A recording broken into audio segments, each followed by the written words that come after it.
I hate you. I don't even know you, and I hate your guts. Yes, they deserve to die, and I hope they burn in hell. You know, I'm sorry. I just get so angry all the time.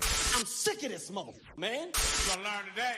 Come to the street, bro. I will beat your mother getting ass. That's my secret, Cat. I'm always angry. Oh my God. Anger management. Crazy motherfucker. Anger management. My mind is playing tricks on me. Anger management. You wouldn't like me when I'm angry. Anger management. God, you go crazy. Anger management. Crazy motherfucker. Anger management. My mind is playing tricks on me. Anger management.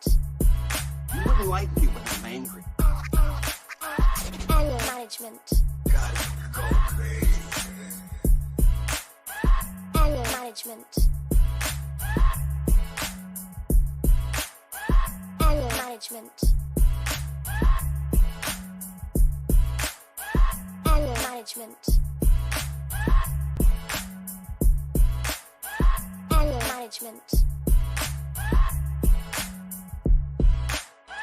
Anger management.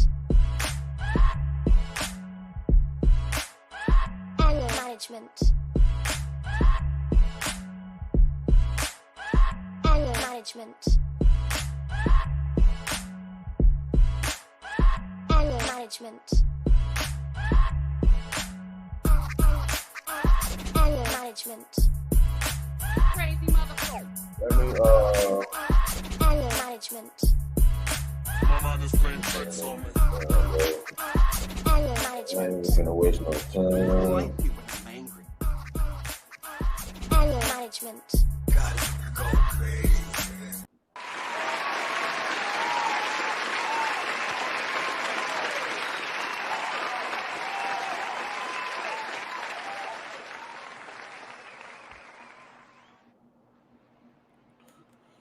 Man, what's up? It's your boy Beans, aka Lil Podcast. I was just on Aaron O's stream. They was over there talking about he was over there talking about this shooting that happened in Chicago with this mother and her son and stuff. And you know, it was in Chicago, so I felt like I would go ahead and jump up there. And of course, man, I just don't know how the fuck I feel about this shit. Like, me and Aaron O was having a conversation in the back chat earlier from Fight Club, and he kind of explained to me his process and thinking and why he does what he does. Right. And then I know somebody might be like, yo, well, it's kind of hypocritical because you just disturbed the show. But I didn't really disturb the show. Right. I responded to the fact that these niggas is fucking stupid, man. Like in real whole life, I hate these niggas on YouTube. I really do. Like when I used to be angry and shit at Fatty and Brittany B and Thanos and shit from when we had got into it, that was different, right? That was me being angry about the situation. This is different. This nigga Jay Prince, this nigga Unlikely, that nigga Vic, that nigga Elam. I mean, it's a bunch of these niggas, bro, that I just don't fucking understand why they are allowed in these spaces when we trying to have real conversations. I get it. Fight Club is its own thing. But when we in this motherfucker trying to have a real conversation, right? And the motherfucker is asking you direct questions and you all over the place. Niggas want to argue with women and shit. Just want to be on some fucking angry red pill ass shit. It's two women. Amber Marie was on the panel. Amber Marie is never fucking on panels with us. Never. She's never fucking on panels with us. She gets on the panel with us because the shit that we're talking about happened in Chicago. And then this nigga Jay Prince want to turn it into some man against woman shit.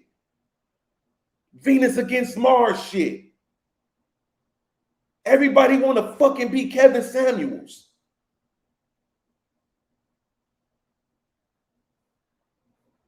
It ruins The fucking shows.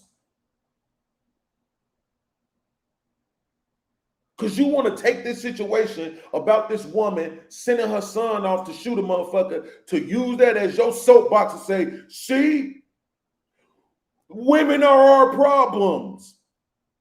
And you want to do that before the host gets to that point. Not even organically. You just see an opportunity to be a fucking terrorist and you choose to do it. And then I'm not even gonna lie, with Israel, I'm holding on to some internal beef with him, right? I've been trying to let it go. I really have been. But after today, fuck Israel Mills. Straight up, bro. And any motherfucker who watching can tag him and tell him I said it. Fuck him, bro. Because this nigga think he want to be Anton so motherfucking bad. He want to believe he better than everybody else. Nigga, you not. No, these niggas refuse to understand that nobody gives a fuck what you have accomplished. 90% of the motherfuckers on YouTube that's watching. The motherfuckers in the chat, in the what they call that shit, the clouds. I don't even know what the fuck that shit means. But all these other motherfuckers that's paying attention, bro, they just here to be entertained. They not here to count your fucking pockets. Nobody gives a fuck what the fuck you got. Nobody cares.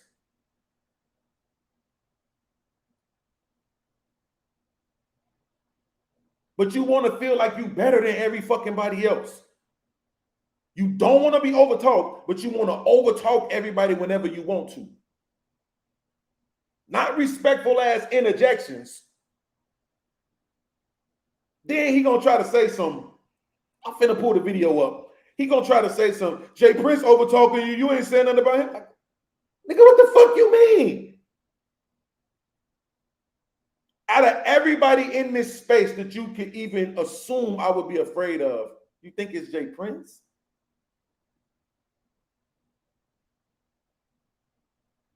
The fuck? Like, no, you just don't want to accept the fact, nigga, that you a piece of shit. Real fucking talk. We can't have the conversation. We can't go back and forth. Then when I get angry, I'm the bad guy. Whoever spent the little money to kick me off Aaron's show, congratulations, bro.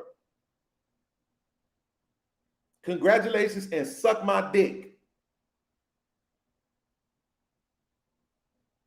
And shout out to all the motherfuckers in the chat that was saying, no, Beans is right. Because at the end of the day, bro, why the fuck we literally sit on a panel having a discussion about violence. That's what we talking about, right? And then while we sitting here judging his mama for the decisions she made, we judging the son for the decisions he made, we judging the dude who got killed for the decisions he made, you ain't gonna have no motherfucking discipline at all.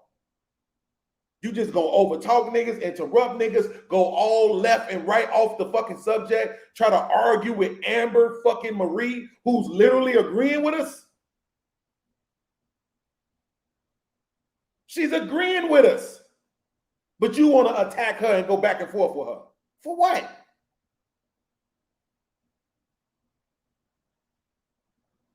And then retarded ass people like Unlikely.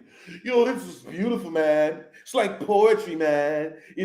When I sit back and I smoke on my unfiltered tobacco mixed with weed, mixed with embalming fluid cigarettes, and I just chill and I watch black people murder each other. It's a beautiful thing, man. Get your dumb ass out of here.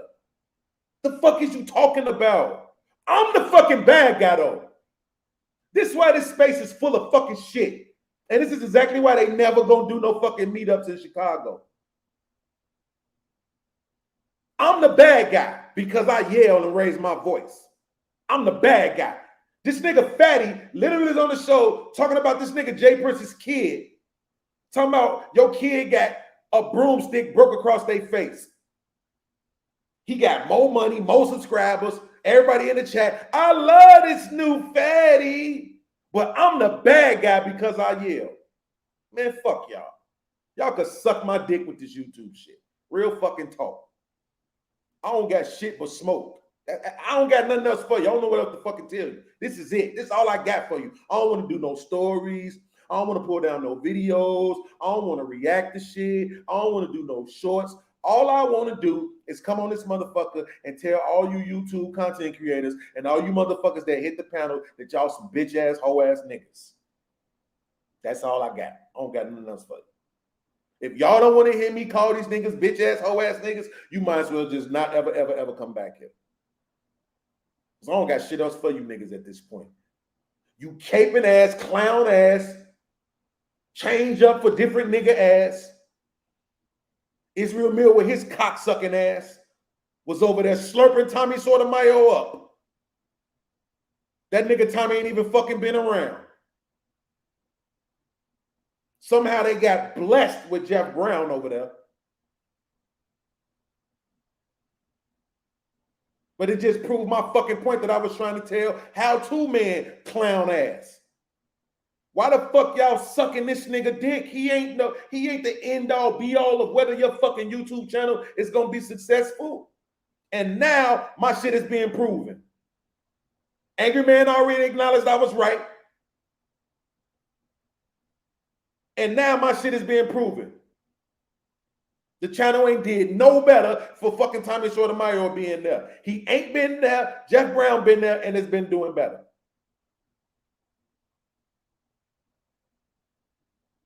But this clown ass nigga want to keep fucking interrupting me. What's up, y'all? I see y'all in the chat. I'm sorry, y'all. I'm going through my thing right now. Harris Tribe, Miss She Said, I see y'all. Natalia, everybody, bro. I see y'all. Bro, these niggas is the work. Bro, even the shorty who they was discussing, I would take him over these niggas on YouTube. These niggas is the worst kind of niggas. I don't know why the fuck anybody looks up to these niggas. Because they got a few fucking dollars. So fucking what? How much of that money are they giving to you? How much of that money are they spending with you? How many of your bills are they fucking paying? They ain't giving you shit. Nothing. Why do y'all rock with these niggas, man?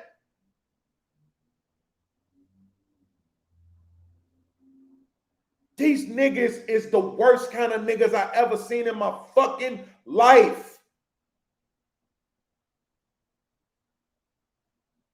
All this fucking tough Tony ass shit that these niggas be doing on here, trying to make it seem like ain't nobody scared of podcasts. Bitch, nigga, you wouldn't have to fucking be scared of me if you just stop fucking over talking me.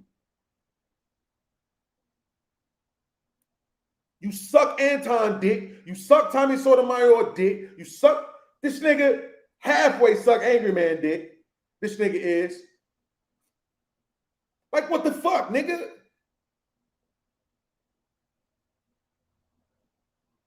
We was literally just in the back chat talking about this shit. Look, this is gonna sound bad. It's gonna sound bad, but I mean it. I can't wait for somebody from Fight Club to get touched. I can't wait, bro. I can't wait in real life. Because then and only then are motherfuckers gonna realize that maybe, just maybe, bro. Not even just because, not like, oh, you need to watch what you say and how you talk to people because something might happen to you. Just, you need to do it, period. Regardless. It don't even matter. Fuck what might or might not happen to you. It don't even matter. How about for the presentation of the fucking show? How about for the presentation of the fucking platform, bro? How about the fact it's the dude trying to conduct the show? See, I told Aaron this.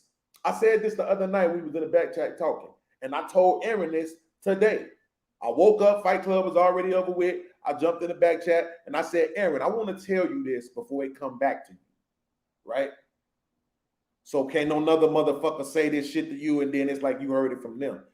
Bro, ever since Fatty and Jay Prince got into it on your show, I've been looking at you differently. That shit's been bothering me.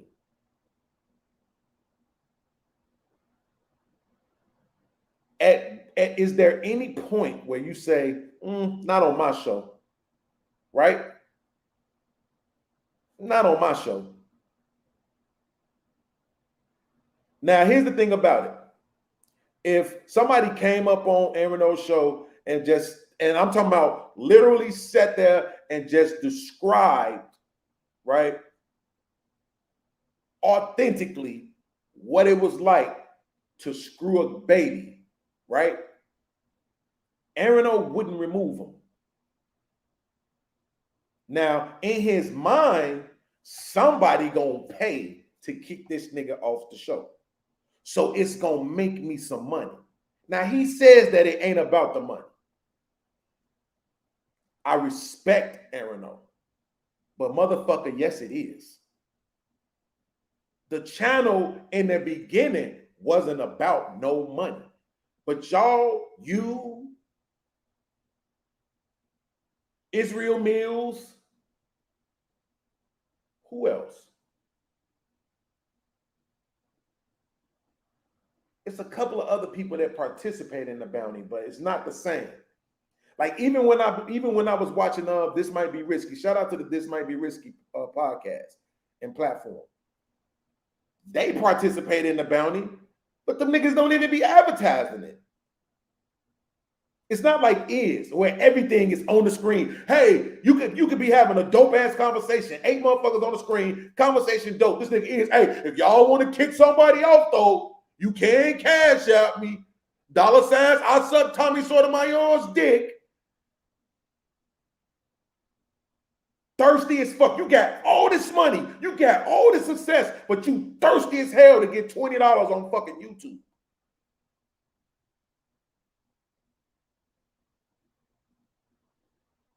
So the fact that even in this show, you're doing a show, Aaron O, where you're talking about a mother and a 14-year-old son participating in the shooting of a man who was violent with her, right? And you got Chicago on your background and all this and that. You got Amber Green up there. She from Chicago. You got Modern Renaissance Man up there. He from Chicago. You got Lil Podcast up there. He from Chicago, right? You got a couple people up there from Chicago. And then you got Jay Prince, who I'm starting to understand why the fuck Fatty calls him the Slow Prince.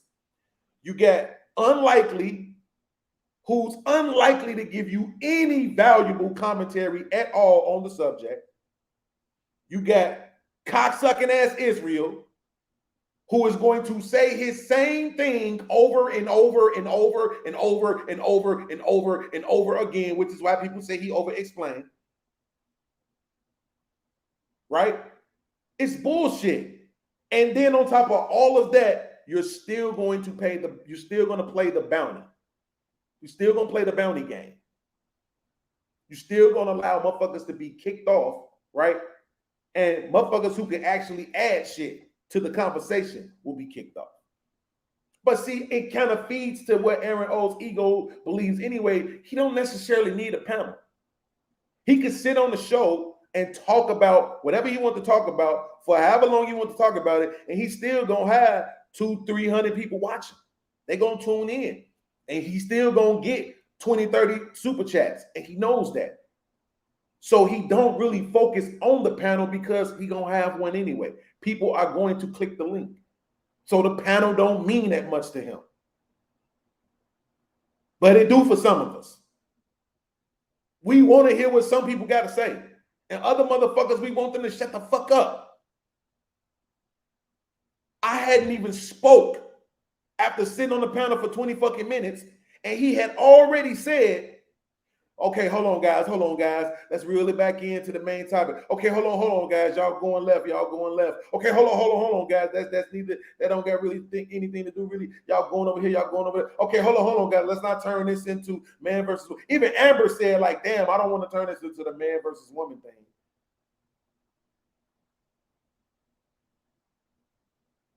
We literally sit on the platform talking about law, right? I started talking about law. I said I object with the thing that Israel said about the fucking ignorance of the law being no excuse. This nigga is. Right? Then right when I'm talking, he started cutting me off. And I'm like, dude, I'm fucking talking. Because you want to respond to me saying I disagree with the thing you said. You didn't create that. You just said it. It ain't yours. You don't own it. Nigga, so why the fuck you taking it so personal?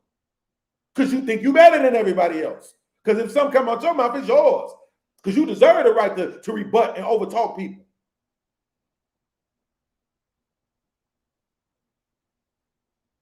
No, not me, pussy ass nigga.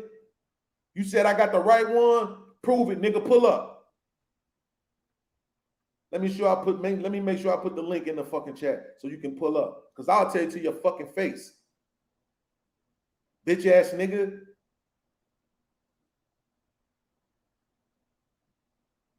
You disrespectful ass, weak ass, pussy ass niggas. That's what y'all are. I have been trying for the last 7 fucking months to be the nice guy. We see where that shit has gotten me. No fucking well. Everybody keep trying to tell podcasts he need to change while you bitch ass niggas get to remain the same. Are you fucking kidding me? You bullshit. You got to be.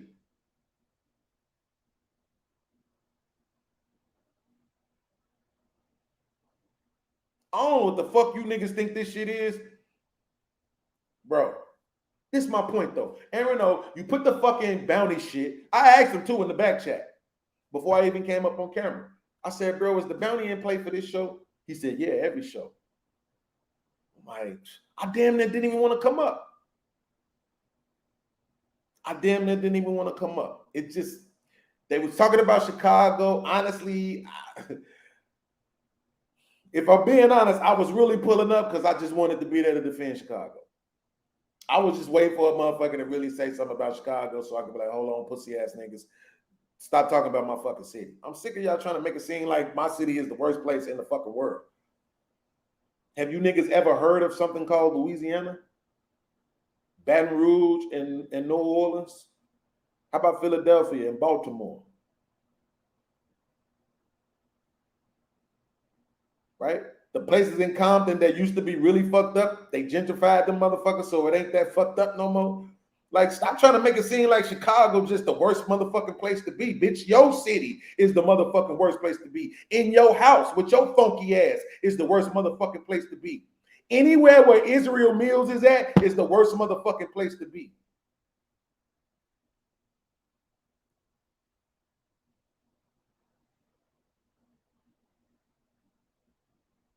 These niggas ruin every fucking conversation. And then again, I look like the bad guy because I'm yelling. Even though I'm yelling, because nigga, can we have a fucking decent conversation? I'm literally yelling because I'm asking for a decent conversation where niggas ain't over talking each other on no goofy shit, where we going back and forth, where we look like civilized human beings, where we look like we got some fucking sense, where we look like men that people ought to be listening to and follow. I'm the bad guy because I'm asking for that. Let's suck my fucking dick. Any one of you pussy niggas that got a problem with me.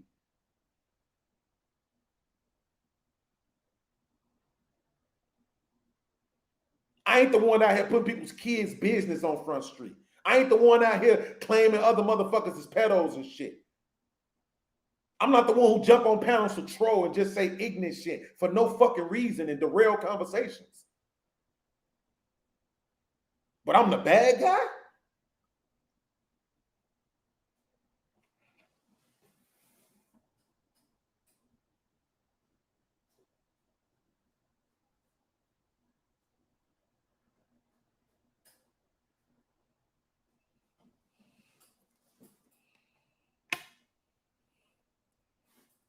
No, I ain't the motherfucking bad guy. I'm the real guy.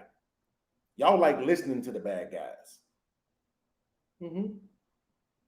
Y'all like listening to the bad guys. Go back to when Fatty first came on Fight Club. He wasn't acting like this.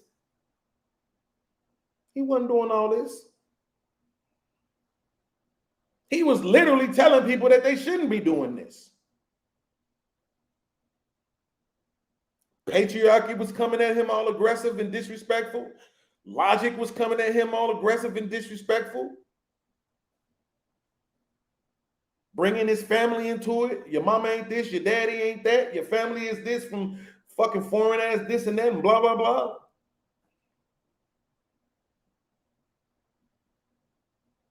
And his whole thing was he was preaching against that shit. Like, bro, why do they get to do this? Why do they get to say this to me? So for all these motherfuckers that's trying to make it seem like this just who Fatty has always been, I'm like, I don't necessarily agree with that. But the fact of the matter, I literally, when he was sitting on Aaron's show the other day, talking about Jay Prince's kid having a broomstick broke across his face, it was literally motherfuckers in the chat saying, yeah, I like this, Fatty. Fire emojis and shit. Woo! Keep this energy, Fatty. But I'm the bad guy.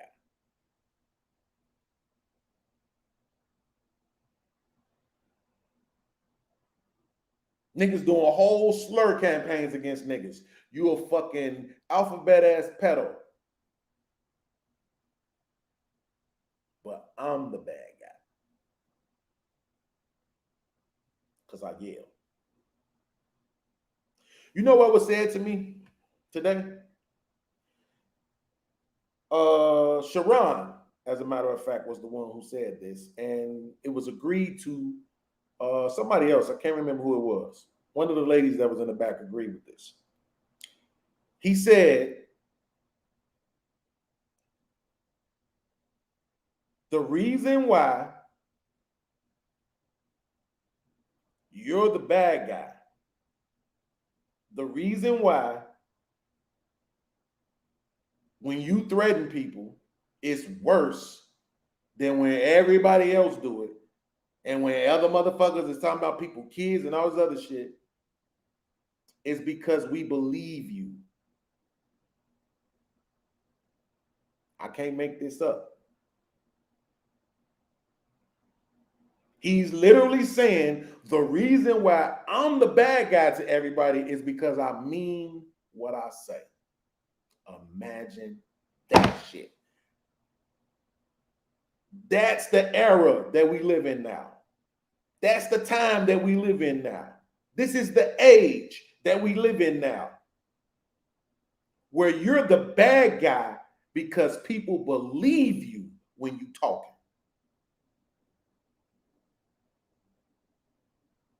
I'm the bad guy because you know when I tell a nigga if we in the same room, we gonna be moving furniture around in that motherfucker. That makes me the bad guy.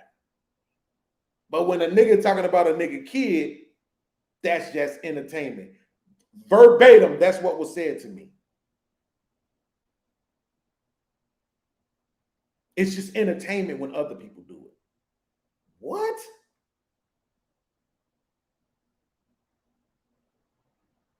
So I said,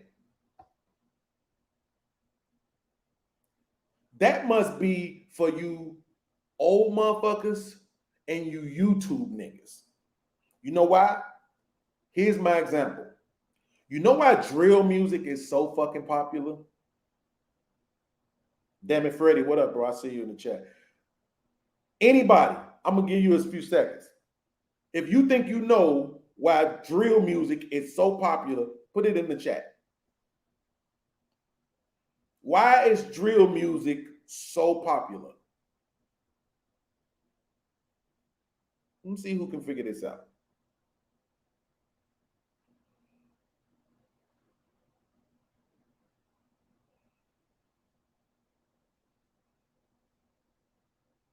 It's a real simple answer.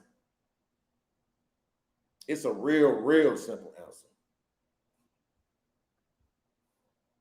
And there it is. What's going on, Miss Parker? Miss Parker, Miss Parker. And there it is.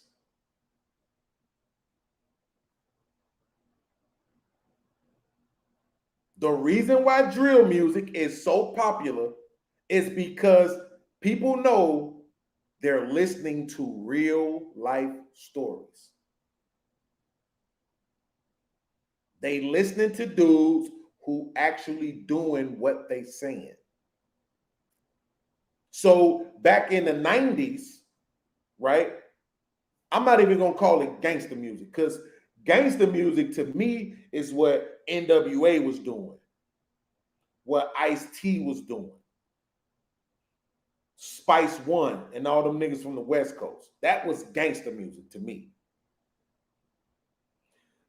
But what the hardcore hip hop, the Mobb Deeps of the world, the Nas's of the world, right? And a lot of those other cats. But then even the Snoop Dogg's of the world, right? The Tupacs of the world. And many more. The T.I.s of the world, right? We don't necessarily, we had to pick and choose whether or not we thought they was really doing the shit they was rapping about, or at least had been. Because one thing about it is, once you get into the music, like full-fledged into the music, you always doing shows, you always overseas. Nigga, you ain't in nobody's neighborhood gangbanging. Get the fuck out of here.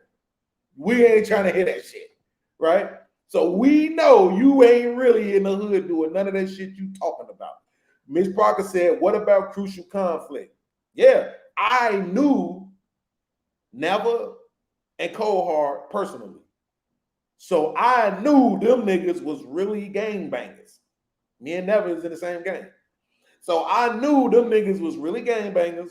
They was really drug dealers. They was really on that, right? Even though most of us younger cats, like I'm saying most, but it seemed like everybody from our neighborhoods on the West Side participated somehow, some way, bro. It's just what it was. Even if you wasn't in the gang, you was hanging out with the gang. Even if you didn't sell drugs, you was on the block with them when they was moving the shit, right? So it's like somehow, some way you was off the porch. But the point is that we weren't really thinking like Mobb Deep was really in the hood with the bangers shoot. Like the nigga just made it sound good. They rapped about what we were seeing and they made it sound good over these dope ass beats, and we appreciated the art of it. These niggas in the drill music, no, I'm smoking on Tiki Pack, I'm smoking on Lil Lala Pack, I'm smoking on Lil Creisha Pack, Bonquisha Pack. These are real people that they fucking talking about. Real situations that they talking about. And that's what make the fucking music so popular. But here I am on YouTube and the motherfucker is telling me the shit that make me the bad guy is because when I threaten the motherfucker, they know I mean it. I'm the bad guy for telling the fucking truth? Which one do you think is worse? If I tell a motherfucker, hey, me and you is smoke. If we ever in the same room, bitch, we gonna be moving some furniture.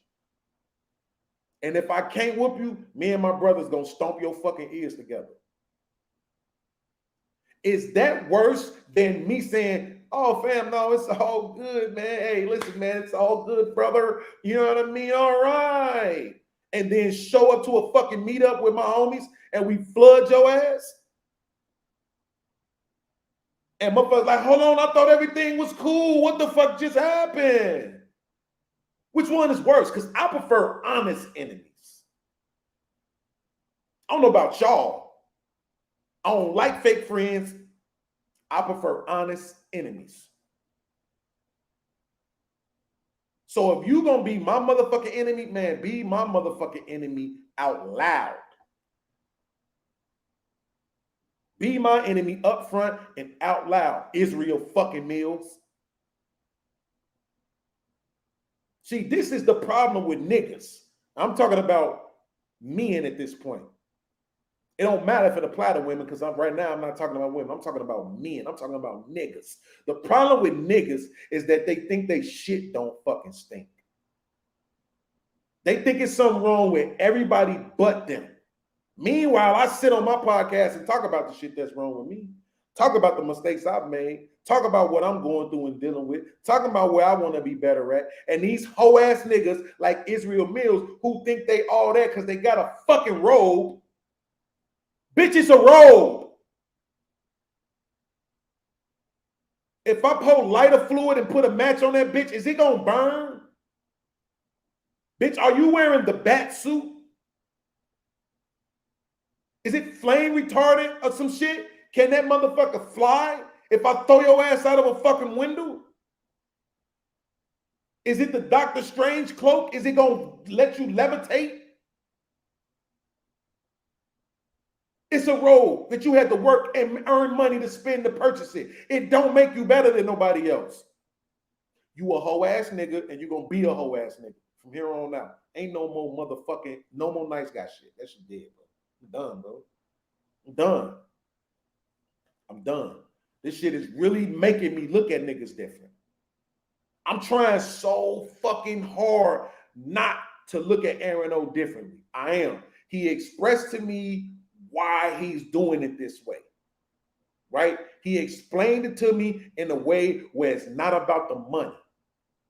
It ain't necessarily about the money. The problem is I don't believe you. That's the problem. The problem is I don't believe you. And you know why I don't believe you? Because you're getting paid to do it. Make it free. Make it free. Turn off the super chats for a month. Disable the Cash App for a month. And then just let people come on the show and just do whatever the fuck they want to do and say whatever they want to say about anybody and their mama and their kids and their dead relatives.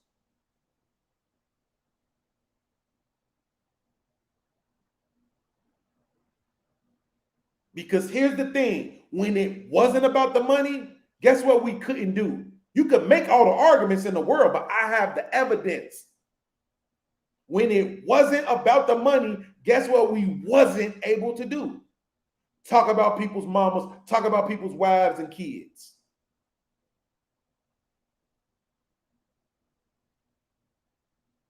Or threaten people. I literally got asked not to come back to Fight Club because I told that man, nigga, if I ever see you, we gonna shake in this bitch.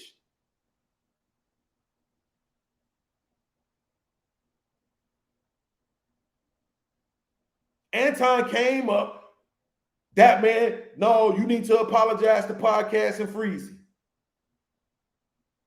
He reluctantly was like, yo, I'm sorry. And I said, fam, I don't accept. Because I don't believe you. You're only apologizing because you respect Anton. So that means your apology ain't real. Why do I have to accept a non-real apology? I don't have to. What did Anton say? So Podcast, you ain't gonna accept his apology? Show the fuck not. I don't gotta disrupt the show. I don't gotta stay speaking about it. I'm just letting him know that it's fucking on site. Anytime I see him, soon as I see him, I'm not even gonna say nothing. I'm gonna tap my little brother on the shoulder and go, him right there. Bam. Phone out, record, YouTube. Stop talking shit to every fucking body. Or this. Click. What did Anton say? Bro, I think you need to leave Fight Club, bro, because I want to perpetuate that. Don't perpetuate threatening niggas, but it's okay to tell niggas about their kids getting broomsticks broke over their face. Bro, get the fuck out of here with this shit. You niggas don't have no integrity, no principles, but I'm the fucking bad guy.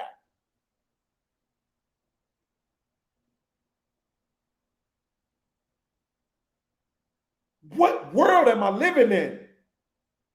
Did these motherfuckers swap universes and I didn't know about it?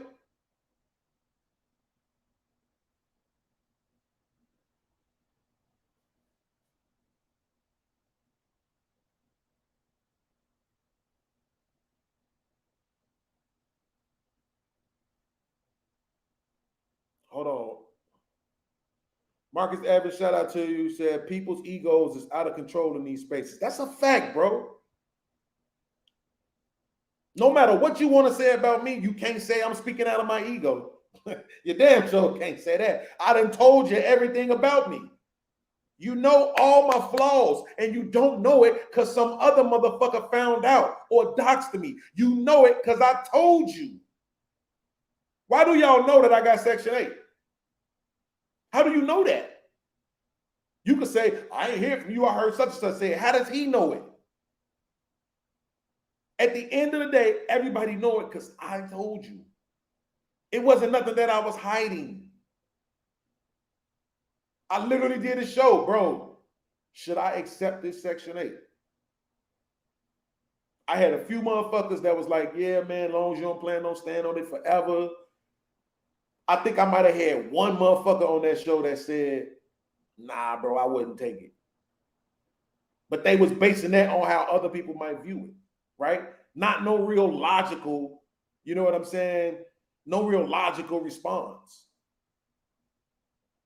That's what I'm talking about. I let motherfuckers into my life, but I'm the bad guy. When these other niggas is being phony with each other, what fucking universe am I in?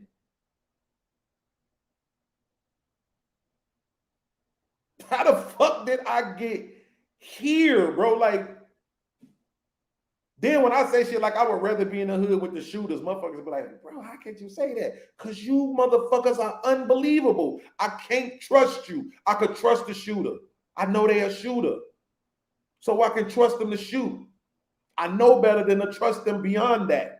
You motherfuckers is phony. You put on fronts, pretend like you one thing when you something else.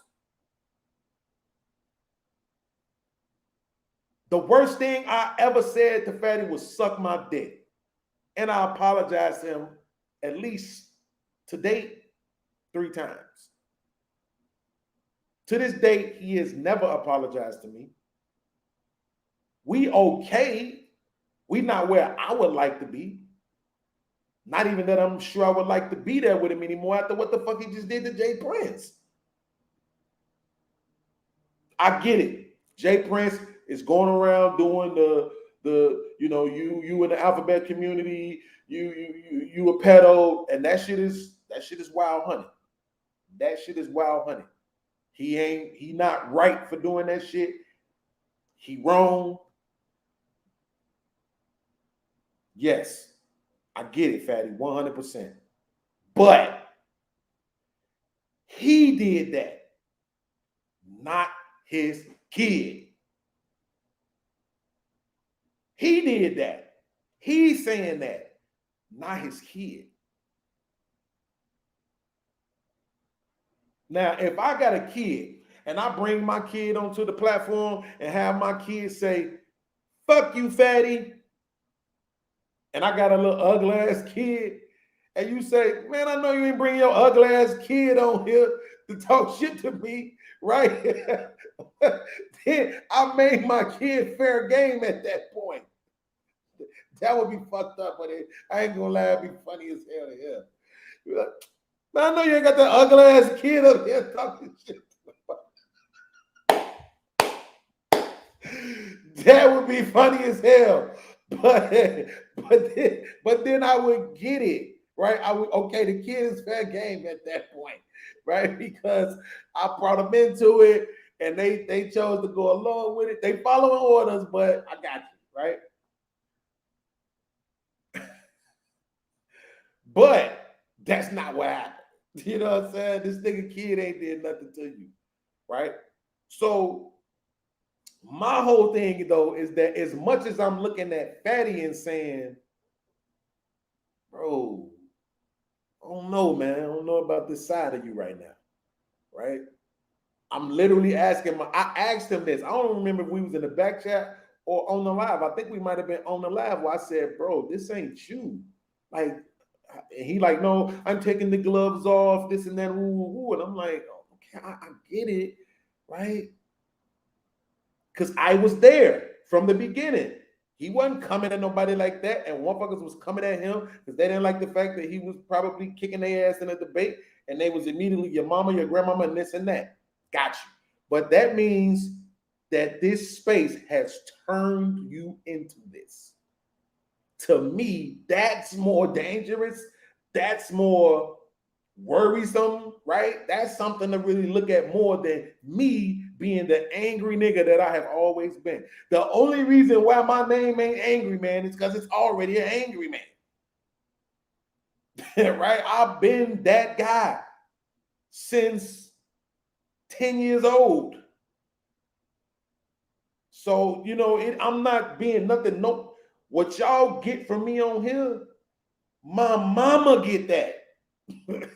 I'm not going to show y'all no motherfucking favoritism. I give this to my mama. We go months without speaking because we fall out because I'm not tolerating your fucking ego and your bullshit. No. I don't care because you mama. Just like I don't give a fuck because Israel Mills think he got some fucking money. Nigga, put all your money in a fucking briefcase next to you. I will beat your fucking ass and take your money home, nigga. That's a fact. I don't give a fuck if you 6'1", 6'2". None of that shit ain't gonna save you, nigga. Period. Raheem Ali, what up? He said Madman isn't taken yet. Right. That's what it needs to be, Madman. Like, for real, for real. But see, the thing is, Raheem, the truth of the matter is that I was trying not to be that guy. That's the point. When I first started doing the podcast, it was because I wanted to focus on my intellectual side. I didn't want to focus on my emotions. I didn't want to focus on my anger and none of that shit. I wanted to focus on my intellectual side. Hey, y'all see me and I'm upset and I'm bitter about life, but bitch, I still have a mind that works. Right? Yes, I suffer with anxiety and depression, but bitch, my mind still works.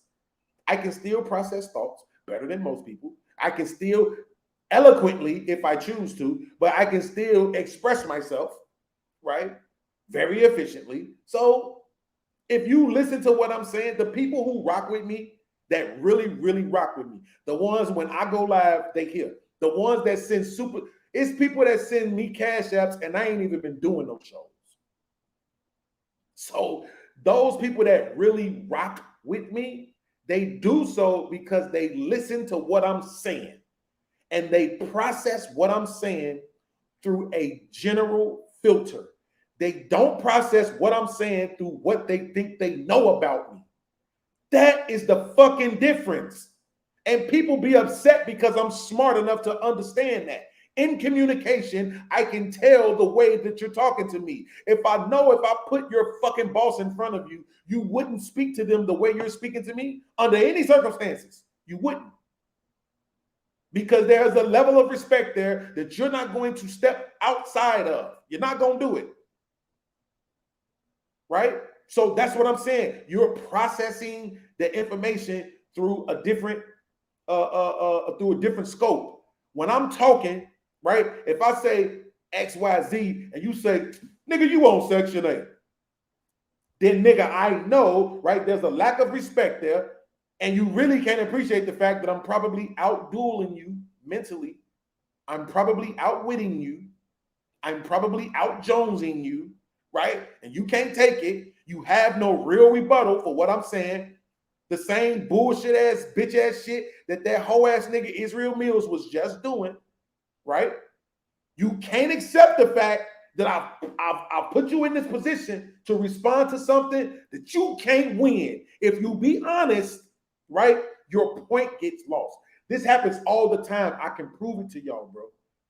If I put the motherfucker in a position where if they respond truthfully, honestly, their point gets lost, they're gonna go to ad hominems. They're gonna say shit like, I know you hate people with money. It's like, dog, I know niggas that got more money than you. And I don't hate them. And we've been friends, homies, cousins for years. So what the fuck are you talking about? I hate you niggas. And y'all just so happen to have some money.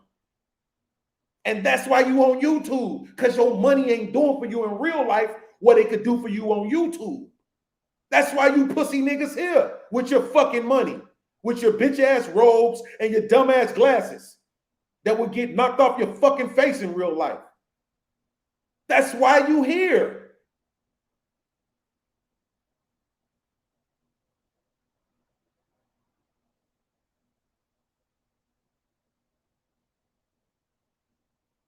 You motherfuckers just don't like the truth. That's not on me. I don't know what to tell you.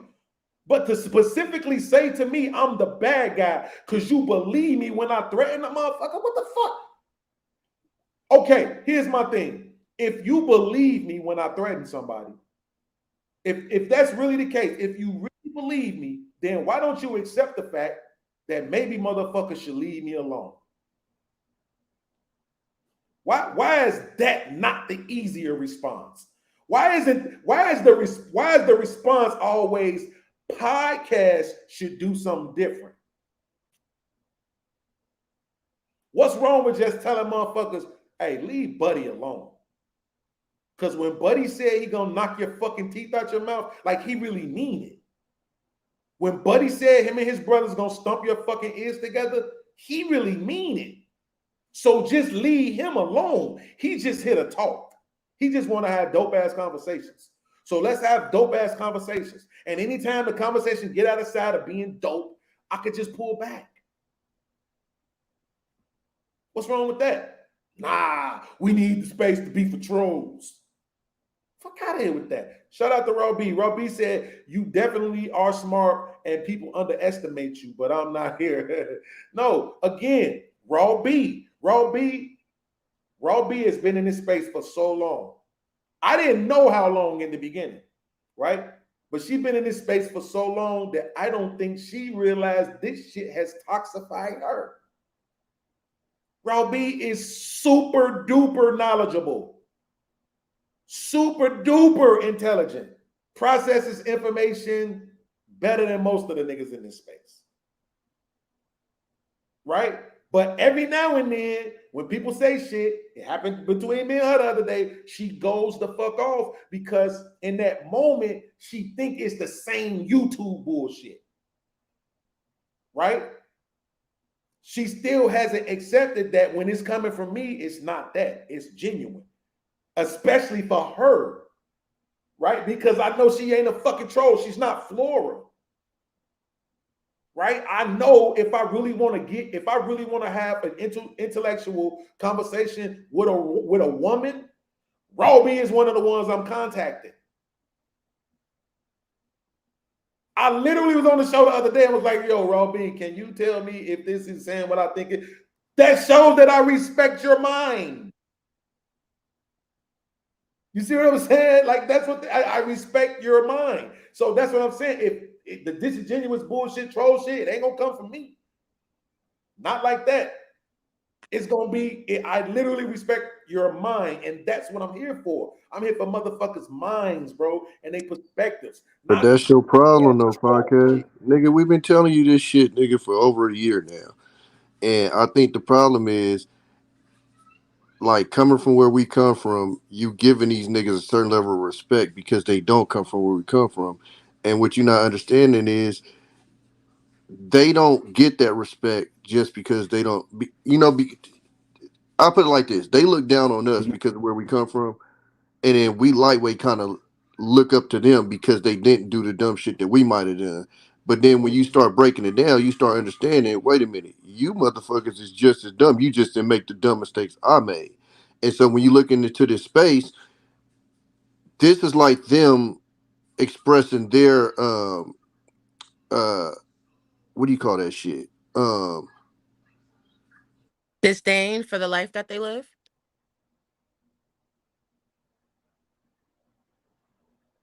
Discontent.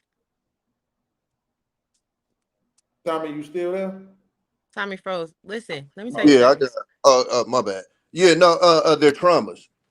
And so like for us, when we when we, you know, when we expressed our traumas, it was in a real way. And not saying it was right or wrong, but it was in real life. And so I think the problem is we're not used to dealing with people who are expressing their traumas through this way.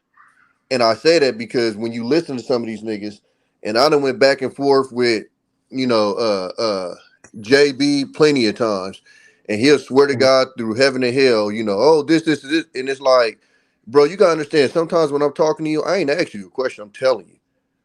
The way that you act, the way that you're triggered shows me where your traumas come from, my nigga. I don't give a fuck if I don't know you.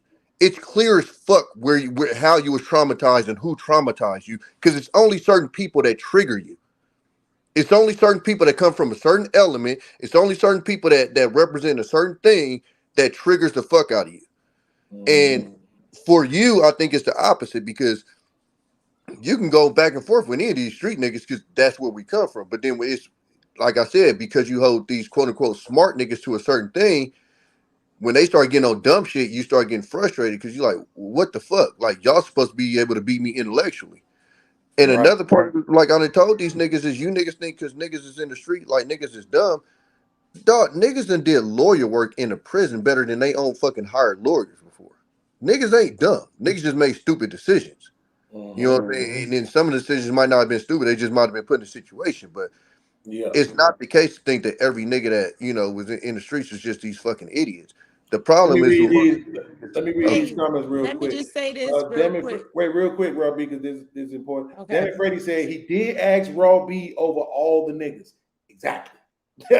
Even over Aaron O. Right? I asked Raw B. That's what I'm trying to tell you. It's certain people whose mind I respect. I actually listen to people talk, so I know what they're capable of. So I know what to ask and who to ask, right? Ms. Parker said, those of us that are intellectual peak knowledge no matter the package. Thank you. I'm glad to know that exists. I'm not always thinking that when I'm in my bag, though. Damn it, Freddie said, podcast, you got to chill when argument is won. Real people can see it, and the video is here. Don't explode over little shit. Damn it, Freddie, you are 100% correct.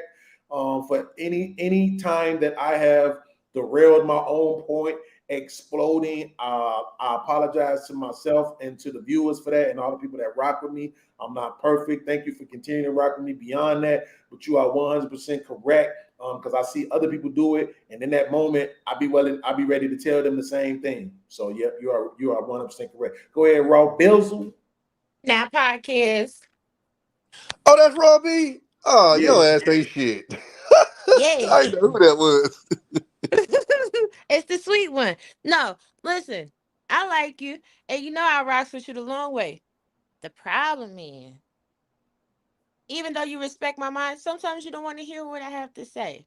Now, I do acknowledge I could have explained it to you in a different fashion. But when you sitting there yelling in my face, no, Robbie, that's not true. No, Robbie, that's not true. Yeah, you're going to get that toxic. Because you're asking me a question, because you know I know how to process information. You could have been like, can you explain it to me? But this is what you did, though. But this is what you did, though.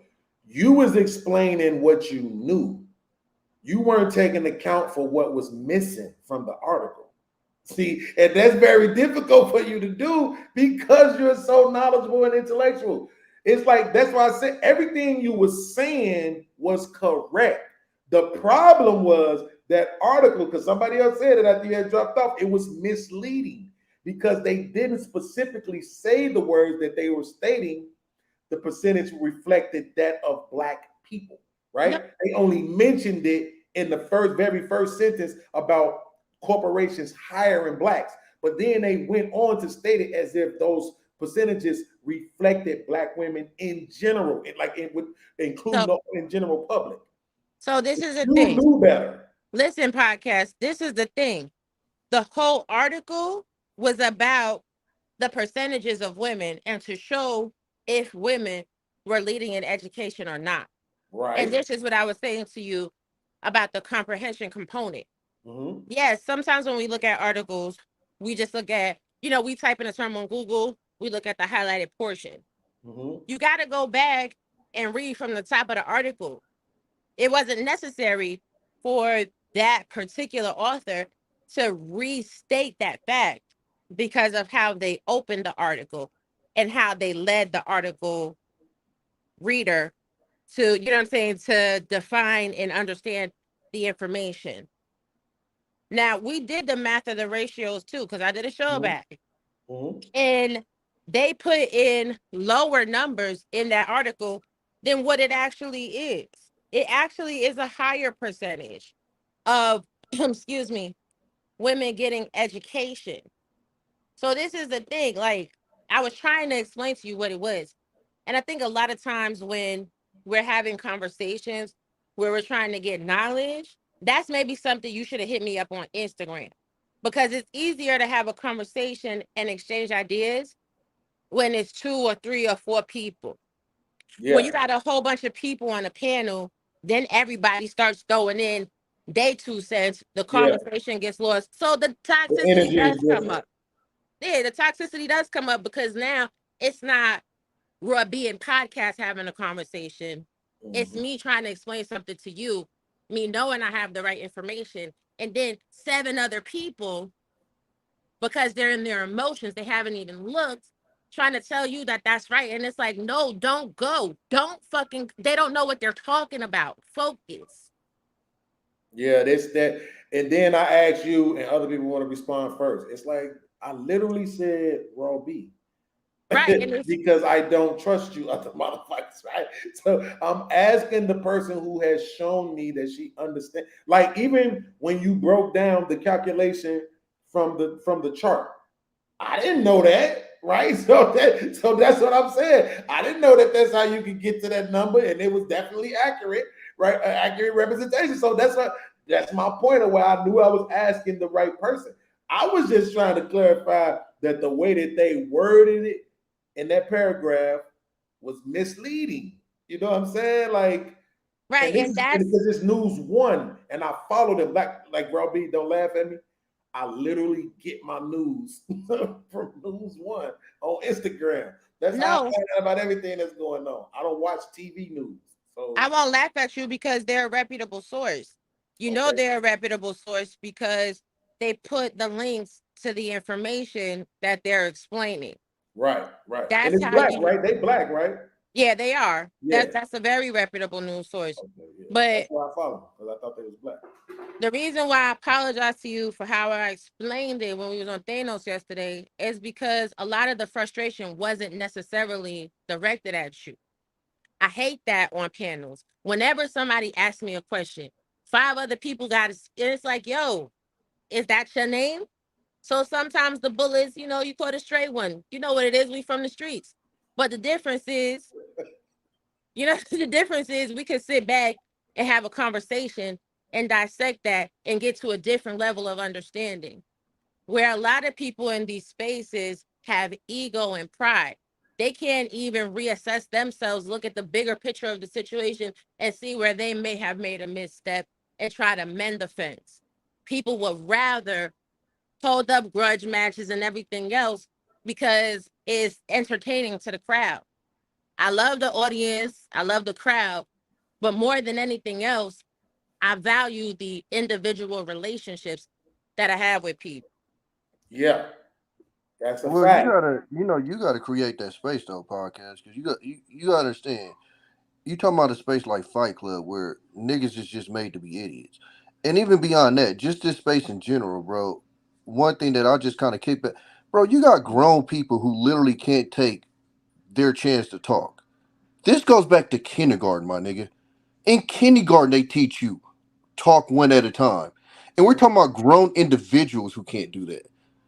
And Yeah. so sometimes you just got to sit back and peek the room on what you're dealing with.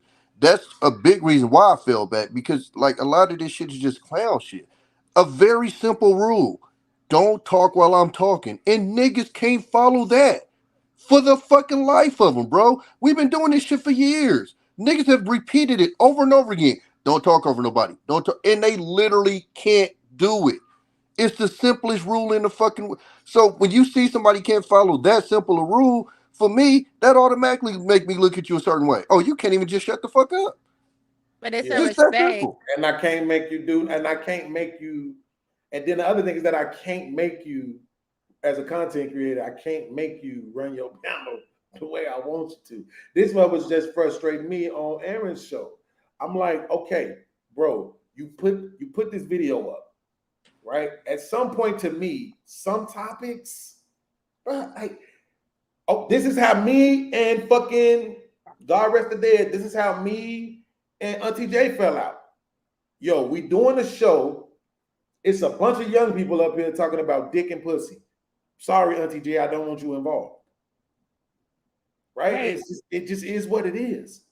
This is true. Hold on 1 second. Damn it, Freddie. The article was right. And if you want to have a true understanding on why the article was right, I did do content about it that night. It's called Let's Do Research. So go to my channel and click the video, Let's Do Research, and then you will understand at the end of the day. But, you know, Tommy B, to your point, it speaks to respect.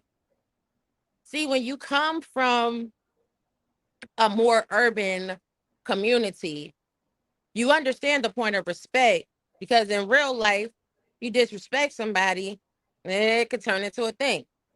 You on the internet, you disrespect somebody and they want to play the money game.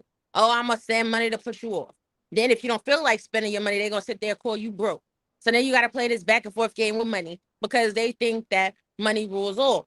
The reality is nobody really know what nobody bottom line is and what nobody pocketbook looking like. Like I could come through every day and drop $1,000 and shut niggas down. But for what? Why would I waste my money that way? That also shows you people's true understanding of business acumen and what they're wasting their money on. It's called a frivolous expenditure. Well, Robbie, let's just keep it 100. The amount of hours some of these niggas is on this shit, you ain't got no money. I'm just keeping it a buck. Like, I'm a truck driver, and I ain't got enough time to be on this motherfucker as long as these niggas be on there. And these niggas swear they pushing 4 or 5 businesses at the same time. And you spending 12, 13 hours on panels for nothing, not even getting a buck out of it. And then another thing is, we already know the national average income is around 45,000. So how the fuck do the majority of you motherfuckers that come up here somehow got a bag? I'm confused. Somebody lying. And I'm gonna go with you over the percentages. Well, what's a bag? See, that's the thing. A Well, bag yeah, is that too, different. yeah. A bag is different to everybody. If they've been making $20,000 all their life, and now they got to come up and they make it 50, now they got a bag. You understand what I'm saying? Well, no, but I'm saying the way that these, you're right about that. But what I'm saying is the way that these people represent themselves on here, they overinflate what they actually have. If you think 50 is a bag, cool, but you're still gonna at your wage because you know 50. Like me, I make a cool bag, but in retrospect, compared to what a real bag is, I'm nothing. So I'm not about to be out here throwing about how much I make because I know I can get shitted on real easily. But in saying that, I know I make more than most of these motherfuckers that come on this panel because that's what the percentages say. Listen, I like everybody on YouTube. YouTube's very entertaining. It's been good for a lot of networking opportunities. But because I got that education and that street acumen, I'm already knowing what the lick hitting for. And then you got some people that just will cling to ignorance. Like, damn it, Freddie. It may make you uncomfortable that Black women are getting more degrees, but they are. Now, are they making more money and getting employed at the same rate? That's a different conversation. Well, see, that's what motherfuckers don't understand. Degrees is cool, but I'm a truck driver and I make more money than most motherfuckers that got degrees. So a degree is cool, but you still got to use that motherfucker to go make some money. Everybody thinks that every doctor is a 6-figure doctor. No, most doctors only average about 60,000 a fucking year. Family doctors and shit. You got to go into different practices and like it's real particular. Lawyers as well. Everybody thinks as soon as you become a lawyer, you a 6-figure, 7-figure motherfucker. Not the case. You know what I'm saying? So, and then you don't want to throw in there the debt that you come out of there with and all of that shit. So being educated is cool and you don't never want to knock that. But the reason why men overwhelmingly make more than women ain't because of degrees. It's because these niggas do these jobs that generally pay more than most jobs and they're dirty and they're grimy. They got to climb up the motherfucking light poles and climb up the motherfucking electric poles and shit. You know, they got to go down into the sewers. Like them the jobs that pay a fucking bag. They just not glorified. But hold on, because I want to pull it back to I gotta do this because this is like this is anger management, right? I want to talk about this whole ass nigga Israel Mills, but before I go let that shit go. No. Okay. I was about to say, Rob B, nice try. That ain't happening. Yeah, I did that. But you ain't seen me beefing with nobody for months and months and months and months. I've been trying to chill and be cool. Fuck that. These niggas is some hoes, and that's what it's gonna be from now on. And I don't fly, I have anxiety, but if these niggas ever want to touch down in Kentucky or Chicago, I am so willing to meet up with them to show them what this shit is gonna look like for them. Real talk. I'm taking child support out on them. All the times I've been to jail, I'm taking that shit out on them. My mama don't love me, I'm taking that shit out on them. You're getting it all. But before I go to this whole ass nigga Israel, I want to talk about Aaron Noah again for 1 second. Because I love this dude like a play cousin. This is one dude who I want to like link up with, you know what I'm saying, and just thank him for being who he is as a black man, because I think he's a very good representation of a black man, and we need more of that. But this thing that he is doing and trying to say that it ain't about the money, bro, I think it's bad. I don't think it's okay. I can't change him, of course, but I already was thinking it was kind of out of control. But then when Fatty brung up Jay Prince's daughter or kid, whatever it is, I think Jay Prince got all girls, don't he? Yeah, he got all girls. Yeah. So when you bring up this man's daughter, Hold on 1 second, because I am actively staying away from all beef. I just came up here to let you know they haven't toxified me, but what I stand on is I'm making people stay on the point that they bring in to the table and not conflating it to a bunch of other different things. So sometimes it comes across toxic because I'm just not going anymore. A lot of people derail conversations. I'm with you 100%. Yep. From here on out, if you launch on the motherfucker because they derailing, I'm gonna launch with you. And I But you know what? appreciate that. Tired of You know that what, shit. podcast? What they gonna have to understand over there is it's all cool right now. When something happens, they gonna have to take that responsibility. And I don't think they fully understand it. And like I had that conversation with time, I think with E Black when he was having this situation with old boy. And I'm like, I don't think y'all understand that there's people out there, and this is the very, very, very, very, very minority. And I'm talking, maybe 1%, maybe less than that will actually pull up. And their response to me is, no, nobody's gonna do that. Nobody's gonna do that. And I'm like, you're talking to somebody who's done it before. Listen, My dad cussed me the fuck out, nigga. I was sitting in Philadelphia. I don't know nobody in Philly like that. I was sitting in Philadelphia airport, tapping, nigga, pull up. What's happening? Where you at? You said you work at the airport, nigga. I'm here. Woo woo. Then pulled up to Modesto and hollered at a nigga. Nigga was a fireman. Nigga said something about my kids. They don't understand there are people out there, and I ain't doing Let it. me say this real quick, just so it's understood. I don't have no beef with Aaron Noah. There's no beef. I'm questioning his motives.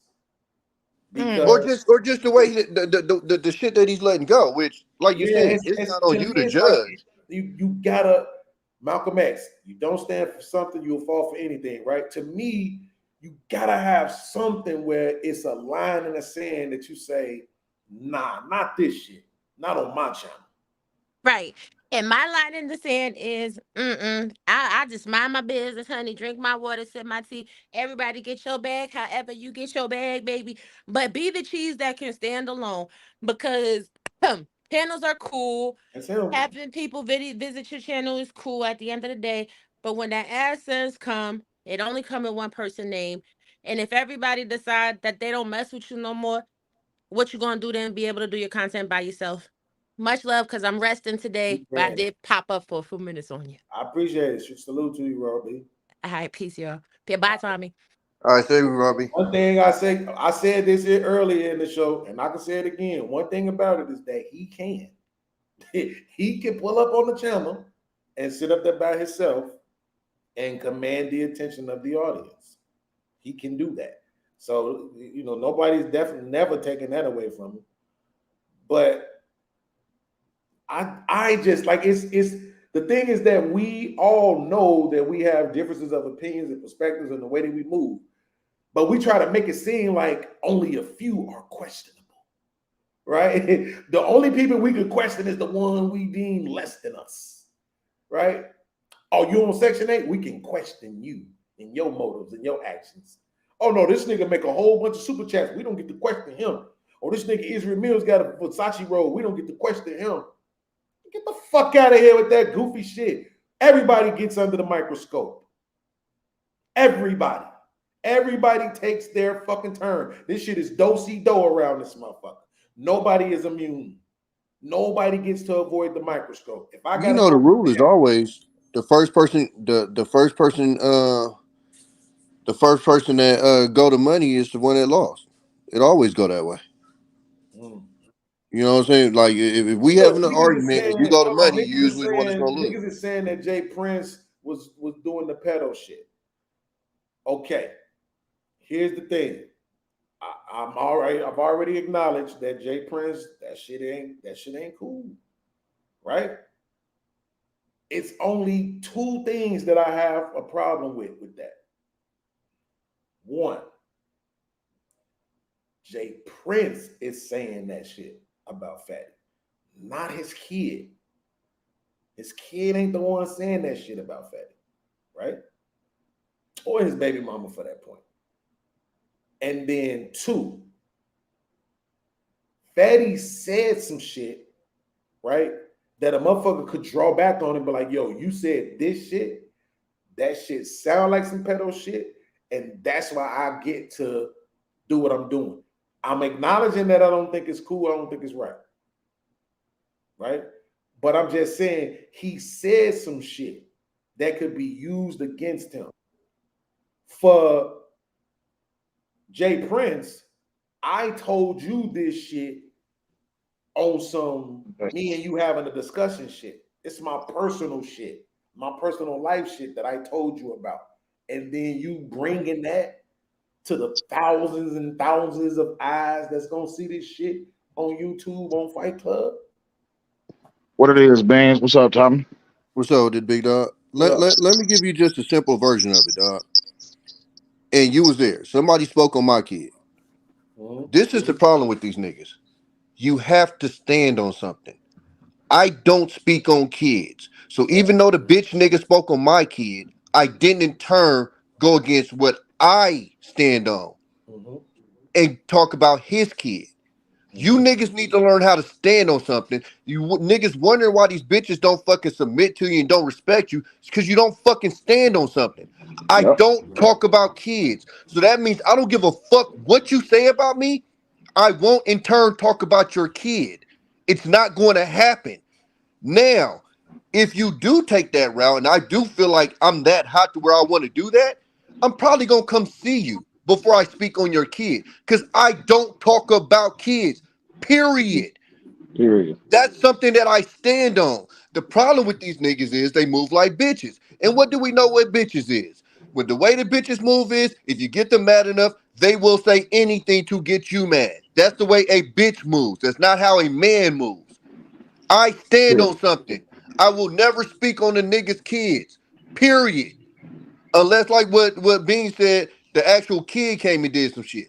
Right. But outside of that, I'm not speaking on your motherfucking kids, period. That's what I stand on.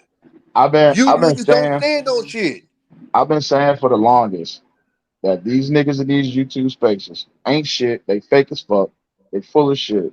They do all of this drama starting and cringe-worthy shit because they're just trying to get views and trying to get likes and trying to get subs and trying to get notice and all this other bullshit. Who's the guy's name that's in the chat box? Damn it now, Freddie. All right, cool.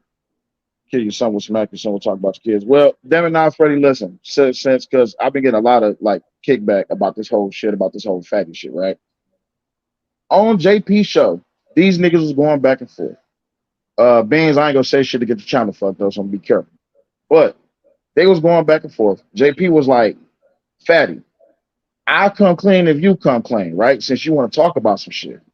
He said, Fatty, did the conversation happen? Yes or no? And he was like, yeah, the conversation happened. He was like, no. Did the conversation happen? And you know what conversation I'm talking about when it come to 12-year-olds. And Fatty was like, here, let me say it slow for you, Slow Prince, because you need to understand. Yes, the conversation happened. And Taz was like, wait, what conversations y'all talking about? And JP was like, yeah, the conversation where Fatty and Ali said what they said about 12-year-olds. So again, it's on the motherfucking video. I'm not gonna say nothing about niggas that's not true. You're not gonna Beans. As a street dude, if you hear some nigga say some shit like that, how you looking at him? Yeah, it's type weird, but what I'm saying is this: even that, right, lends to, even though I'm acknowledging that I don't think Jay Prince should be doing it, that still lends credence to him being able to say, bro, you moving like a pedo, right? That's very different than I told you some personal shit, you know, that happened in my life with my kids and my baby mama, and then you bring that shit to the internet. But see, that's the thing. So that's what him and his mans was doing to deflect from the shit that I brought up. You see what I'm saying? Yeah. So that's what pissed. And then you know what pissed me off the most about all of this shit last night? So last night I seen Fight Club jump up, right? And I'm in there just talking shit, right? Because I seen that somebody paid to get me booted off because I was going after this nigga Ali. So I went in there and I was talking shit, you know, just having fun. It's Fight Club. Wait. What channel was this on? Fight Club. Oh wait, you talking about the video with? No. I was trying to make sure. Yeah. So this was last night. The dude named Taz. I've heard that name like 3 or 4 times. Oh no, the Taz that happened on JP's channel. That was 13 days ago. Oh, okay, cool. So yeah. So last night, no, 2 days ago, when I got into with Ali and I made that nigga shut the fuck up. Yeah. And then when they brought me back up, he tried to get into it with me again. Then he tried to deflect. And then when JP came up, he tried to deflect. Then when Fatty came up, he tried to deflect. Y'all not answering the question. Like I said, and so I went in the chat last night and I was like, I bet not see these niggas back up here because I'm coming up here with that smoke again. Never denied it. Yo, that's a good point, though. No, hold on, wait. This is the killer part. These niggas paid to get me banned from the chat, and they're like, oh, well, just because he said it don't mean that he meant it. Yeah. What the fuck is wrong with y'all? Bro, this is a whole new universe we live in. I gotta say. Nigga, I sat back and I was like, hold on. a nigga on video says that he has absolutely no problem with doing this shit. And y'all gonna be like, all right, well, he did build 1,000 bridges just because he sucked one dick don't mean he a dick sucker. It's like, no. Well, listen, here's the thing though, right? Because I'm learning that what everybody wants to do when they want to kind of defend their affinity for certain content creators, they try to chalk it all up to entertainment. So no matter what they say. It don't matter what they say. Like they said, for me, it's different when I threaten a motherfucker because they feel like I mean it. It's like, bitch ass nigga, why is that the problem? Like if you know I'm being honest, that should be, you know, more in my favor, right? Not less in my favor, but that's neither here nor there. Freddie said, now did he cut him off when he found out? No, he continued to work with him. Where was the principle? That's a good point. Damn good point. Damn good point. Great point, actually. Yep, that's a great point. So why you think you don't see me on JP's channel no more? Like, wait, so you was okay with this conversation? Right. A motherfucker could definitely ask him that, right? That's what I'm saying. For me, like I ain't brought up no conversations. Like it, well, ain't nobody said no shit like that anyway. That type of egregious shit. But it's like if you said some shit, or I know you be on some shit that I don't fuck with, I don't fuck with you. It's that simple. It's all the other shit. Like this one motherfucker gonna say last night, they gonna say that was a conversation in private. I said, okay, so if the truth was revealed in public or in private, does it still make it the truth? Yeah, it's still the truth. Said the shit in public. Hey, what the? Well, let me respond to he showed us some shit when they said the shit out loud. I mean, the nigga World Class did a whole motherfucking YouTube series on them niggas, right? So that's what I'm saying. Like they said the shit out loud too. You see what I'm saying? Let me holler. So hold on. Go ahead, Tommy. My bad. Freddie said the problem with you niggas is you think you know the definition of man is only one. Bro, let's get one thing understood.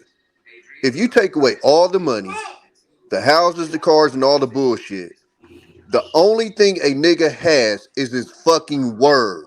Period.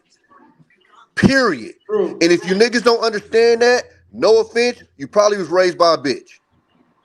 Cause that's the bare fucking minimum a nigga learns to be a man is your word.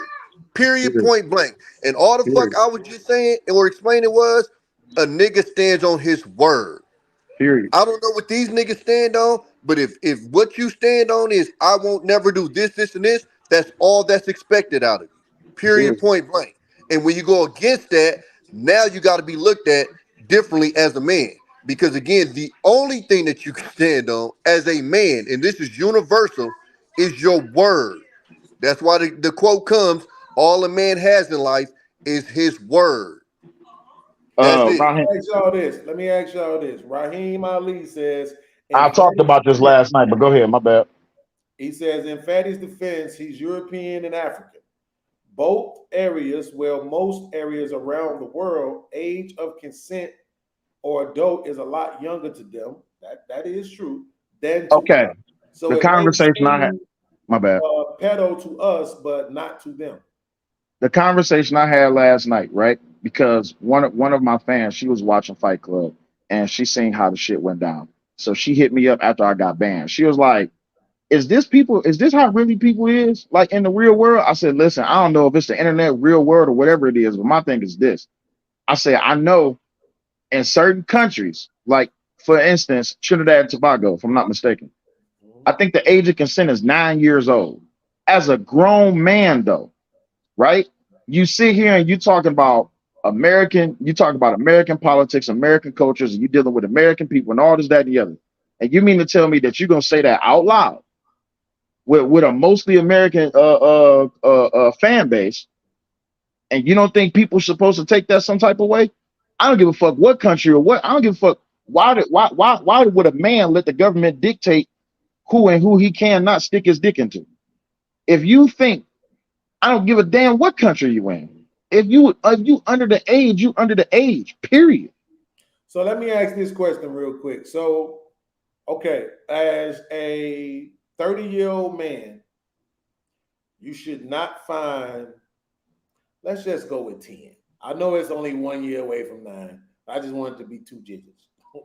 You should not find a 10-year-old sexually attractive. That's what we're saying, right? Say that one more time. I'm just trying to clarify the point. 30 years old, you should not find a 10-year-old sexually attractive, right? Fuck no. What the fuck? What? Okay. This would be my thing. Wait a What minute. would Wait you? a minute. Okay, go I'm ahead. doing a line of thought to get to a point.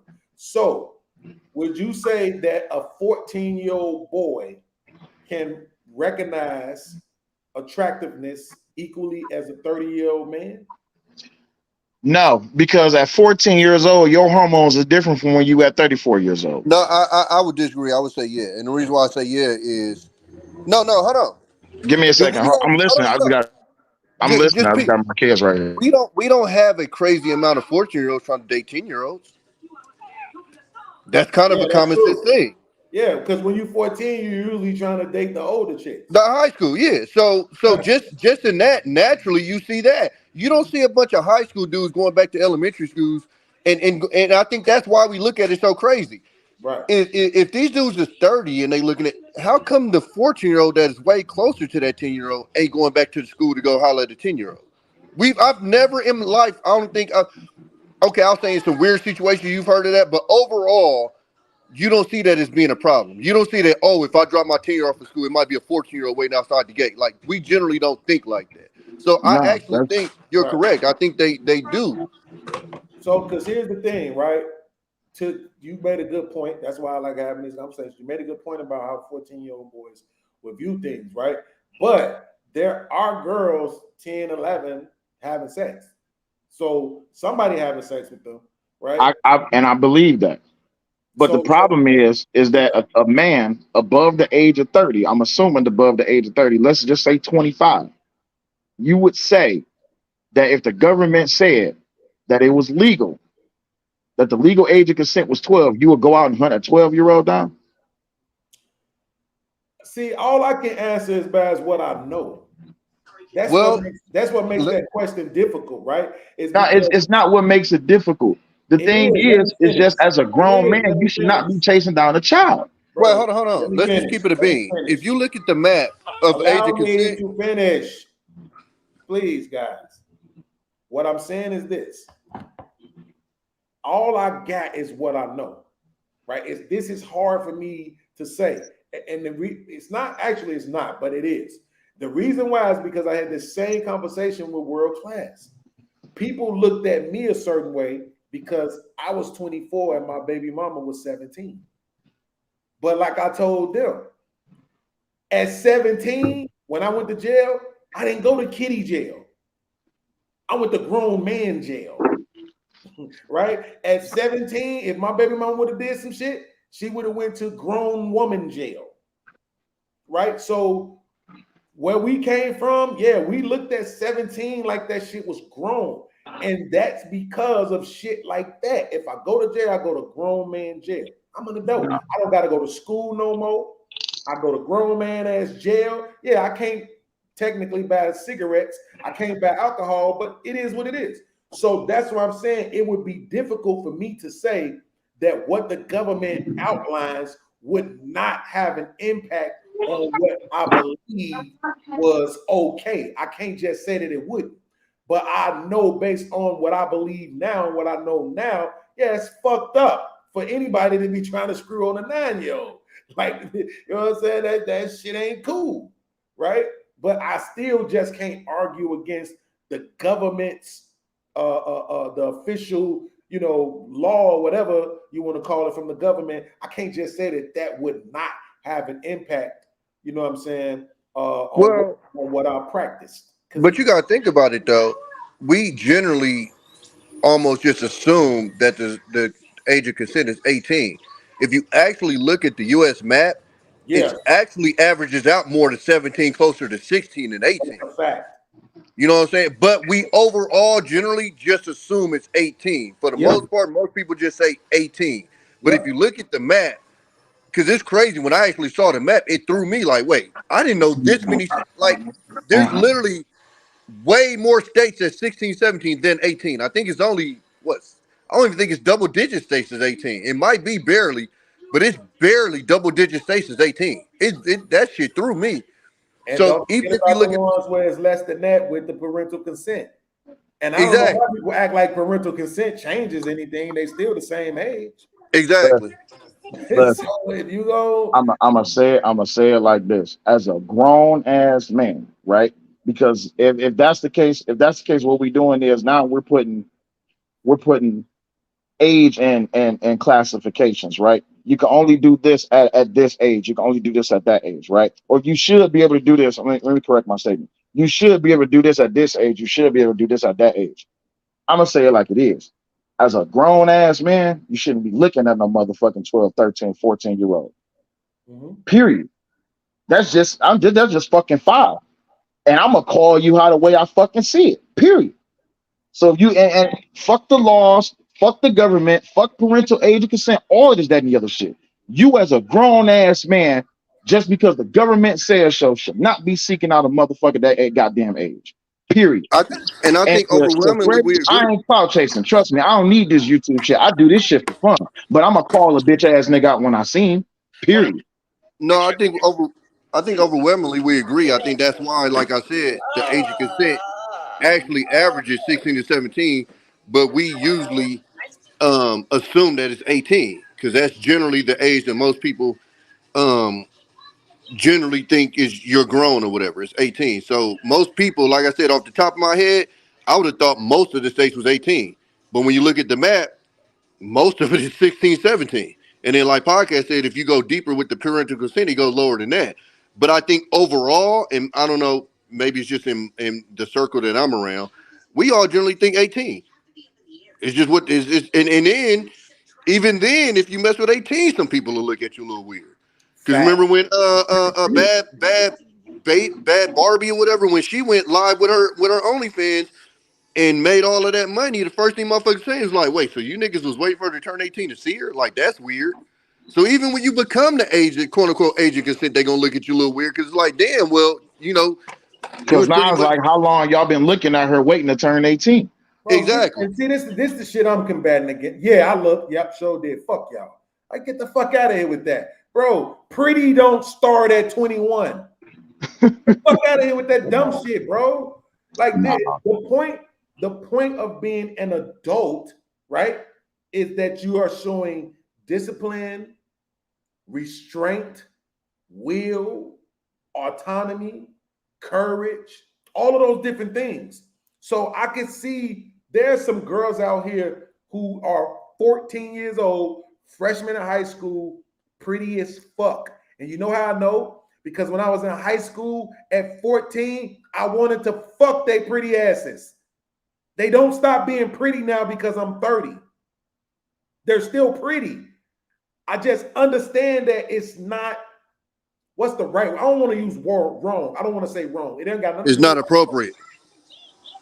Let's go with that. It's not appropriate, right? For my 30-year-old ass to be dealing with this 14-year-old girl.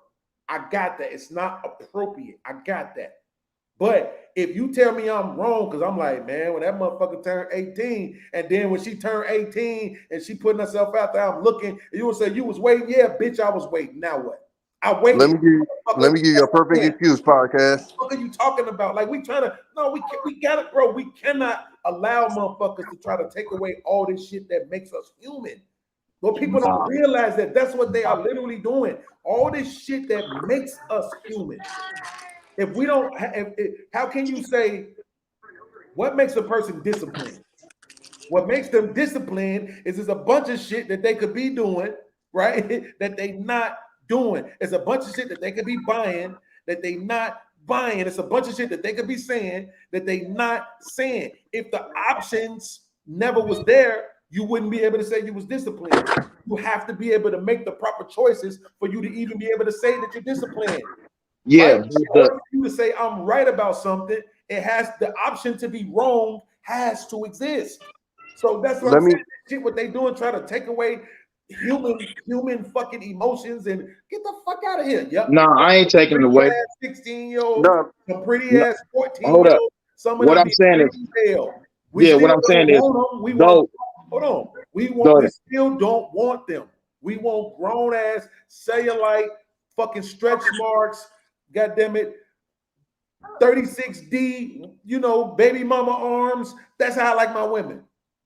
So just because I can acknowledge that a motherfucker is pretty, what the fuck does that mean? No, saying that is one thing, but the wisdom and the knowledge that a grown person has and the influence that they can have on a minor, that's what I have a problem with. Because as an adult, that's the problem. They don't all have that, and that's the problem. And the real problem is that. But the thing is, if a person, let's just say that the person does have that, right? And then they be like, all right, cool. Well, I see this girl, she 14, man, I'm gonna wait 4 years and then I'm gonna jump on her. It's just like, all right, cool. So what you doing in these 4 years? So you just look at 14-year-old girls and wait till they turn 18 and make moves? Wait, see, this is important. See, this is my point. Thank you. Shout out to Miss Parker. A point of info. Most of our grandmothers born before 1935 were married at 16.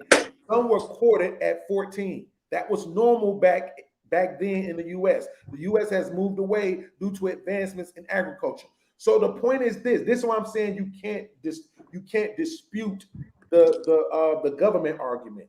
Bro, what we believe, any motherfucker who will sit on a panel and tell me everything they believe it because they choose to, I can't even trust you. I don't even want to be around you. Oh, you know that's bullshit. A lot of shit is programming. A lot of shit is cultural. A lot of shit program, but this ain't 1835 though. Let me make your point. 1835. The point. No, let me make your point, podcast. The chick from LSU, my bad. Chick from LSU is fully legal. She did a Sports Illustrated shoot, and niggas was being called creeps for peeping her Sports Illustrated. She is fully fucking legal in every way, shape, or form. Yeah. And niggas was called creeps because she herself went on Sports Illustrated, had a swimsuit issue, and niggas was complimenting it. Yeah. So it's almost a way to shame niggas. We have to combat that. We have to combat that with the truth. No, bitch, you're just insecure. You don't like the fact that this woman is getting all this attention and you're not. This don't have anything to do with me, right? Because look good. Like I could do this all day. I could go to Chicago and I can take pictures with girls from 15, 16, 17, 18 years old, right? And have them looking like adults, weave, lashes, all this other dumb shit, the makeup, all this other dumb shit that fucking women do, and put them up, and motherfuckers be like, man, that's a bad bitch. And I'll be like, yo, she 15. Oh shit, exactly.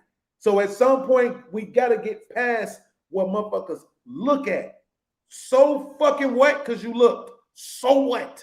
But you Who know, cares? so Nobody gives a shit. But if let me you explain, go ahead, Tommy. let me explain to you what it is. And a lot of women ain't gonna like this. That's women's way of staying relevant when they're older. It's you shame us for looking at the newer, better version of you. And what's fucked up for them, and it's just nature, is we naturally get better when we get older. That comes from women. Women will tell you that. We look better when we go to, et cetera, et cetera. For most women, they don't. So when you got single men at a certain age, and the women at their age are looking worse, then they're good. The only way that they can save themselves is shame you for looking at the younger version. Because there's no other way you can tell me that people are shaming you for looking at a college athlete in a sport that's fully legal. Where's the shame coming from? I have no fucking clue outside of the fact that they just trying to destroy men. Giving the compliment is one thing, but stating your intent that you will fuck a 12-year-old, hell no. No. But Right, this is we're my not point. talking about that. No, but that's my point. Well, hold on. That's my point. Dudes look at 17, 18-year-old, they get on the Sports Illustrated or they get on OnlyFans, or they become models and they go into the industry. You know what industry I'm talking about. And they get into the beauty standard industry and all that and the other bullshit. If that's what they want to do, that's what they want to do. I don't give a fuck what these women do. I hold men accountable to what the fuck your intent is. If you out here saying, oh, that girl looks nice. All right, cool. It is what it is. That girl, keep it pushing. If you out here saying, oh, man, I mean, the age of consent is 13. Nigga, what? Wait. So let me tell you what one of the problems I have before I address Rob B's comment. Okay, I'm 46 years old. I would fuck the shit out of an 18-year-old girl, but I wouldn't try to. That's the whole point. I wouldn't shoot my shot. I don't care how bad she looked. She could be the finest woman on earth. I just wouldn't try. I don't have any interest in fucking an 18-year-old girl. Zero interest. But I would. Here's the problem. When people hear that, they'll be like, oh, so that means if a 15-year-old tried to give you the pussy, you take it too. Mm-hmm. That's what's wrong with humans. I hate human beings at this point because that's what they do. They call it moving the goalpost, Bing. Yes. Human beings think that they have the right to infer on every fucking thing you say. I have the right to assume and presume and exaggerate and everything else. I like women that's tall. So you don't like women that's short? Mm-hmm. This is what people do all the time. And this shit is terrible. They think this shit is proper communication, and it is fucking not. To Robbie's comment, she said most fathers have an issue with a grown man sleeping with a young woman. I have a daughter. I don't care. Like, I'm just gonna be honest with you. No, I got 2 daughters. I don't care. Yeah, Robbie, that's the woman perspective. That's complete. We do not give a fuck. Like for real. Even in this situation we talking about now. Okay, let's say I hear a story, right? Earlier today, a 31-year-old Ohio man, was found to be having a relationship with a 14-year-old girl. I could give a fuck less. I don't care. It's not that big of a deal to me. It's not. I don't care. She is a consenting party in that relationship, and I don't. Yeah, that I ain't gonna lie. That would rub me. Watch this. Earlier today, a 31-year-old man was found to have taken a girl in at 7 years old, and since 7 years old, he has been grooming this young girl to be his sex toy, whatever, blase, skippy, this and that. He's been having sex with her. She's distraught, depressed, all this other shit. Now that nigga need his ass beat. That's a whole nother ball game. No, that's not a ball game, G. It is a whole nother ball game. You no, know it's why? not. It is a whole nother ball game. You know why? Because there's 14. How can a 14-year-old consent with a 34-year-old man? Stop. because there's 14-year-old girls out here who rob niggas. Literally, I'm not even joking. There's 14-year-old girls out here who set niggas up to get robbed. That I'm trying to tell you what it really is. In Chicago, we had a girl, the motherfucking nigga, what's the rapping ass nigga that got killed in Atlanta from Chicago? The King Von ass nigga. Who? One of the motherfuckers that they say he killed was a girl who was a killer at 14. Yeah, KI. Right. So what I'm trying to say is nobody is finna just keep convincing me that 14-year-old girls are not autonomous beings. Get the fuck out of here. That's not the problem. The problem is the grown man. But hold on, wait, hold on. But wait, You just asked the question. Yeah. He said, yeah, go ahead. He said, how can a 14-year-old consent to a 30-year-old, right? Right. The same way she can consent to a 15, 14-year-old. Exactly. That's moving the goalpost. No, a grown man. No, hold on. Yes, a grown man. Hold on. A grown man above the age of 30. If a 14-year-old come out here and be like, "Oh, I want to give you this, and this," he should have it within him to say, "You know what? No." We're not disagreeing with that, but that's not what we're arguing. Now you moving the goalpost because your question was, how can a 14-year-old consent? Consent just means say, "Okay, I'm with it." That's all it means. I got you on that one. So if you my can thing say is, at 14 years old, if you can say yes to a 14-year-old, to a 15-year-old, to a 10-year-old, you can say yes to a 28-year-old, to a 30-year-old. It doesn't change the consent part. We're not debating that it ain't right. We passed that. We've already acknowledged that it ain't right. Right? We've acknowledged that. I'm acknowledging that it ain't right, but I'm also acknowledging that I don't give a fuck. It's way worse shit going on in the world. You are not saving the world by stopping 14-year-old girls who want to have sex with 30-year-old men from having it. You're not. No, I'm not trying to say no. I'm not trying to say the world. I'm not trying to say the world from stopping 14-year-olds from doing what they want to do. My thing is, as a man, right? I get what stance you coming from. The stance I'm coming from, you're a nasty ass nigga if you out here fucking with a 14-year-old girl. We're not disagreeing. Right. Hold on, wait. We stated. No. That's. I get where you coming from. The stance that I'm coming from is, I understand that 10, 11, 12, 13, 14, 15, 17, 19, whatever. They're going to feel the way they feel. They're going to make decisions that they make and all this, that, together. Fine, that's on them. My problem is the ones that should be held accountable is the older fucking adult. You see what I'm saying? And the fact that, hold on, wait. The fact. That's what you understand, Will. What I'm trying to get you to understand is this. There are some things we pass that we understand it. It's unwritten rule type shit. We get it. Even me, when World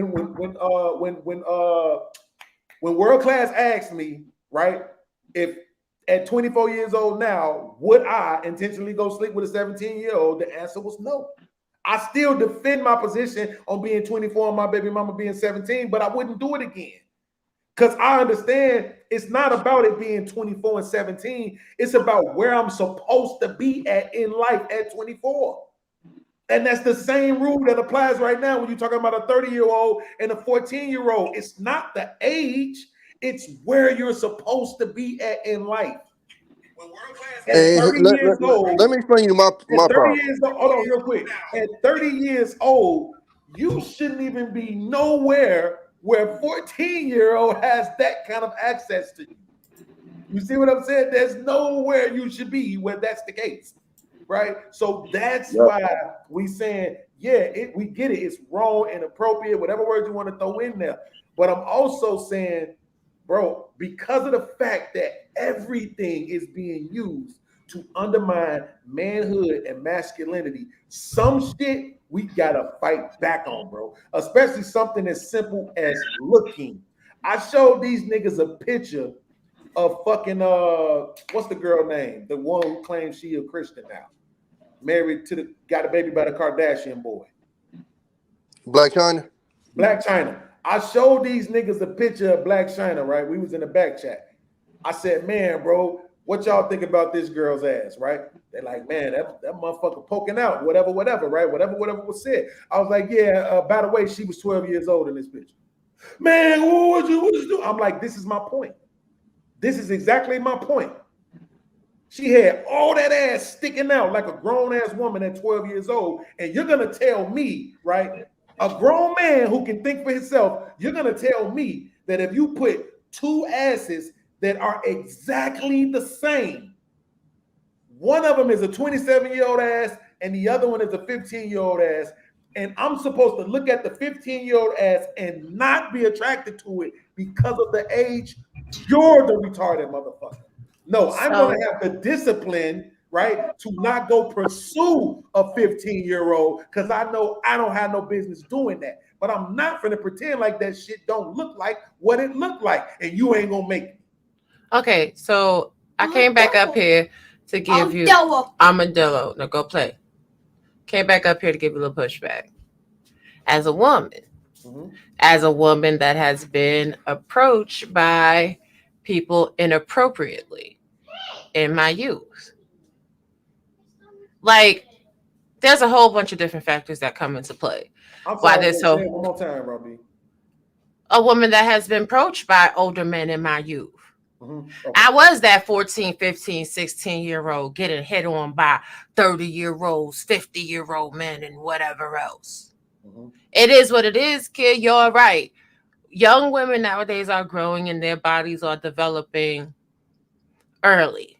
A lot of younger women will have a more adult shape to their body, even though their mentality is not right and exact. A young woman cannot consent to anything at that age. For real, for real.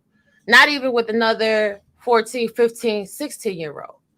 Because even though she may be mature in some aspects, in regards to relationship and capitulation, she is not going to be mature enough to understand the decision that she's making. Secondly, there's a lot of talk in these spaces about women that are having high body counts, not virginal, inappropriate for marriage. Why is that happening? Because they've been corrupted from the ages of 14, 15, and 16 by these grown men getting at them. Now, me, I'm blessed. Me, I'm lucky. My mother wasn't with the shit. My mother ran a man out of our whole entire town. You feel me? She was like, how old is he? Oh, here your face? She went down there with the aluminum bat to the man's place of business. It was over with. He had to go from the town. Mothers got to start protecting their daughters. It's no way that you should be letting your 14, 15, 16-year-old running around with weave down to the floor, lashes on, and clothes that's too tight. Dress your children age appropriate because, to Bean's point, it's facts. Men gonna look at what they look at. Don't put your daughters on display. And I'm not ever here to argue the conversation on either side because really, truly, I'm not in a position to judge nobody. But I could say to mothers, think outside the box. Remember to when you were young. But have people been raised correctly? Were their mothers invested enough to make sure they stayed in their place and they stayed in their lane so that they were not victim or victimizable? And the reality of the conversation is fathers not being in the building, because my father was in the building too. My father wasn't going for it. Somebody was looking at me the wrong way. It was a problem. My father was real puffed up and real angry from when I was young. Fathers got to start be present for their daughters, and mothers got to make sure that they are keeping their children safe. I'm not giving my child no cell phone until she reaches high school. I don't give a damn what's going on. If that means I got to stop everything I got going on in life so that I'm present, so that at all times my children have access to me, then that is what it is. But in the past 20, 40 years, what we see is latchkey kids, kids that are given cell phones, kids that are given too much freedom.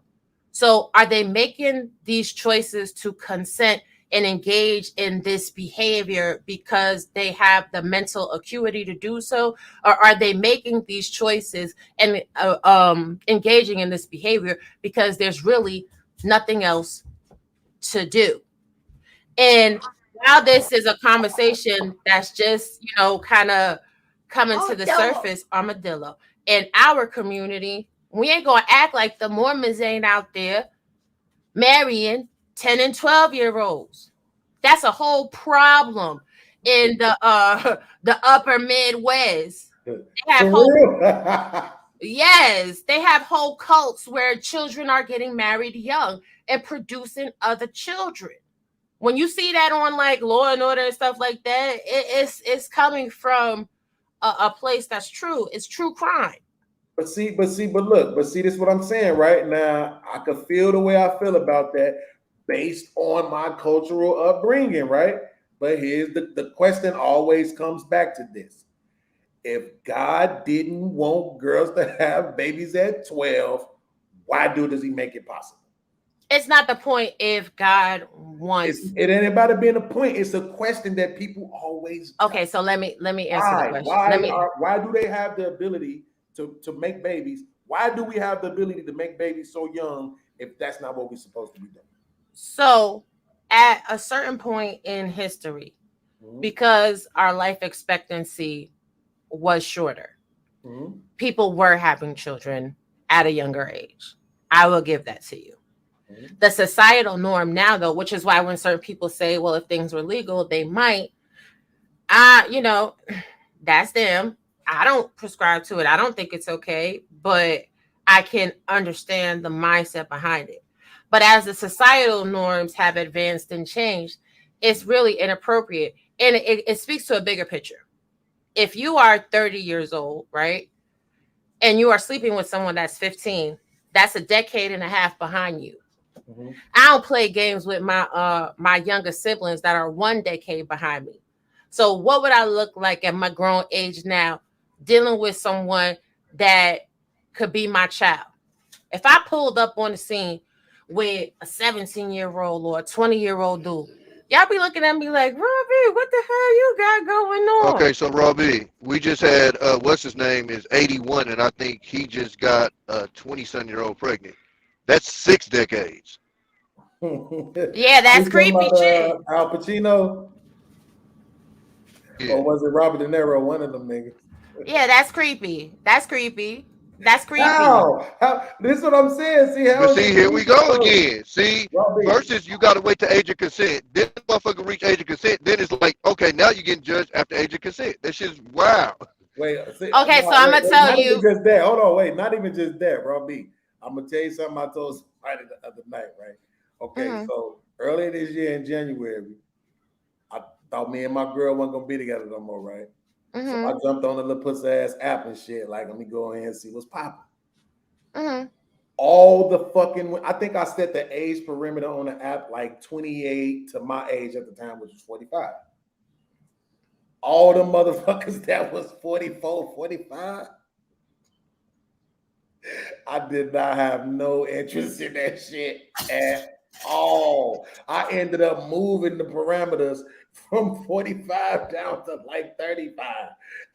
I'm not saying there's no attractive women in that age group. I'm just saying they ain't on the motherfucking apps because they don't gotta be. Podcast. Right, but the point that I'm getting to is this: physical attraction is always going to be physical attraction. There you go. I'm not talking about physical attraction. That shit look better between 21 and 35.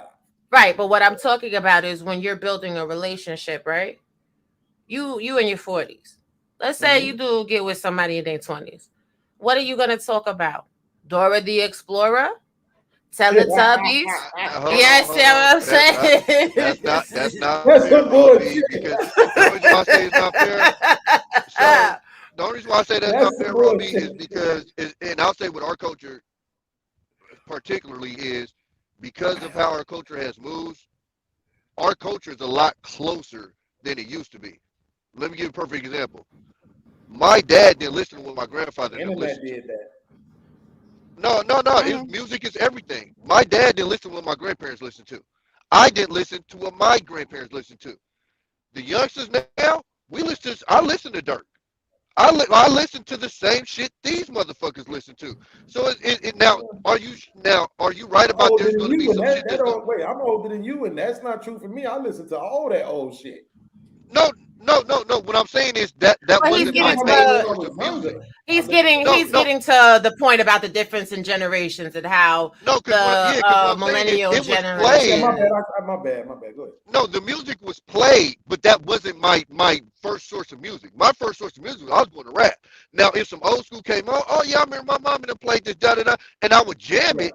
And y'all a little different in Chicago too, because y'all kind of was more, y'all was on that a little longer than everybody else. But what I'm saying is, like out here, we was on like Snoop and yada yada yada, all that shit. You gotta remember, Snoop is still relevant to this generation. If Snoop drops an album, there's people in this generation that will buy that album still, that will listen to that album still. Right, but I mean that's also a superficial point. Not to be, no disrespect. That's also very superficial. I'm talking about from a life perspective. Yeah. In your 30s and your 40s, you're worried about paying bills. You're worried about raising children. You're worried about it. Listen, oh my God. I don't cut you off, Tommy. Why you always gotta do that to me?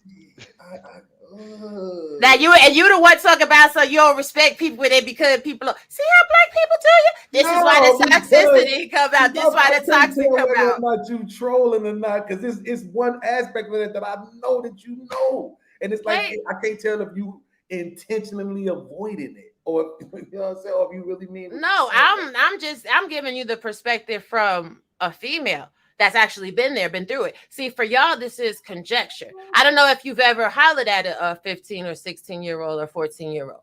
I don't know if that's been your testimony. I know as a 14, 15, and 16-year-old, I have been hit on by grown men. And I'm telling you. What was your choice? What did you choose? I chose to take my butt to church and tell my mama. I told you my mama ran somebody out the city with the bed. I'm just saying in general. And Robbie, you ain't gonna keep being a Virgin Mary around this motherfucker. Guys that was in your age group. Wait, did you choose guys that was in your age group or guys that was older? So to be honest, I usually deal with guys that are 9 years older than me or less. A decade, Robbie? What would y'all have to talk about a decade older, Robbie?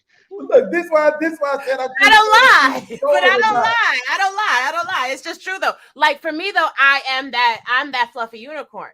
I finished high school at 16 years old. I was in college at 16. Really? So for me to deal with somebody that's like, at the max 10 years my senior, my maturity level is different. And the things that I talk about are different. And the things that I've had to do as a young adult and a grown woman are different. I've been paying bills since I was 17, 18 years old. Okay, so bro, B, this is why I said I couldn't tell if he was trolling or not. Not necessarily just because you may have dated older guys, but just off the strength that usually women do date older guys. But at 20, let's say you out of college. So let's go with 22, 23. You 22, 23, and you dealing with somebody that's 40, they got a lot they can share with you. We try to make it seem like the conversations have to be one-sided. It's like, no, because I'm gonna hear from you and learn who you are. And not only that, I know people hate this word, but fuck y'all feelings. I'm gonna be able to groom you into the woman that I want for my own life. And at the same time, I'm going to have so much information. I'm going to be able to guide you in so many ways. And maybe not this way, baby, maybe this way. Okay, yeah, that's the one. Like I did this with my own lady and I ain't shit. I'm a whole nobody out here in these streets. And she will come on this platform and tell you, following me the last 7 years has made some of the best motherfucking decisions. Listening to this is the thing. This is the thing. Now, when I dated people that were older and I was in my 20s, fuck you. A lot of those people, I refuse. A lot of those people were toxic. So then it depends on the type of man that you are involving yourself with, which a woman in her 20s that doesn't have any direction, she's not going to pick an appropriate suitor. As I got older, hold on. Let me finish. Let me land it. As I got older, me choosing people that were older than me, I was able to pick more appropriate people for my life and for a leadership capacity. 20-some-year-old girls, they don't give a shit. They dealing with the drug dealers. The dudes getting fast money. The dudes going to jail and doing things that are inappropriate. No drug. Okay, well, whatever. They dealing with people that are not necessarily headed down the best possible life path. Because they don't have anybody telling them that that's not the right thing to do. And even if they do, and I'm going to use myself as an example because I could be that honest with you, they're going to be like, you can't tell me nothing because I'm grown. That's when women start to smell in their butt and feel like nobody cared direct them at all. So it's a toxic situation. Now I'm landed there. But you know, it's a lot of like, I feel like me personally at 46 years old, again, even though I would not shoot my shot at her, I feel like I could bring a lot to a 23-year-old. Like, it's a lot of shit that I could guide that woman through. It's so much stuff that she would be able to avoid, right? By dealing with me, so much bullshit and all that other drama she would end up having to go through. And not only that, I'm going to be able to push her towards financial security, investing and shit, you know, stocks, index funds, money marketing accounts and shit like that. Okay, now you I'm gonna be able to push her towards that type of shit. I'm gonna be able to romance her away from clubs and all of that other dumb shit, right? Because I'm going to create an environment where she is loved and at the same time is structured. You know what I'm saying? There, she's not gonna get that from another motherfucking 23-year-old. That nigga's still trying to figure it out too. So that's like when motherfuckers ask me if it was my daughter with the R. Kelly shit. Well, where would you rather have your 17-year-old daughter dealing with a 30-year-old or a 17-year-old? I'm like, nigga, 30. I'd rather her have a baby by a motherfucker who can provide for the goddamn baby. The average 30-year-old has a job. The average 17-year-old doesn't. Let me put some context to it. Would you rather her with a 17-year-old that's going to just be with her, or a 30-year-old that's using her like a side chick, and he got 2 and 3 other chicks in rotation? Come on now, let's keep it brass tacks. Now she goes. No, let's keep it. I'm gonna do that. I'm gonna keep it brass tacks because we keeping it honest up here, right? This being channel, we keep it hood, we keep it trill. So at the end of the day, we ain't gonna act like no 30, 40-year-old is gonna be committed to no 17-year-old to 25-year-old. They just fucking them. I'm gonna give you this, even though I would have been, but I'm gonna give you this. Yes, you're right. On average, probably not gonna happen, right? However, you have to give me the context of your question. Is she his main or his side piece? It don't matter. It don't matter. It don't matter. It matters to me, goddammit. Is my daughter his main girl or his side piece? As a 17-year-old, she's the side piece. Well, then, no, I don't want her to be his side piece. Right, so that's but the I thing. would be okay with her being his main girl. Yep, sure would. But he ain't gonna make no 17-year. Go ahead, Tommy. Go ahead. Well, I'm gonna explain to you like the problem I had with that situation. And hell no, world class, I haven't. I'm gonna get back to that. And let's get this understood. Blood was completely wrong. This ain't even trying to defend him, R. Kelly. But my issue with that situation was the women acting as if the girls moved because they weren't mentally strong enough to not do that.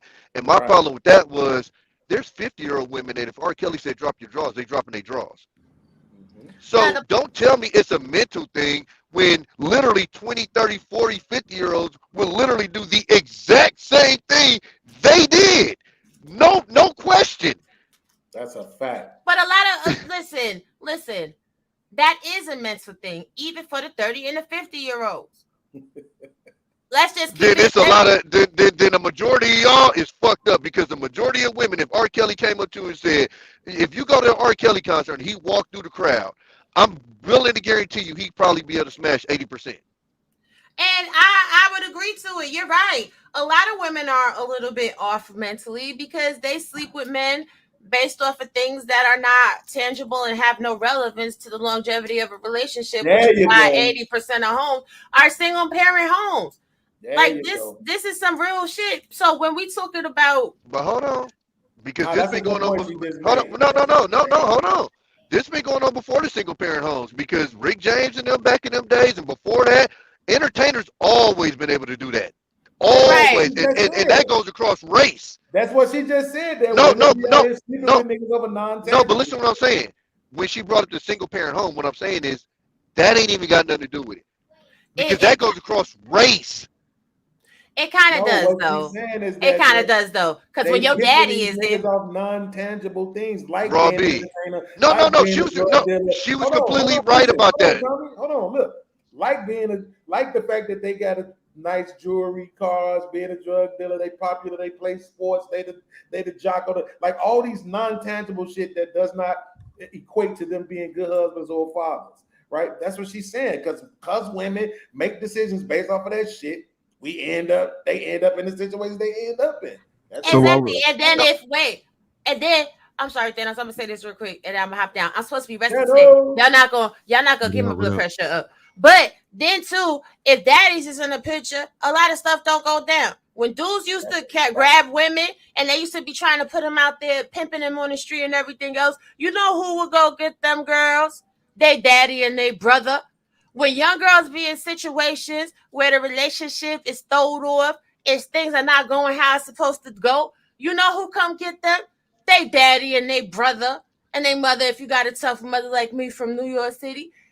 If people in your life are invested in you being the best version of you, they're going to stop you from making bad decisions. But like I said earlier, we have so many people that don't have fathers, that mothers are too busy working and they're latchkey kids and they, you know what I'm saying, are given too much freedom. That guys, and I'm not even saying that all men that are older, that they younger women are perverts or creepy or whatever. But the ones that are perverse and creepy and trying to manipulate and groom these young women down a bad path, they get away with murder because nobody is guarding the gate. There is no gatekeepers. Be a gatekeeper for your daughters and your sons too. Because I'm tired of these nasty older whores that be running around here sleeping with these little boys, taking them for the future. A lot of people in these past 2 generations are tainted because they were too exposed to copulation and they were too exposed to toxicity to know any better. I'm going for real. Bye, y'all. I feel better. Thanos, what up, G? What up? Hey, with this conversation, there's always going to be 2 sides. There's going to be that PC conversation, and then you can have this conversation intellectually.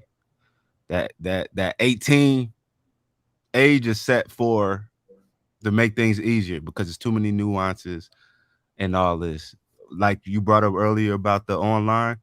Well, I'm gonna start with the club. So I'm gonna start from our generation. So the fake IDs. So that means someone's purposely going out the way to use an ID, knowing that's not their age to get somewhere where they don't need to be. Where was the grooming to make them do that? Second, if you look on some of the dating apps, you'll see them put in the bios, this is not my real age. And it may be a 4, 5, 6, 7 year difference because they lied to get on the app while they was under 18. So now they have to install what they call 2-factor authentication. You actually got to send your license for verification to get on these apps because it's happened so much. You can't say that's a mental thing. I will say that's more of human nature, and they going after what they want. Because once again, when it comes to the guys, it's why is it looked at different? Like it wasn't necessarily that the older women came to me. I shot my shot at the older women. You know, I was 16, 17 talking to 30-year-old women. Just like you can have girls that's 14, 15 years old shooting a shot at 25 and up year olds. Yeah, when I was 16. Wait, was I 16 or 17? I think I might have been 17 already. When I was 17, I was messing with this chick that was 24 years old. She shot a shot at me though. Like it wasn't even like, I don't even want to say shot a shot. She just was like, you know, hey, ain't you woo woo woo? I be seeing you woo woo. Oh yeah, Tommy, your mic, you might have to your audio is messed up for whatever reason. We can't hear you, bro. I don't know what's going on. I don't know if you're using the truck mic or if you call it from the Oakland, California county jail or some shit. That's what it sounds like. But yeah, it was like, you know, again, to me, I was grown at 17. So of course I'm not looking at 17 as a kid. I'm not. That's not my experience. My experience is 17 years old, you're grown. I was signed up for the military at 17. You might not be, you might not be, I already got my own crib grown, because it wasn't a whole lot of people that was doing that, but it was some, right? You might not be, I could buy alcohol grown. Well, we know they made that shit 21 for whatever fucking reason, right? So, but you ain't got to go to school. You can decide you want to have sex. Can't nobody say nothing about it. It was all this other stuff. Not to mention, if you get caught in the commission of a crime, you go to adult jail. Yeah. So, you know what I'm saying? That's just how we looked at it. But really, I don't even remember exactly. I think the only reason why we even got off into that conversation was because of the fact that we was talking about I heard the fact that Fatty and Jay Prince and how they've been going back and forth at each other, right?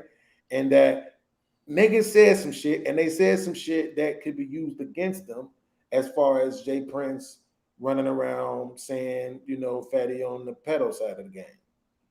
Oh yeah, the selective outrage. Do I think he's wrong for that? Yes, I do. I don't think you should be going around pushing the narrative that the man is a pedo. However, I think because you said some shit that lends to the credibility of the statement, it might be fair game, even though I still don't think you should. That Jay Prince should be doing that. However, though, him bringing up what happened to Jay Prince's kid, bro, that shit is terrible to me. Some shit that I told you in private about what happened to my kid, and you bring that up on the platform. And then for me, what's even bigger than what Jay Prince and Fatty is doing is the fact that Aaron O is sanctioning this shit. And it's bothering me because I have so much respect for Aaron O. Right? And it's like, okay, Fight Club, y'all have taken the restraints off. Right? Because this is my issue, is he's saying it ain't about the money. This is what Aaron O's saying. It ain't about the money. I could argue and I would win that it is about the money, because you didn't take the restraints off until it became about the money. All this whole time when it was just about you talking about on the AO show? No, I'm talking. I'm about to use that in 1 second. Watch this. What was the reason that Anton started Fight Club? To substantiate your argument. So it was basically to keep motherfuckers like out of trouble. So when we originally started it, it was basically like he would rather motherfuckers to be on the computer chopping it up than be out in the streets getting in trouble. Exactly, because this was during the pandemic, right? So his whole thing was, I'm gonna keep you motherfuckers in the crib off the street, because everybody could never get on Thursday night. Right, we all be sitting in the back trying to get in that motherfucker. We could never get in for some reason. Oh, at the end, yeah. Yeah. For some reason, every week, goddamn it, E Black was able to get in that motherfucker, but I never could. Right, so he created this other space, which was on his channel, the Anton Daniels channel. He opens it up. It's not necessarily Fight Club at this point. It's just the panel for everybody to pop on, anybody. Right, so. You create this space, say, hey, man, it's for everybody to be able to come up here, talk their shit, do what y'all want to do, stay from off the street, stay from outside, fuck that shit, you know, all the bullshit that's going on, right? Then, when a motherfucker got the channel flag, he created the new channel, Fight Club, right? And then, okay, cool, it's the same premise, substantiate your argument type came. That's when that came in. Okay, cool, this is Fight Club, you're supposed to be here, we're going to debate and shit, substantiate your argument, woo, woo, woo, right? Now, for a while, don't be talking about nobody's mama. Don't be talking about nobody's wives. Don't be talking about nobody's kids. Right? The whole thing was substantiate your argument. What happened? I can literally pinpoint the shit. They started doing the bounty. And ever since the bounty been in play, That's when the gloves have come off. That's when there's no restraints. Prior to the bounty, it was beans. Damn, you threatening niggas? Come on, bro. Maybe you shouldn't be here. Now that the bounty is in play, say what you want to say. Because a lot of this shit that you say is just going to get motherfuckers to pay money to get you out of here. It's going to make motherfuckers pay more money to super chat. Well, so It ain't about the money. I just can't accept that. well, but Beans, if you really look at it though, it's kind of always been like that anyway. And I'll say it like this: Aaron O has always, when he ran it, it's always been like it is what it is type shit. When Brittany B ran it, it was usually more restraints. It was calm down, and we're starting to see that now. Because when Cheeky runs it, fuck you, world class. when Cheeky runs it, again, we just saw the other day with Angry Man. He's gonna run it a certain way. But Aaron O has always been, I'm gonna sit here, I'm gonna drink my water. We even seen on some of the funniest moments of Fight Club, this nigga don't even laugh. He just sits there. He literally just sits there as just like a mute almost sometimes and just lets everything go. So if Aaron O said that, I kind of believe him because that's how he's always ran it. And it kind of went off the rails a little bit before that podcast. And I say that because that's why I ultimately like backed out of there, because that's just not my shit to get into. Because I was in that original, like it was me, it was a dude that we used to call the captain. He was a pilot. He used to pop up. It was Q, Jedi Mike, Kaya, Aaron O, Brittany B, who else? Oh, my nigga, the Haitian dude. JB used to pop up every once in a while. He wasn't like a regular, but he popped up. Anyways, it was a group of us. The reason why it was so calm back then, because it was literally damn near like a rotation of us. It was like probably like 12 to 15 of us. And we pretty much just rotated on the panel. It wasn't where it is now, where you just got wild ass into every time I go to Pop Fight Club. I'm like, who the fuck is this nigga? I've never seen him before. Right. It wasn't like that before. Before because I wasn't there when it originally started, but I was pretty close to when it originally started. And it was literally like 10 to 12 to maybe 15 at the most of us that literally just rotated. And that's why we was able to have these calm and just regular conversations. And then I kind of chilled out on it, whatever, because I couldn't do the all night shit and yada, yada, yada. But then when I would peek back in, I would just start seeing it get wilder and wilder. And then the art, and then the conversations got less and less serious. And then I want to say a couple of months before the bounty came in, that's when it really just started getting wild. And then you start seeing like the quote unquote characters getting like Beans. I've seen niggas literally change on Fight Club. It's a nigga on there. Fuck it, I'm gonna say the nigga name. I don't give a fuck. If y'all go back and run the tape on Practical Absolutes when he first got on there to how he acts now, it's a fucking 180. It's a complete fucking 180. That nigga got on there, he was this quiet ass dude that, you know, he always was on there doing his homework. He had these plans on doing this and this and all. And now I hopped on there one time and this nigga was lightweight talking like he was a gangster. I'm like, nigga, what the fuck did happen around this motherfucker? Like the nigga was really like on some nigga, had me on some like, nigga, I'm gonna be in Memphis in August, nigga, holler at me like type shit. Cause I'm like, from this dude? Like, I never would have thought this dude. But you literally see how it's literally changing people. And that's why I'm just like, I just got to stay out of there because you know what? If y'all like it, I love it. It's just not my vibe. And it's just like what we tell everybody. If you don't like it, just change the channel. And that just ultimately was my decision, was I ain't like it, so I just changed the channel. And every once in a while they have a discussion I'm interested in and I pop in and holler. But outside of that, bro, it just at the end of the day, it was like, man, I just don't like how the shit was going, so I just changed the channel. I just avoid this shit, bro, because that shit is a different monster now than when we started it, bro. A completely different monster. Yeah, I mean, but see, this is what I'm saying though, right? You gotta give me a second. I gotta put my food on, but it's like this. Back when Fatty first came, I talked about this earlier.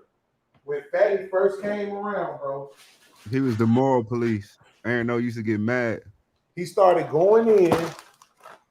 Not going in. He started having back and forths with Patriarchy and what's the I girl? remember that. Yeah, Eric. Yeah, I remember that.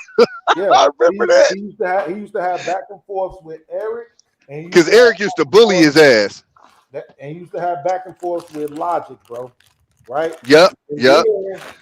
then somehow he ended up starting to have back and forths with Angry Man. Right? Yep. Yep. This nigga even made a shirt. You know what I'm saying? Like "Shut Up, Fatty" and all that. Yep. So, and what was going on then? The whole point was, bro, when they would get upset with him, bro, why you talking about his family? What his mama got to do with this? What his grandparents got to do with this, and his country, and you know, all this and that, and what his kids ain't gonna be, and this and that. And his whole thing was, why are y'all talking like that? And why is it okay for them to talk like that when specifically we know the motherfucker had a whole issue with Daryl Long for doing the same thing, right? For talking about people's family members and talking about people's dead relatives and all this and that. But somehow it was okay for motherfuckers to do with the fatty. Now it's a belief around the campfire that this is just who Fatty has always been, and it's coming out now. And I'm like, no, I don't believe that. I believe that this space has turned him into this.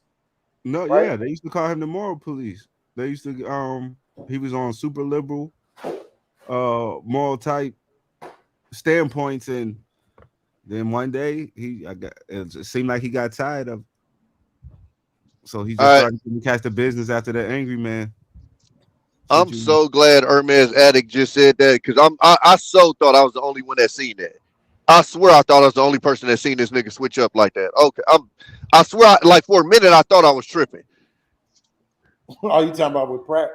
Bro, and what fucked me up was I was away from Fight Club for a minute. So in my head when I came back, like he was the same nigga.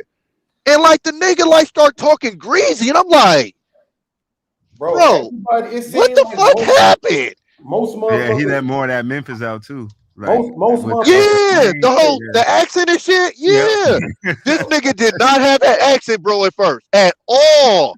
This nigga, blood. Oh my god. Most niggas in this space, bro, that have been here consistently, has changed in some way, except for me. Like I'm the only one, right? Like I changed in the beginning. I changed prior to Fight Club. And that was the whole point. That's what I was trying to do. I was trying to become more of an intellectual. I did that. I got over all my pain, bitter, and all that other shit. Not like got over it, but I suppressed it. And then when I ended up falling out with Thanos and Fatty and Brittany and all that bullshit, it's just all that shit that I have been suppressing just all came up at the same time. But I've been this same nigga though. The same angry ass, quick-tempered ass, demonstrative, yelling ass nigga. I've been. You say you changed, nigga, but you really haven't, nigga. You been that same nigga. Hey, wasn't nobody surprised when you start snapping, nigga. That's what I'm saying. I'm in Chicago. I'm in Chicago, and it'd be like, oh, here this nigga with this. I want to fight haven't really changed. I've been the same nigga. I watch bro. Do y'all not? Let me show you something. Because I showed this shit to Aaron the other day. I'm like, bro, do you realize how much you just aged in one fucking year? He ain't haven't had a day off, like no vacation. Bro, this shit is crazy, bro. I hope I ain't delete this picture, bro. I took this picture. I probably deleted the shit, but I took this picture from off of one of my earliest videos of him coming to my show, and bro, the man looked 7 years younger. I look up, yeah. Well, probably because he got that light little struggle beard he got going on right now too. Yeah, see, he got a lineup. He don't get lineups no more. My nigga Aaron over me. Oh, look at this shit, bro. Yeah. Yeah. Look how much fucking younger he look. Oh, that's crazy. Don't he got like the little beard now? Yeah, he got the little. Yeah, beard. But I think it's motherfucker is lined up right now. I think his shit is lined up. Oh, okay. Yeah, he just got a lineup, and he still look older. Yeah. That's what I'm saying. That's how much this space affects people. They don't even realize it, though. That's why I left podcast. That's why I bounced. Really fucking realize it. They think they just hear and they just running their mouths, but they really not. It's really well. because people don't understand energy, bro. And that energy that they got over there, that shit ain't good. It's toxic as fuck. If I'm gonna get stressed out, nigga, I'm about to get stressed out over some real life shit. Nigga, some money or something like that. I'm not about to get stressed out over some niggas I ain't never gonna meet in life. That's wild to me. Yeah, this shit here, man. I mean, look, let me go ahead and circle back to this real quick. Earlier today, man,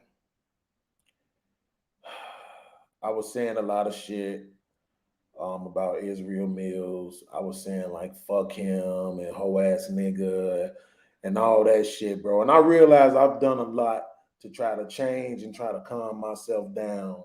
So I just want to backtrack and say, fuck that bitch ass nigga, hoe ass nigga. Fuck you, nigga. In real life, fuck you. Like straight up and down. That's the only energy I got for you. It's fuck you. You got all that motherfucking money. I'm on screen by myself, so can't nobody else say Tommy then was over there with the shits too. Nope. I'm on screen by myself. Shout out JB. Fuck you, nigga. Real talk. And you got all that motherfucking money because this the shit that make you better than everybody else. Because you got money and you got a Versace robe, right? My glasses look better than yours, and these bitches was like $10 off Amazon, nigga. In real life. That is a fact. So you got all that money, right? And it makes you so much better than everybody else, bro. Catch a motherfucking flight. Catch a flight. I promise you everybody get to go home. I'm not in the business of trying to end people's lives. I'm just tired of you hoe ass niggas on YouTube, bro.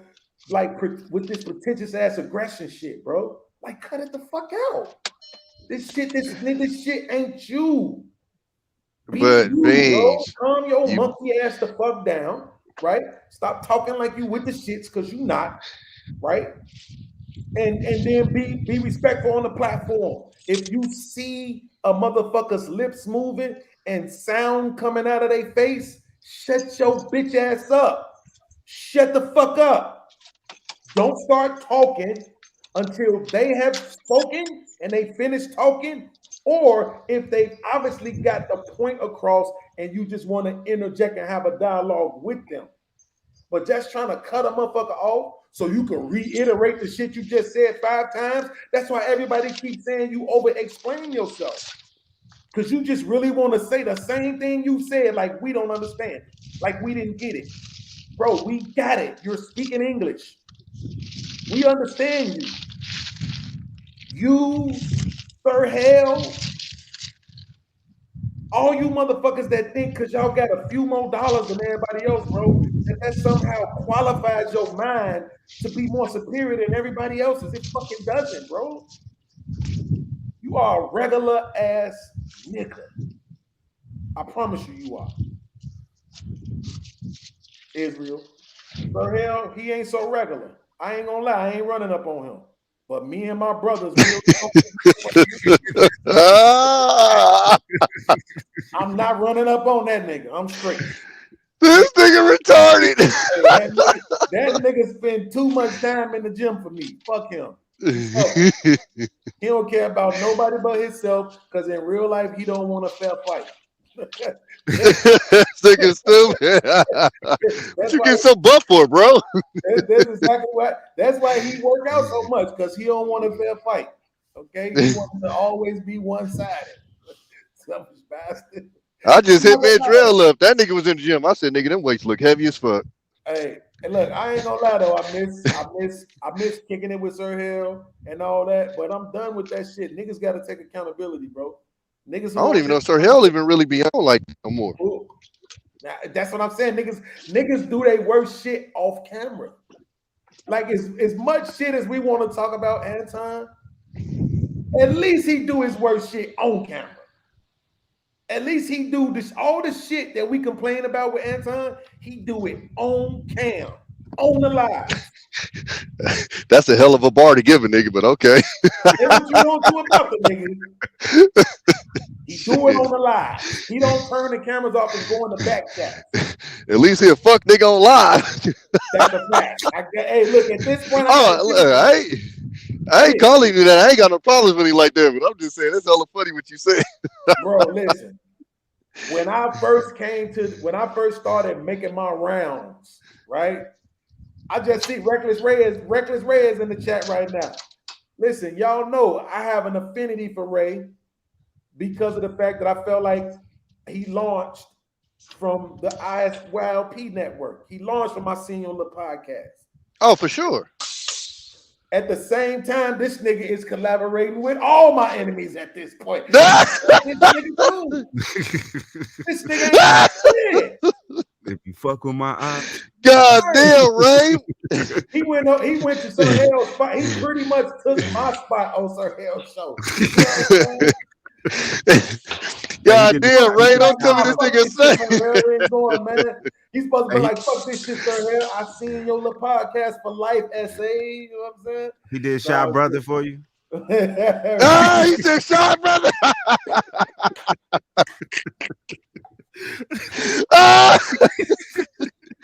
That nigga said Shy Brother. Get the fuck out of here. That's what I said. But listen, when I first came into this space and started like networking with motherfuckers and shit, bro, I'm not gonna say no names because I ain't trying to start shit. Every motherfucking back chat was about Anton. I don't give a fuck what the show was about. The show could have been about, do we think that they should clean the water up in Mississippi? Soon as a motherfucker said in the broadcast, yeah, man, y'all know this bitch ass nigga Anton only got his money because of this and that and blah, blah, Skippy. That nigga ain't no real millionaire. Yo, he be lying about this and that and this and that. Bro, did you see such did this? I'm like, God damn. Nigga, what the fuck? At this time, I ain't had no smoke for the dude either, so it was kind of just like, why the fuck is we spending all this time talking about Anton? So I started noticing, okay, he do a lot of shit. He said a lot of shit that people don't like. Got you. Cool. Right? But at the end of the day, everything that we know, everything that we say bad about Anton, he did that shit live. At some point, I just got to give a motherfucker credit for that. Because these other niggas wait till they get offline to talk their shit. They wait till they're in the back chat to talk shit about you. You know what I'm saying? So to me, that matters. But this other Johnny come lately ass, riding the coattail of angry man ass nigga Israel Mills, fuck this nigga. This nigga is the worst kind of nigga. To me, real talk, bro. Like, this nigga is the worst kind of nigga, bro. Because if we on the squad, if we on a team, right?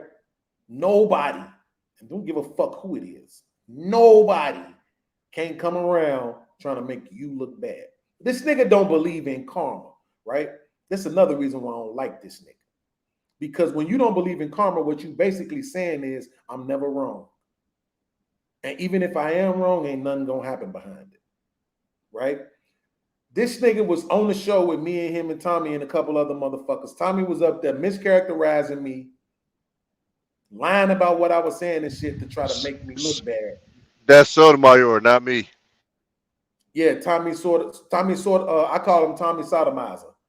Tommy Sodomizer was on the motherfucking panel trying to mischaracterizing what I was saying, lying about what I was saying, lying about who I was, and trying to make me look bad, right? And then Israel tried to say it was all under the blanket of comedy. He's a funny nigger, man. I'm telling you, Beans. Why, man? He's a funny nigger, man. Right? Then a couple of days ago, this nigga did a whole fucking show about this same thing. Literally titled the show, Why Do People Mischaracterize and Lie to Make Motherfuckers Look Bad? But the whole time when a motherfucker was doing it on your show, on the Toxic Avenger Network, your bitch ass didn't have shit to say. Nothing. Laughing at it. Oh my God, Tommy, you're so funny, man. Can I put mustard on your dick before I suck it? Let's remember the gloves is off, right? We don't got to show no respect. Not to mention the fact I appreciate the smoke. I really do. I don't get to be as violent as I want to be. Because when I'm violent, either I go to jail or people get shot. That's what being violent has taught me. Every time. I swing on the motherfucker, either I go to jail or somebody gets shot. Or shot at. And then people are like, bro, you gotta understand your shoulders and you big. And it's like, so fucking what, nigga? Offer me a fair one, nigga, or fucking stop talking shit. That's the key to surviving in the streets. Offer me a fair one or shut the fuck up. And you know what? You understand that in the streets. Straight up. It's a very good understanding there. Hold on. This nigga is, let me wash my mouth. Not to mention, if I know a nigga ain't gonna offer me the fair one, I'm not talking shit to that nigga. I'm already knowing what it's gonna be. Yeah. This nigga ain't gonna do shit but shoot me. I ain't finna argue with him. Yep. And that's okay with us. We accept that shit and move on with our fucking lives. I don't give a fuck. Listen, straight up and down. Like, okay. People can say what they want about guns, but one thing it do is it brings a real good understanding to these niggas. That is a fact.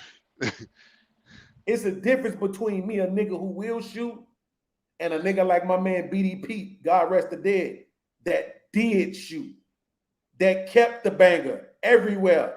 Literally, we would be outside talking to the police. The nigga would be sitting there with a big ass 40 in his back. Dog, I And he done told laughing niggas. and talking to the police like it ain't shit. Niggas don't understand when you unarmed and you take a nigga pistol from him. That's different, nigga. Hey, nigga, That is a fact. give me that. You ain't using that. Fuck out of here, nigga. Ray said, at least, he said, I don't be sucking mustard dicks. At least I got that going for me. Like this shit spicy. Pause. What the fuck? No, listen, man. In this space, it's clicks. I don't know if y'all noticed this. Aaron O is never, ever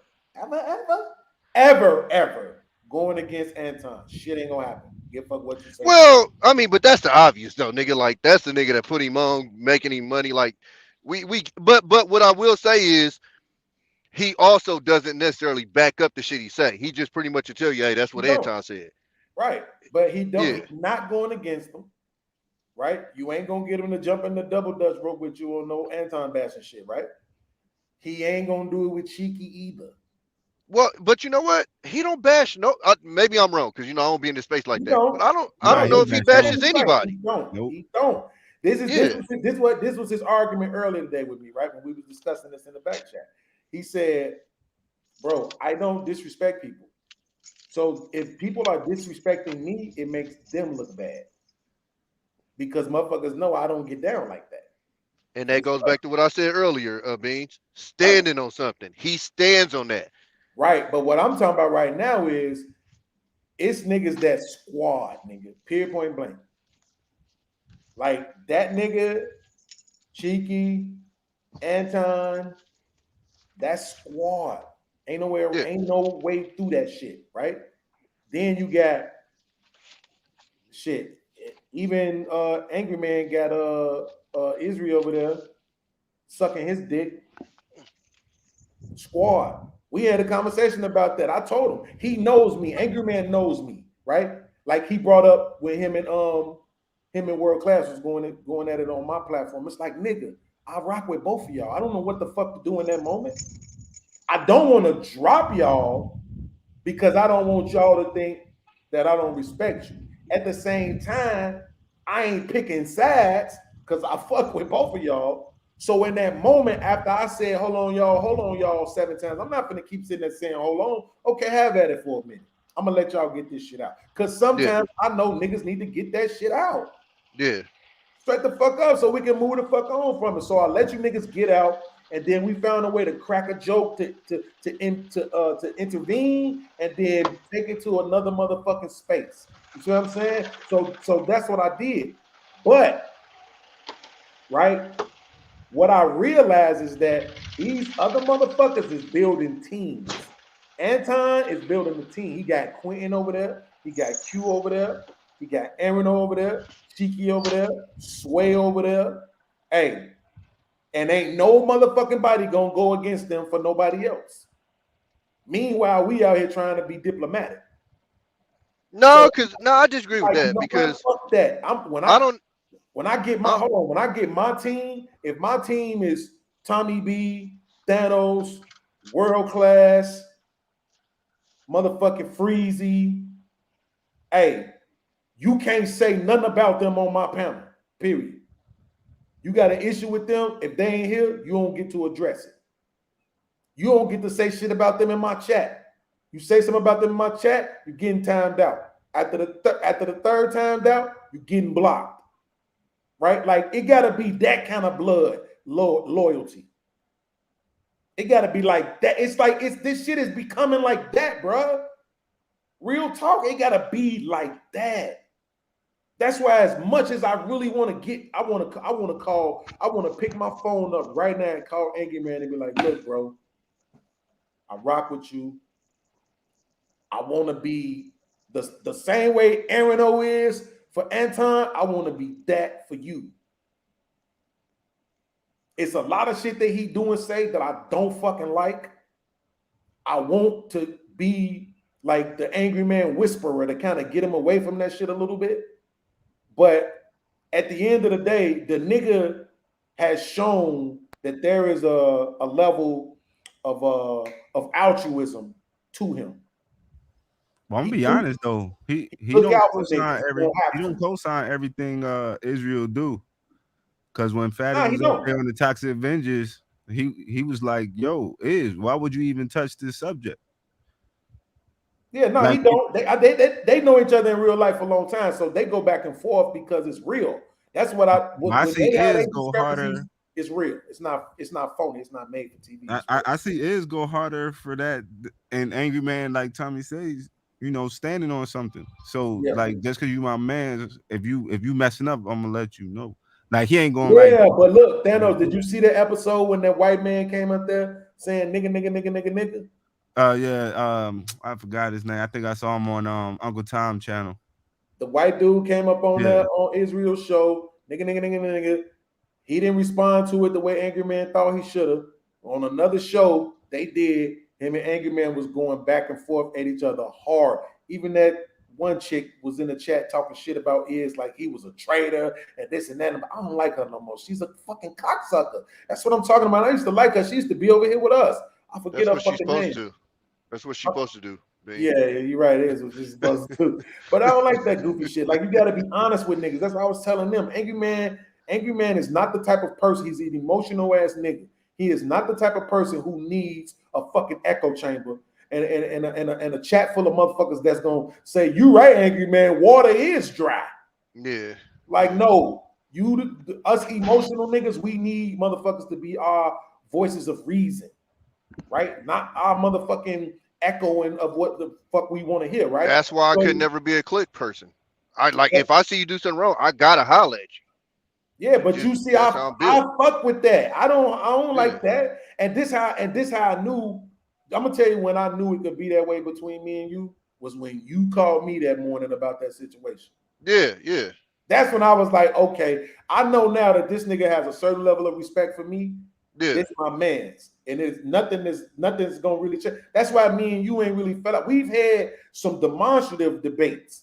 You know what I'm saying? Got loud with each other, but we ain't really fell out. But no, there's a level of respect there. This is another part of what people gotta understand, though, Beans. People need to understand that you can disagree with people, and it ain't gotta be beef. And that's the biggest problem with this space is if I say the sky is blue and you say it's red, it's instantly a beef. Right. The reason why I ain't never really been into it with nobody in space, because nigga, if you think it's red, cool. How does that affect me in any way, shape, or form? When I was on Black Man Show and they was going at the We On Lock nigga, and they come to Tommy B, what you think about his simping Tommy B? And they just thought I was gonna go in on him. I said, that shit don't affect me in any way, shape, or form. What the fuck do I care about? What's up, Fatty? What up, Fatty? I'm like, why are y'all so mad at this nigga for being a quote unquote simp? How does that affect your life? What are you mad about? But Yeah. because he doesn't do what they say that you're supposed to do, they're angry. Like they didn't sound like they want to fight the nigga. I'm looking like, where the fuck is this anger coming from, bro? Like, Yeah. I'm confused. So I think a lot remember of you people saying in this, that shit too. yeah, I'm like, I think a lot of people in this space is like, as soon as you don't agree with something that they say or how it should go, it's instantly like, fuck you. And that's what's Yeah. always been weird to me about this space. Like you said, me and you have disagreed. Me and Fatty didn't disagree. It ain't ever been like, nigga, fuck you. It's like, okay, cool. That's how you feel, cool. And you keep it moving. But in this space, when it gets to that point, then it turns into fuck you and that's the part that's been weird to me in this space. Because especially you're supposed to be dealing with quote unquote intellectual people. I don't And see it. for the record, for the people who watching or may watch this later, if you listening to Tommy right now, you thinking, well, damn, that's the same thing podcast did. It's not, right? Because when me and Thanos and Fatty and Brittany fell out, it wasn't because they disagreed with me. It was because I felt like I was being gaslit.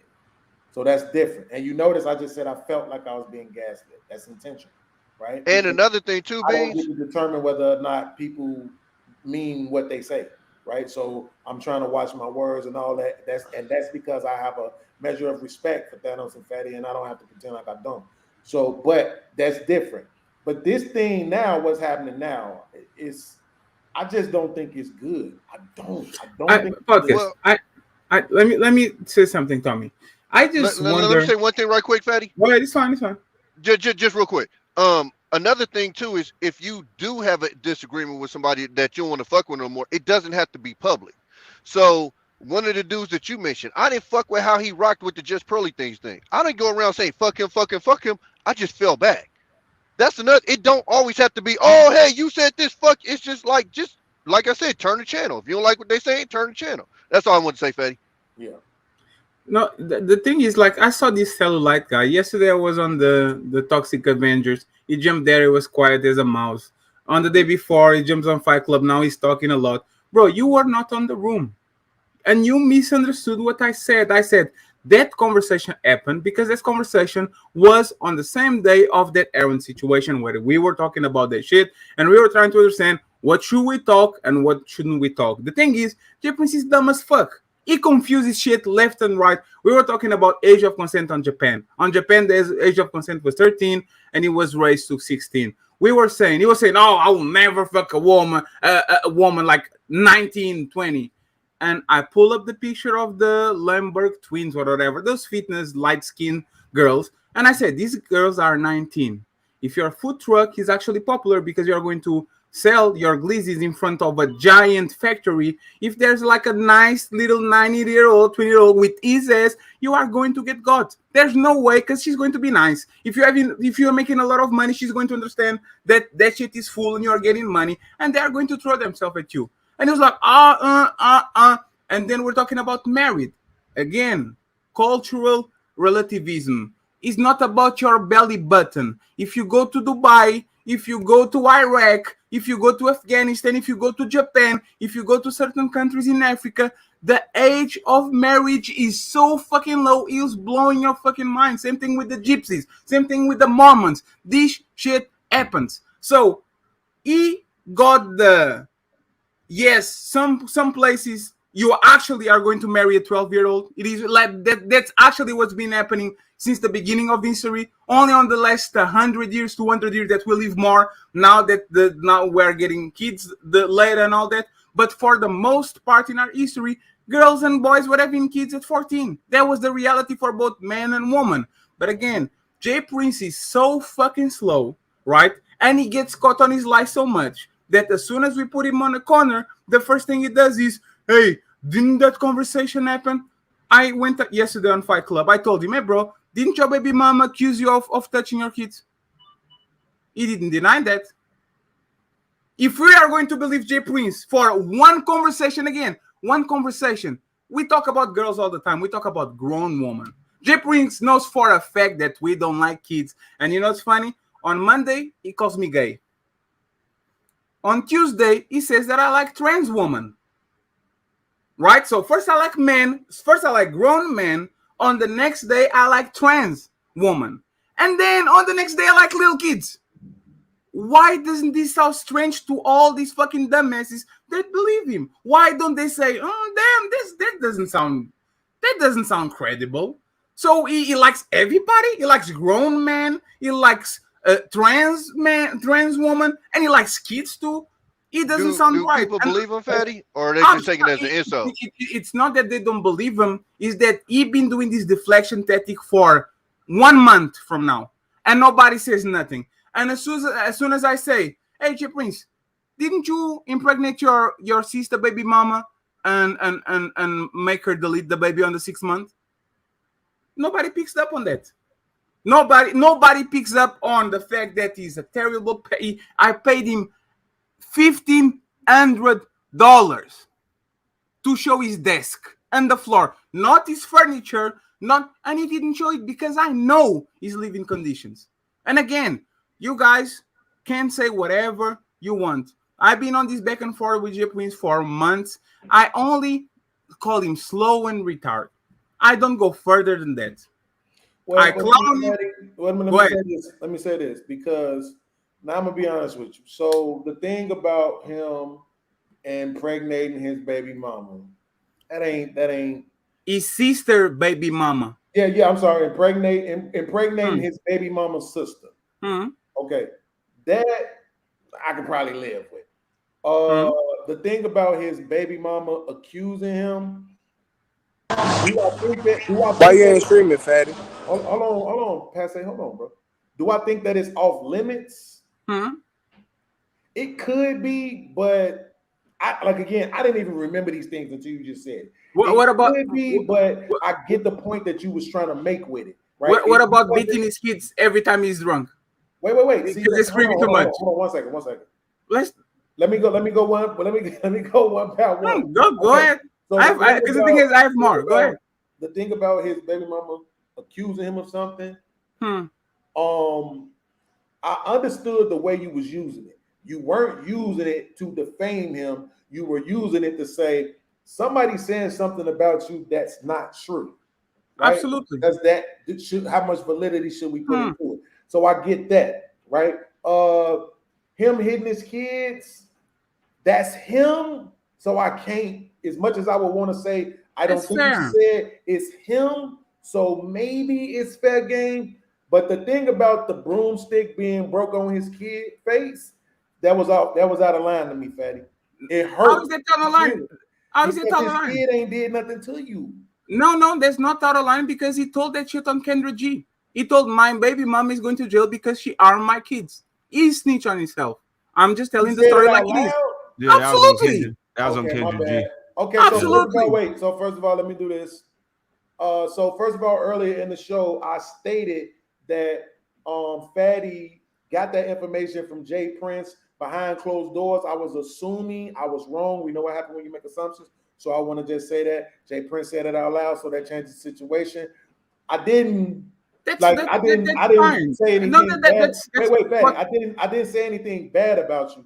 I just assumed that you got that from him personally behind closed doors. That's fine. This is my point, right? Because J Prince actually, he thinks I'm not going to call CPS. He thinks I'm not going to call the police. He thinks I'm not going to get some favors. Like, he thinks I'm not going to be able to do it. And the thing that everybody says is, hey, Fatty, if you're reacting to his video, you don't choose how he responds. But as soon as I said, oh, really? Oh, is that the case? Oh, so let me go even further. Everybody says, hey, come on, Fatty, don't do that. His kids don't deserve it. Let me just say this. This is my point of reference. Is people believing in a liar. And listen to what I'm saying. J Prince said word for word, bar for bar, if me and Anton are hanging up or hanging out on the street and somebody shoot us, I'm not going to call the cops. Did he say that or not? Am I lying? Yeah, on his show. Oh, so, but they used to have that show together. So if that's the case, why did his baby mama fought him and he called the cops when they don't live even on the same house? This is the inconsistency that I'm talking about. J Prince is a known liar. He says one thing on one day, he says another thing on the other, and everybody's okay with it. He's a liar. Even the thing about calling the cops, he lied about. He called the cops multiple times on his baby mama. Did she deserve it? Most of the times, absolutely.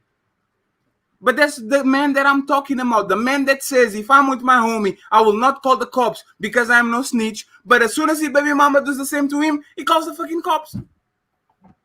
This is the person that we're talking about. So again, all the fucking retards from the Black House, aka Mr. Cellulite or whatever you are, the guy that like fat, like she like woman that look like Bomb Sherry. Why the fuck are you so invested into calling me names that you were not even on the room? Where is one proof? Where is one proof what I said? Hey man, that is this? Where is the corn that I see? Where is me solicited prostitutes?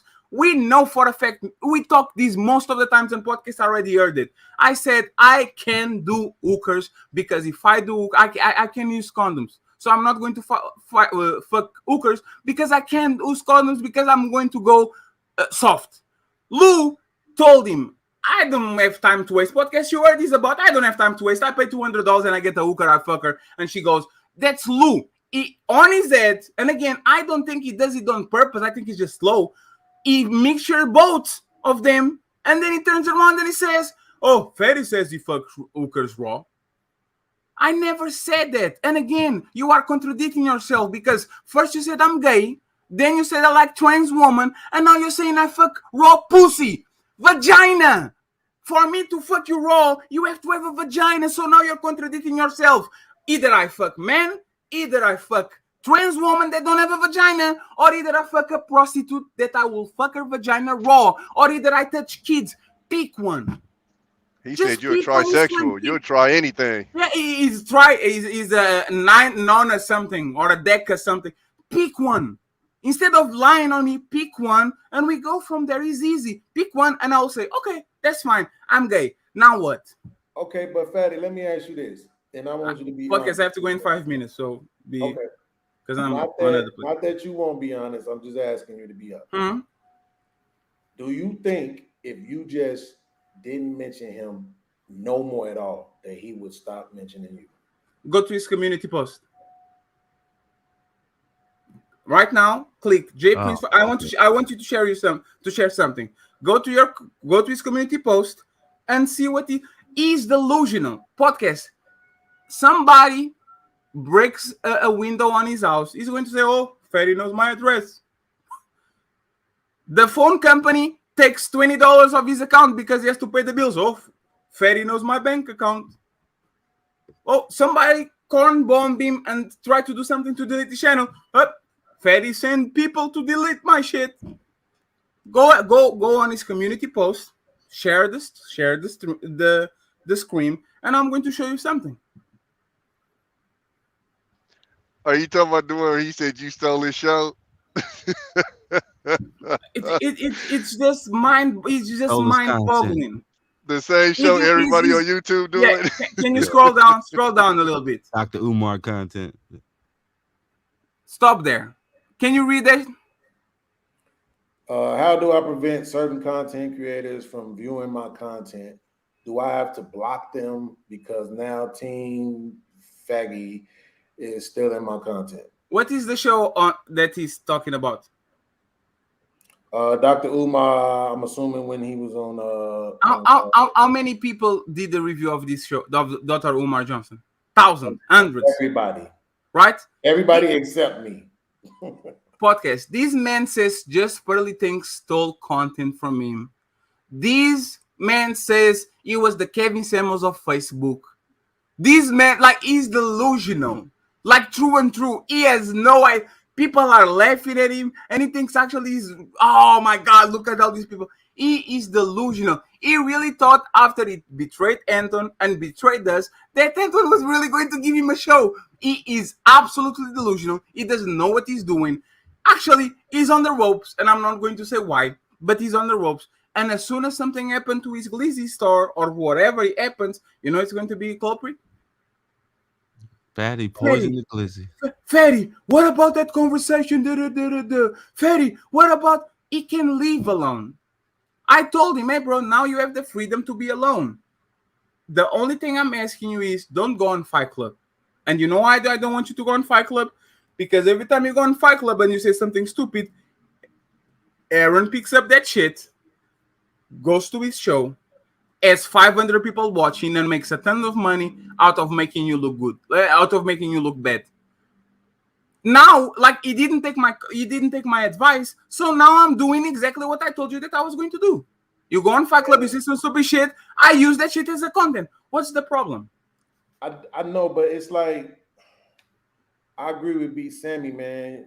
Like I just feel like the kid thing to me is alias kids too. That ain't Fatty. That ain't you. I don't give a fuck. I know. Everybody want to come to me and want to say, no, Fatty been this way. He just was hiding it. No. That's not. When you first came around, we talked about this earlier. Patriarchy was disrespecting you. Logic was disrespecting you. Angry Man was disrespecting you.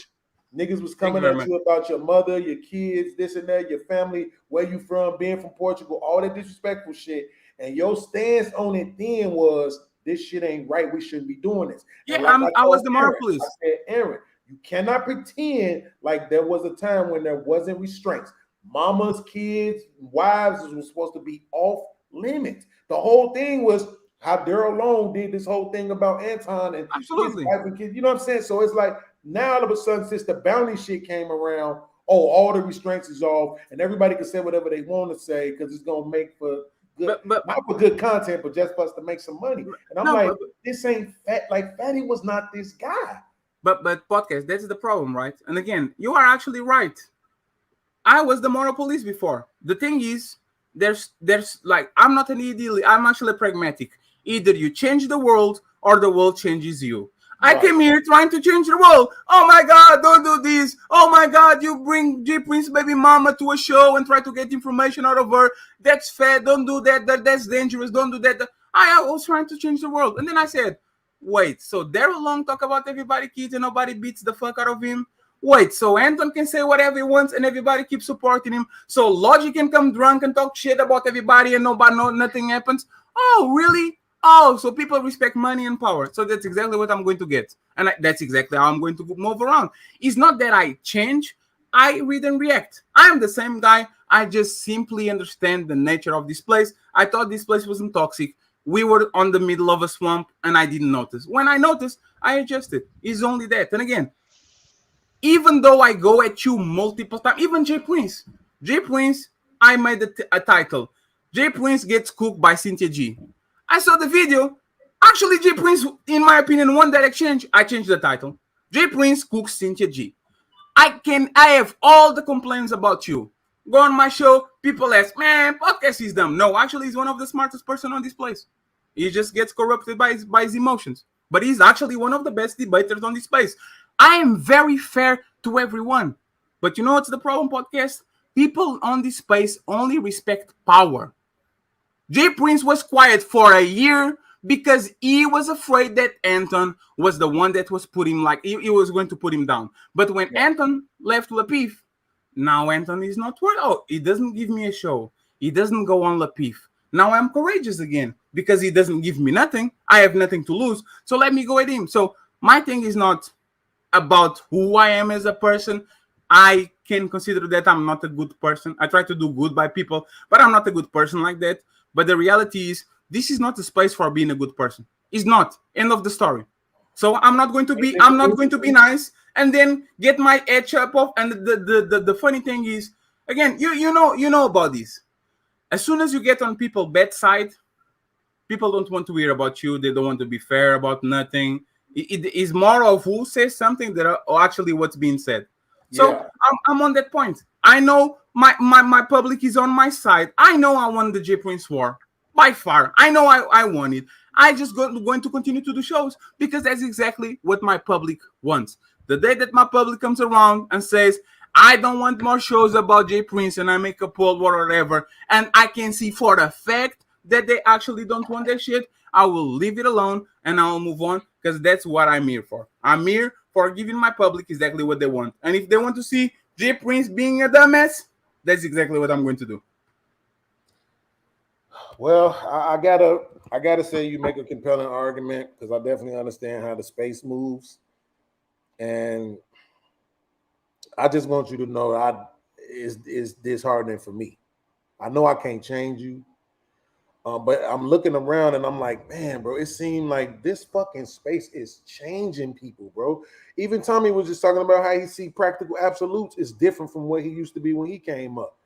And we're not talking about 5 years, 10 years. We talking about a good year, a little more than a year in this space. And I just see some people who I looked at to be not necessarily my moral compass, but my quiet and my mental storm. The people who was my voice of reason externally. And it's like, now I'm starting to see their demons. And I just want better for everybody. That's all. But podcast, that's the thing. It's not my demons, bro. This is not an emotional reaction. There's actually me being very logical. I took enough blows about that pedo shit. I kept quiet for a while. I fought for a while. If that shit actually, if nobody, especially on a male place, oh, we are the manosphere and you should protect men. If a man calling me that for a month and no show is made about it, I have to do something about it. And if there's collateral damage, it is what it is. He should know better.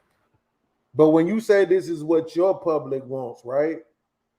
Isn't it up to you to determine what you give them? Like they shouldn't be able to somehow manipulate you into producing content that you otherwise would not be doing. Again, I understand your argument that you're making that this is a reaction, that you are being very logical, right? But we know sometimes logic isn't always rooted in the most positive. Well, I'll be honest too. Is money involved too? So not saying that you sell, like he's selling out. It's more like in my space, I'm gonna drop people and kick people out because I'm not in it for the money. You know what I'm saying? Like I just wanted a space where I can have real conversations. And that's how it's going to be. But if you're too restrictive in a situation where you also got a business too, I can understand why you don't be as strict like that, because then you'll start, killing your following. Yeah. But podcast, I didn't actually, like, if you notice, my outburst is on Fight Club. It's not on my show. On my show, I literally react. I'm literally like, imagine that you are so ugly that every time somebody reviews your face, you get mad at it. Right? That's what happens with J Prince. Yeah, that's literally what I'm doing. I'm not sugarcoating. I'm not inventing lies. Like, I'm not Daryl. Daryl is the one that does 7 insinuations and starts the conversation. You know what? This man and this woman, and you know that he's throwing a shot at somebody, but you can't put a finger on it. Yeah. I don't do that. I'm literally straightforward. I go to the source. I explain what happened. I say, don't eat below the belt. If you actually care about your kids, why the fuck are you calling me a kid toucher? Knowing that I will retaliate probably. Because that's the last thing that you want to be called of, is woman toucher and kid toucher. If you actually care about your kids, why don't you shut the fuck up with that shit and you actually keep it on bounds and you actually talk about what is happening on the ring? If you actually you care about your kids, why the fuck every single time I'm knocking the fuck out of you, you jump on the ring, you jump outside of the ring to beat up people that I know? My dog, my what? Like, why?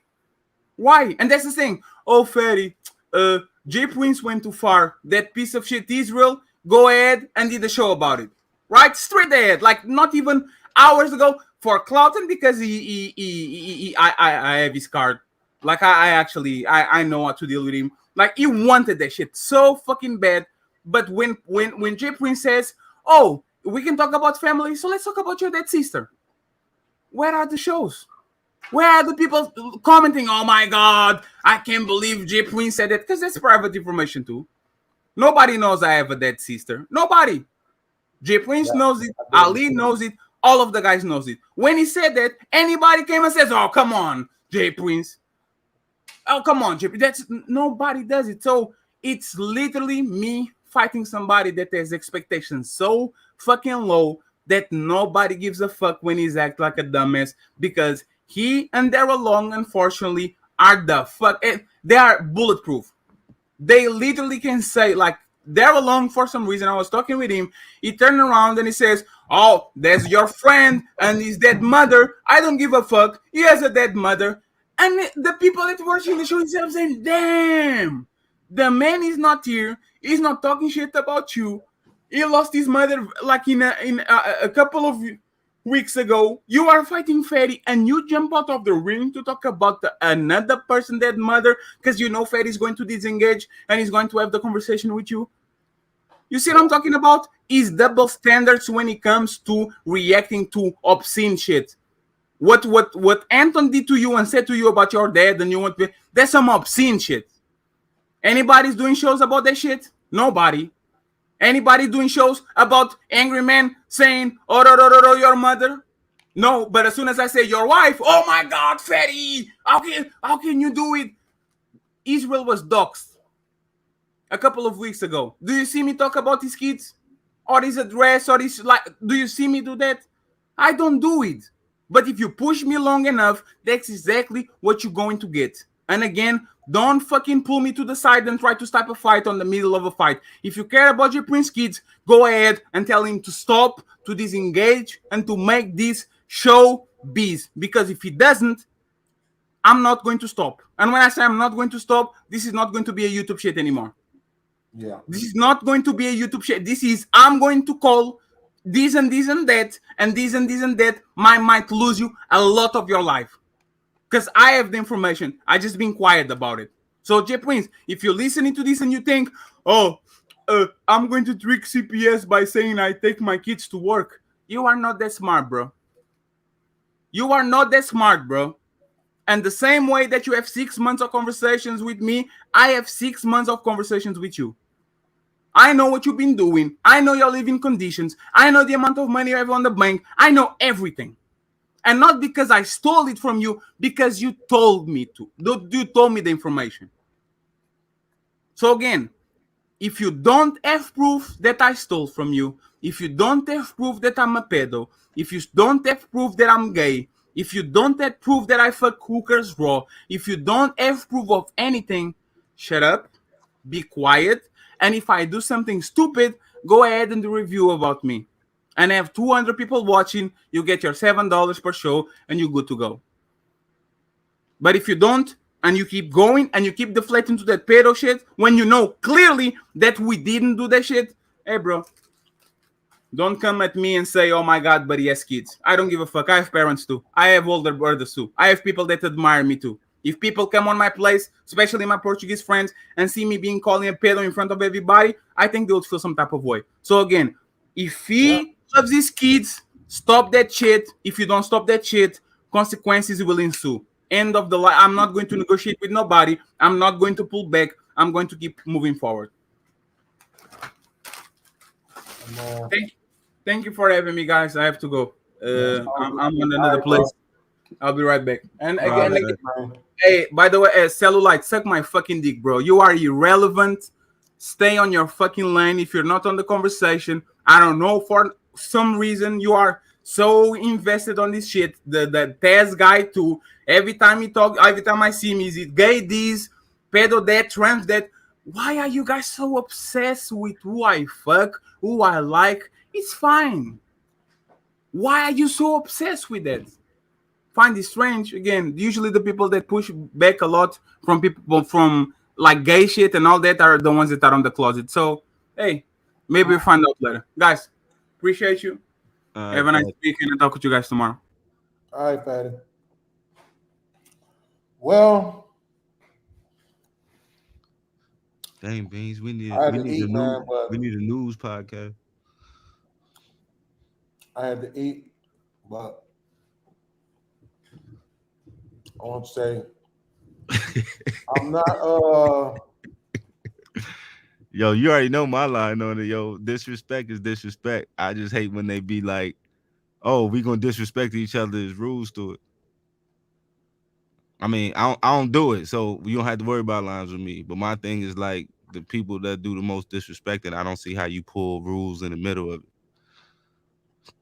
Unless y'all both agreeing to it. Here's the thing. Fatty didn't change my mind about the fact that I think he should stop doing that and that he's wrong for bringing in his kids. But I can't pretend like I don't understand why. But my thing is that And I would be being disingenuous. like even when he was battling Cynthia G, like when he even showed the kids on there, like what are you doing? See, I don't watch that shit. So people got to understand it's probably going to be some things that I don't know because I don't watch it. I don't view it. Okay, maybe I do know one reason why he would go to those shows. But, to bring some subscribers over to his channel. Gotcha. But So other than that, get on your channel. I had sent a super chat this morning. Like, bro, you just hit 3,000 subscribers. You should be doing the show. Why? Like, you left a whole bag for the whole weekend on the table because you on other people's channels that you fake like. Yeah. Why you on Fight Club? You got people who will actually watch you. Get you a little 100 joint, get you a little couple $100, you know what I'm saying, the show, and handle your business. But it's like a drug, man. Like this clout, and it's not even like good clout you get. Yeah, I didn't know. I assumed that when Fatty talked about the shit that happened to Jay Prince's daughter, that was something that Fatty told him on the low. One thing Fatty do say is if it's public, he'll put it out, and he won't pull nothing from the back chat. He does always say that. And Jay Prince is transparent, but he's transparent where he shouldn't be, because like he'll even laugh in some of the most grimiest stories that he'll tell about his life, and I'll be like, yeah, you still really haven't unpacked that. You probably got to unpack that professionally, because it's dark. Like some of the stuff he's been through is dark. So, but it's not for our business either. Like, I don't think you should be sharing stories like that unless you over it, unless you understand, you know what I'm saying, and you moved on forward and living your life. But if you unpacking stuff that you really ain't unpacked for real, I don't think you should be putting it out there, because when they come back, it's like, yo, this is a public space and it's recorded forever. Hey, real quick, I want to say, y'all pray for me. Right now, we having a hailstorm. It's hailing like a motherfucker. And if that shit fuck my car up, I'm gonna fuck around and drive to Alabama and beat the shit out of Israel. Wait, what? Wait, what does hell got to do with Israel? It don't got nothing to do when I have to take it out on somebody. Wait, in Alabama? Yeah, that's where that whole ass nigga live at.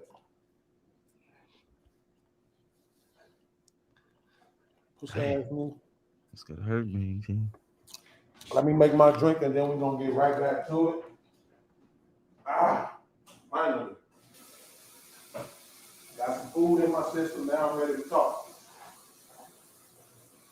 You still ain't drinking pre-mix Long Island iced tea? No, alcoholic drink. You say what? Not an alcoholic drink, just a regular drink. Oh, okay, I see you. Take my food down, you know what I'm saying? But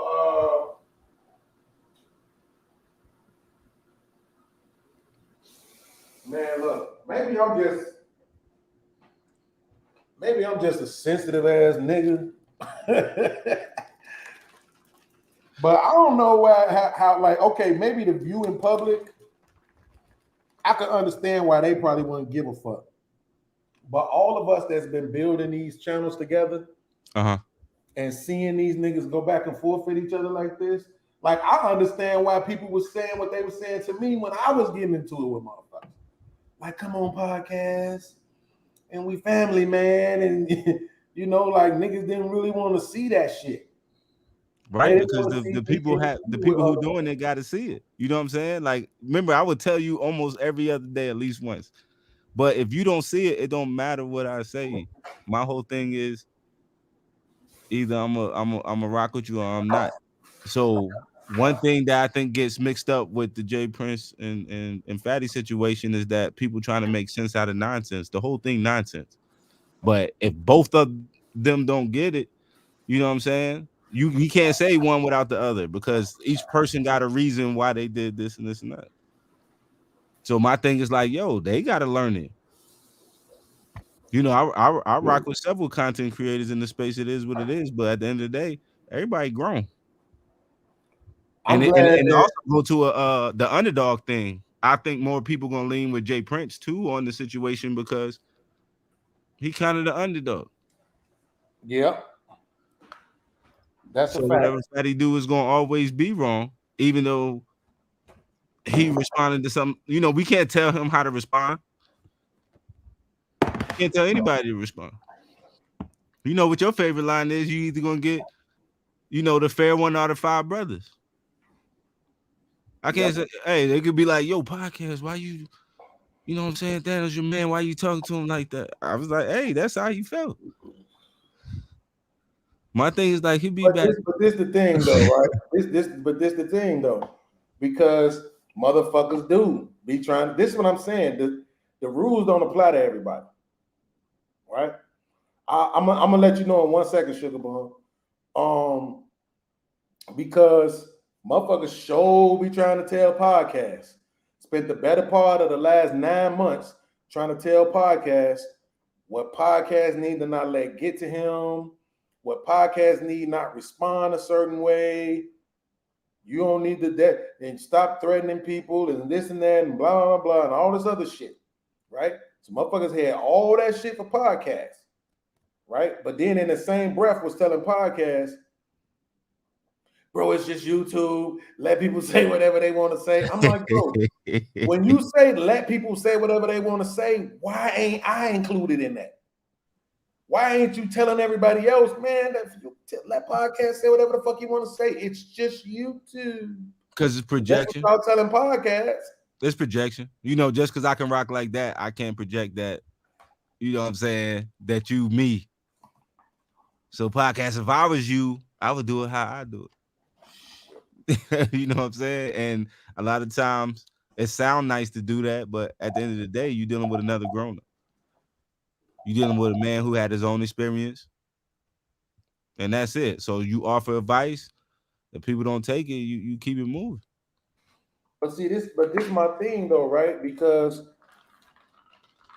that's how me and Sir Hale fell out. It's like, nigga, if you see me reacting to somebody else, and then you see them reacting to me, but all you want to point out is that they was reacting to me.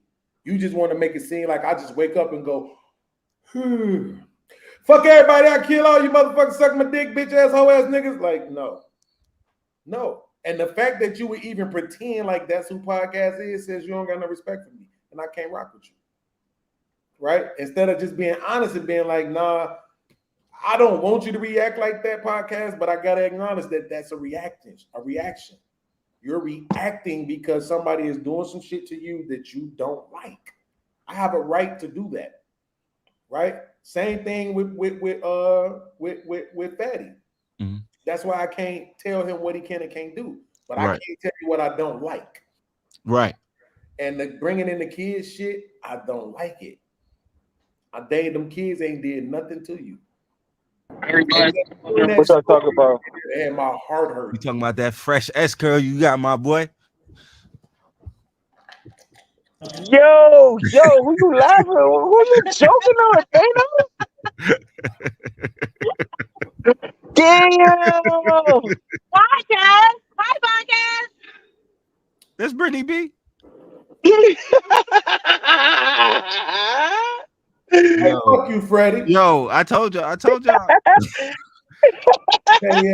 Granville he been treating y'all, man. I'm telling y'all, Granville that guy. He talking about I sell Bibles and being two different religions, you asshole. I'm about to pull up on podcast this week, you hear me? Thinking that. I'm about to pull up on podcast. We gotta go to Top Golf podcast. Sure I gotta beat you at Top Golf, dog. You want to go to Top Golf with podcast? You can't hug. Huh? We can't shake hands and we can't hug. Why? What you mean? Why not? Because I don't trust you niggas. You don't trust me? Yeah. No, I'm a light-skinned Johnny nigga. Like, how you gonna do me like that, podcast? Niggas be having cancer and needles and shit, sticking people with that. How you think they got Jamie Foxx in the motherfucking hospital, nigga? Oh God. Oh man, come on, man. Your conspiracy theory ass. Yeah, podcast. Yeah, podcast. Me of all people want to fucking make you sick. Wow. Yeah, me. I'm out to get you, podcast. Yes, because you won't. Yeah, I know you do. Podcast. Yeah. We still going for we still going to the AVN Awards, right? In January, right? Man, I'm definitely trying to be on the pull up. No, we gotta go to Vegas. We gotta go to Vegas for that. They gonna fuck around. I know, nigga. I drive. Huh? Y'all the ones that you want to do a cross country? You a whole truck driver, so I know you a drive. So tell me, you want to get the whip and go to cross country? I'll take a week off. If we get the whip, he ain't gonna ride go cross country. Podcast is not gonna ride in the car that long. That's a fact. No, listen. No, because we had that talk. not with other people, right? Now, if I'm by myself or it's just my woman, that's different. But a car full of people, no. But an RV, like me and my lady, and Thanos and his lady, and Granville and his lady, yes, that's some shit. You said Granville and his lady, nigga. You know that don't exist. You know my Incel podcast. Team Incel. Damn. He's speaking into your life. You know that don't exist. Granville, he's speaking into your life. That's all. He's speaking into my life? No, nigga, you gonna have to be speaking for the next 30 years, nigga. It's called the incel prayer. Hey, but podcast, we gotta do that. Oh yeah, you be right back in business, nigga. What'd you say? All you gotta do is braid your head, you're gonna be right back in business. Hey, he got all I gotta do is try and not be right back in business. That's why he can't go to Fight Club. Anton say he got one. Fuck is you talking? One thing a day to satisfy himself, or he gonna ban him from Fight Club. That's wild, you hear me? That's hilarious. Look, I'm the first nigga to get banned from Fight Club, right? For not doing nothing, right? I got banned from Fight Club for being dusty, dog. That's insane. That is not what happened. Hey, so when he asked you gotta be to get banned for being dusty. Like, how dusty am I, son? Hey, when he asked you tonight, not to self-deprecate anymore, goddammit. Yeah. When he asked you tonight, say you put Lester's pink oil moisturizer in your head. Yeah. Y'all want to see it? Look. Let him see inside the caddy. So you put that pink lotion. You put that pink lotion in there. Yeah. Say podcast. Look, when you mix with them whites like this, you get this. You hear me? You get this podcast. Hey, and then tell him you order, and then the next day say you ordered a tease pack. Shit.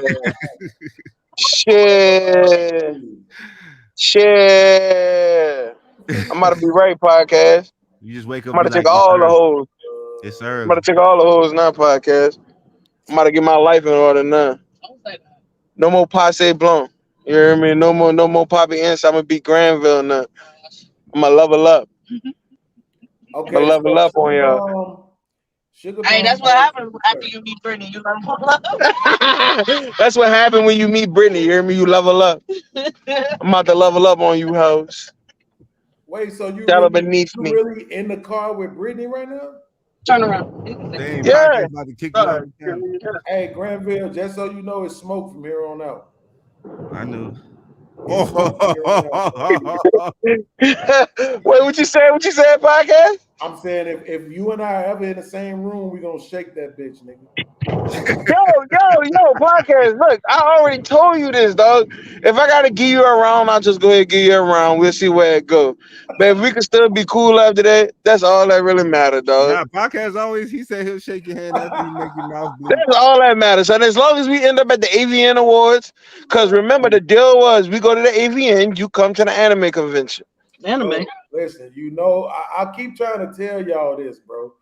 Y'all don't get to hang out with the women in this space. They're all mine What you mean? I Okay, keep waiting for you, yo. so you might as well just tell Brittany to pull over now and let you out, or it's smoke from here on out, nigga. I don't know. All right, all right. So we Oh, don't leave people stranded. podcast. Like she ain't let me out the car. She ain't How we let me gonna out the pour car. into Podcast. him? How we gonna pour into him if we don't meet him? Man, thank you, Thanos. Yes, yes. Pay the bill. I'm gonna give you a pass because it's Brittany. But if you ever in the car with Arlise Kimberly, it's smoke, dog.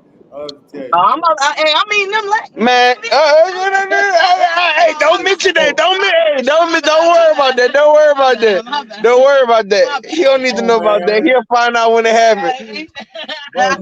He'll find out when it happens. You hear me? Bro, we was just getting cool, bro. Come on, bro. Big Sean, what up? What you mean, podcast? What I do, podcast? I'm in love with her, man. That's just the homies, huh? I'm in love with Arlise. Don't forget, I'm in love with B Rose too, according to her. Dang, man, you done ran out all the streets. Yo, where's she at? Who? B Rose. Yeah, I know, right? B Rose definitely had some good commentary for the shows. I will say that. She did. I miss her commentary. Hey, and there was a little light skinned girl that used to sit in the corner with the mic. Thick as fuck, too. Thick as Oh, podcast. fuck. There you go, podcast. She was, though. I ain't the type to be stunting. That motherfucker was thick, nigga. She sent me a couple of pics to use for fucking thumbnails. Hey, that motherfucker was thick, dog. That shit is crazy. God damn, podcast. All right. This nigga world. I think though. I need to know. I need to know. She added like that. Fuck you, Lord. Oh Lord. Oh Lord. Hey, podcast. Hey, I gotta hit her motherfucking cash app support her show. You hear me? That's a hey. If I'm lying, I'm dying. She might be skinny. Oh, God. All that stress. Oh shit! Yo, shout out, Patty, bro.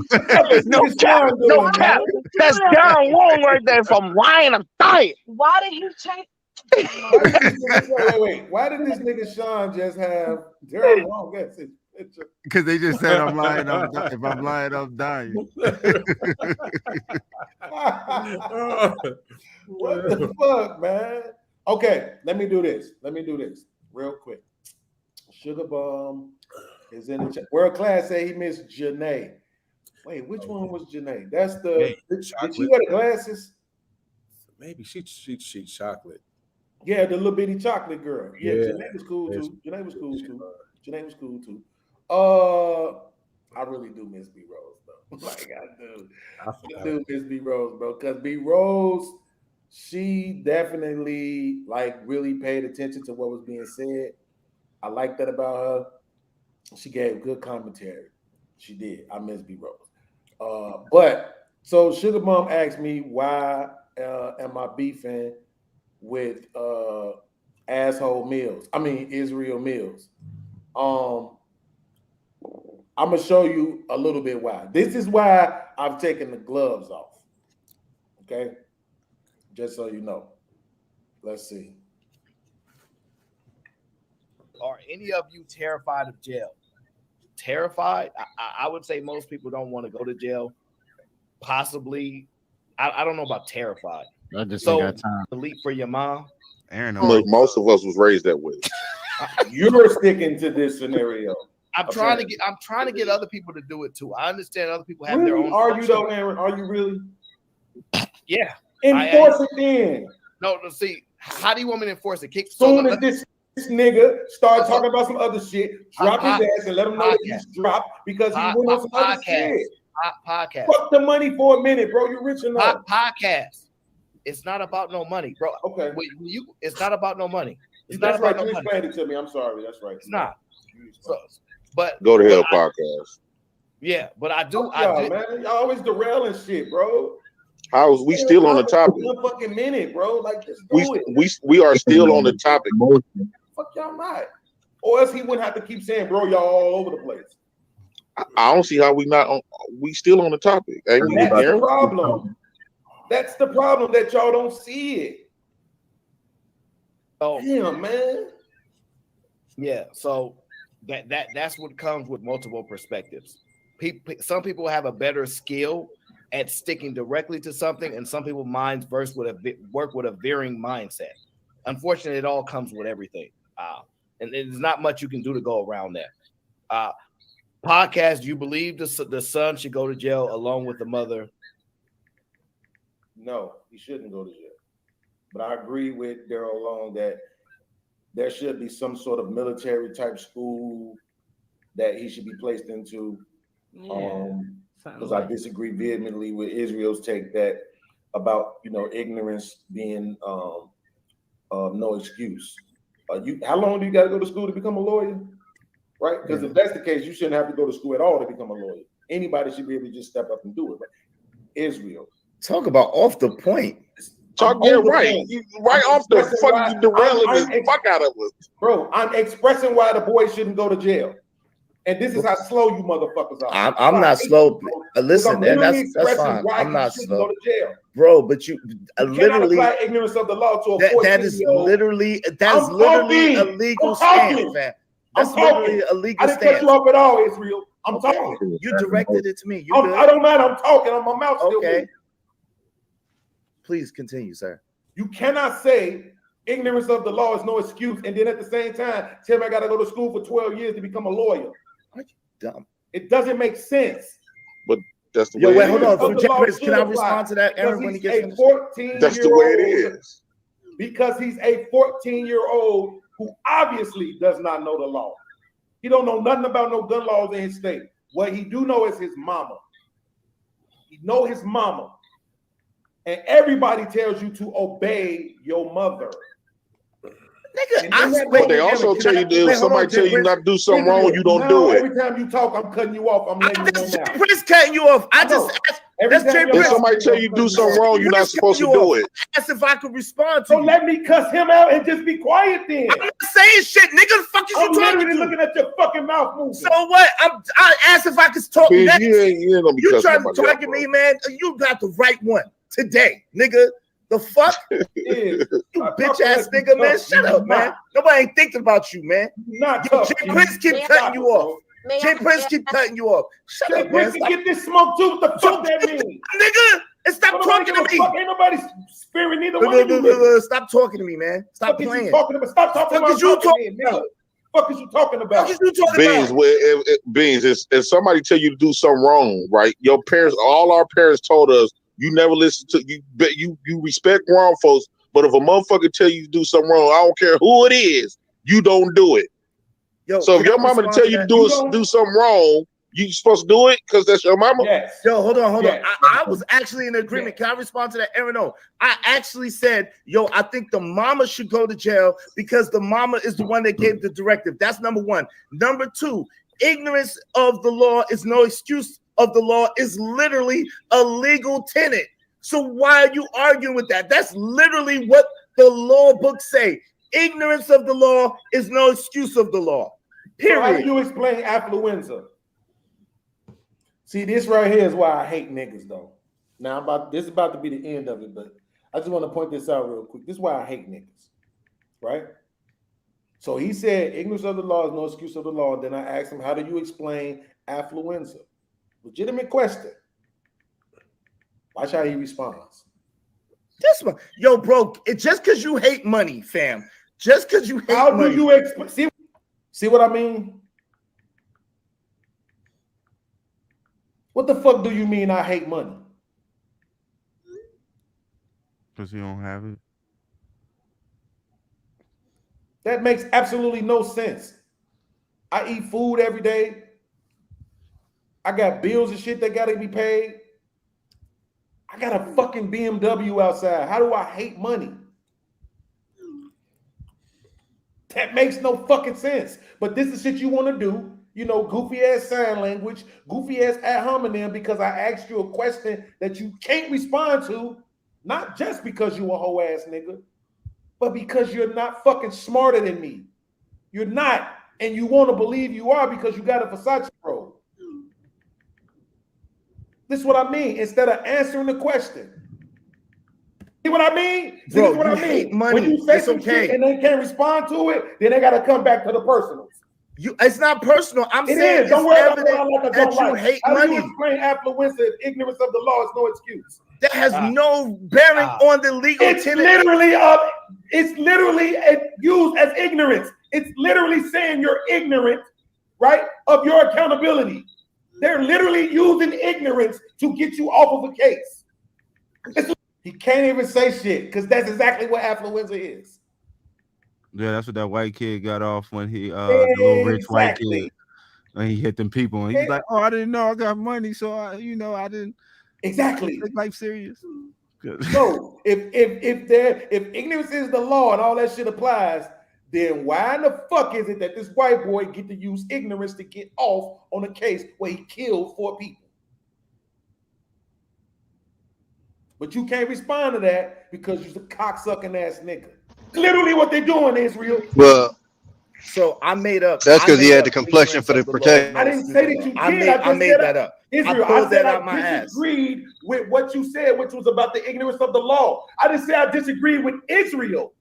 I'm saying I disagree with that term. You took it personal. Bro, I did. First of all, I did not take that personal. The thing what I'm saying is you keep coming at me. Yo, listen, you could disagree.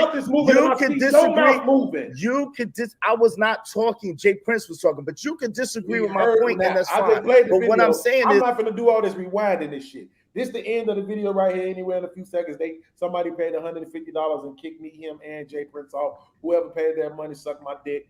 But at the end of the day, right? I can rewind the video back. You see his mouth moving. You see him interrupting me. You see him cutting me off. Right? So my whole thing is, bitch ass nigga, when you was talking, I ain't say shit. Don't say shit when I'm talking. I don't give a fuck because I said your name. Just don't say shit. Hi, nose ring, Tommy. Just be the fuck quiet. Right? Let a motherfucker get through what they getting through, and then you can respond to it. But I'm being honest that I'm already harboring ill feelings toward Israel. So when Sugar Bum says, "Why are you beefing with him?" That's what making me take the gloves off. Right? The real issue that I have is that I know he's a cocksucking ass nigga, and I hate cocksucking ass niggas. This nigga was sitting up. Everything Tommy said, Tommy could say, "Damn, that's an empty bottle of water." It sure is an empty bottle of water, Tommy.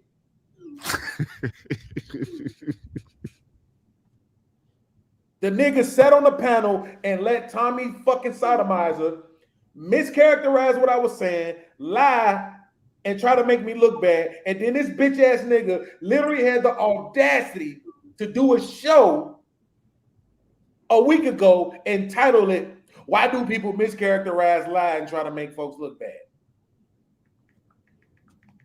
And he said his bitch ass on the panel and let a motherfucker do it to me. And I'm supposed to be his teammate. We supposed to be toxic Avengers. And he let a motherfucker do it to me because they was Tommy sodomizer. So that's why it's beef with this bitch ass nigga. He got all the motherfucking money in the world. Let him tell it. Fly your goofy bitch ass to Kentucky and let me know when you land. I'll be in Chicago this weekend coming up, hoe ass nigga. Fly your hoe ass up there and let me know when you land. Let's see how this work out for you. Make sure whoever the cameraman is a good one, man. I want to see it all.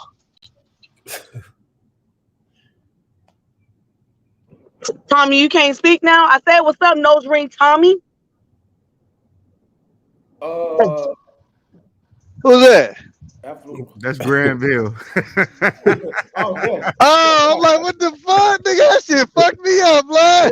It's not Granville, it's Brittany. Nah, that's Brittany with Granville. Oh! That's Brittany from Granville's profile. Oh! Man, I'm like, what the fuck? I said, this nigga sound just like Brittany. Listen, He thought he was tripping. Nah. I didn't want to be fucked up and be like the nigga sounded like Brittany, but I'm like, am I tripping in this motherfucker? So Harris Trapp said affluenza, his defense, was he was never taught right from wrong by his parents. Exactly. That's ignorance. Yeah. That's ignorance. That's exactly what that is. He's using ignorance as his defense. And he got off. So that's my point. That's the complexion for the protection. I mean, true indeed, right? Because nigga, we can say that all day. They could be like, "Well, get your ignorant ass in this prison for about 45 years, nigga." But we was talking about this case of the mother texting her 14-year-old son to bring the banger into a situation she was in. Oh yeah, I remember that. Yeah, I seen that shit. Hey man. So the Listen. question was about whether or not we think the 14-year-old should go to jail and all this other shit. Yeah, and it's a So precedent. that's That, why he's it's a like, yo, precedent and set he so has big. said, ignorance of the law is no. I'm like, man, get the fuck out of here with that, because the white boy got to use it and he killed 4 motherfuckers. I'm gonna tell you where he fucked up at though. Is he should have dumped on him instead. The nigga ran out the stone. He kept dumping on him, and that's where you fuck up at. Like a nigga retreat, you gotta. But hey, dog, this nigga out of his mind. This nigga punched this nigga mama so hard he lost balance. Nigga ought to let that whole clip go. Man, my opinion, he shot too slow. That clip would have been empty. The fuck? I ain't gonna lie. When I saw the video, I felt Fuck a that lot pussy less ass bad. nigga. I felt a lot less bad about that nigga losing his life. I hope I find out where his grave at. I'll piss on that nigga grave. I still don't want the nigga to lose his life, because my thing is, everybody who really follows me knows I'm big on redemption. If you die, you don't get to redeem yourself. Beans, you punch my mama, go holler at God about that redemption, nigga. You hear me? You punch my mama like that, nigga. You ain't no redemption, nigga. You about to get this life sentence I'm gonna hand out to you. That's it. Ain't no talking, none of that shit. I mean, I get it. I'm not. That's why That I said was wild. I felt a little less bad. Like, God, look, damn. I'd have been mad if he slapped her, punched her like a whole nigga. He did. I mean, he punched her like she was a 250-pound nigga. Like he he got off. Oh, sir, I'm about to serve you this lead diet. Ain't no coming back from that.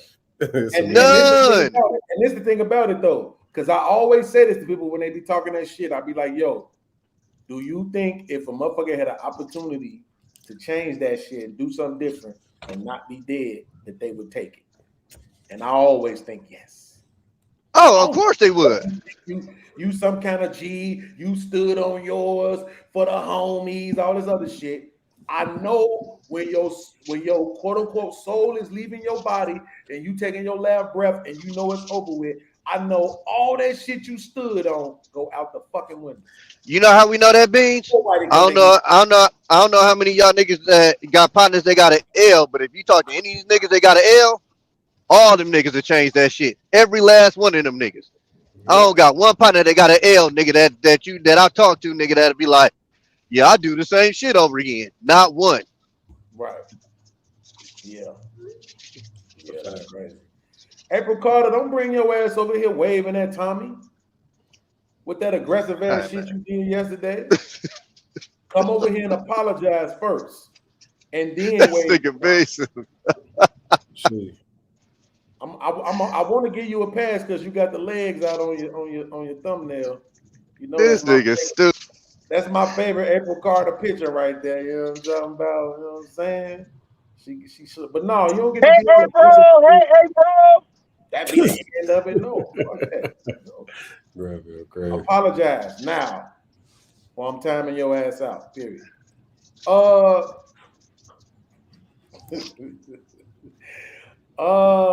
y'all think apologies ain't necessary. They is. You seen what happened to that lady whose son shot.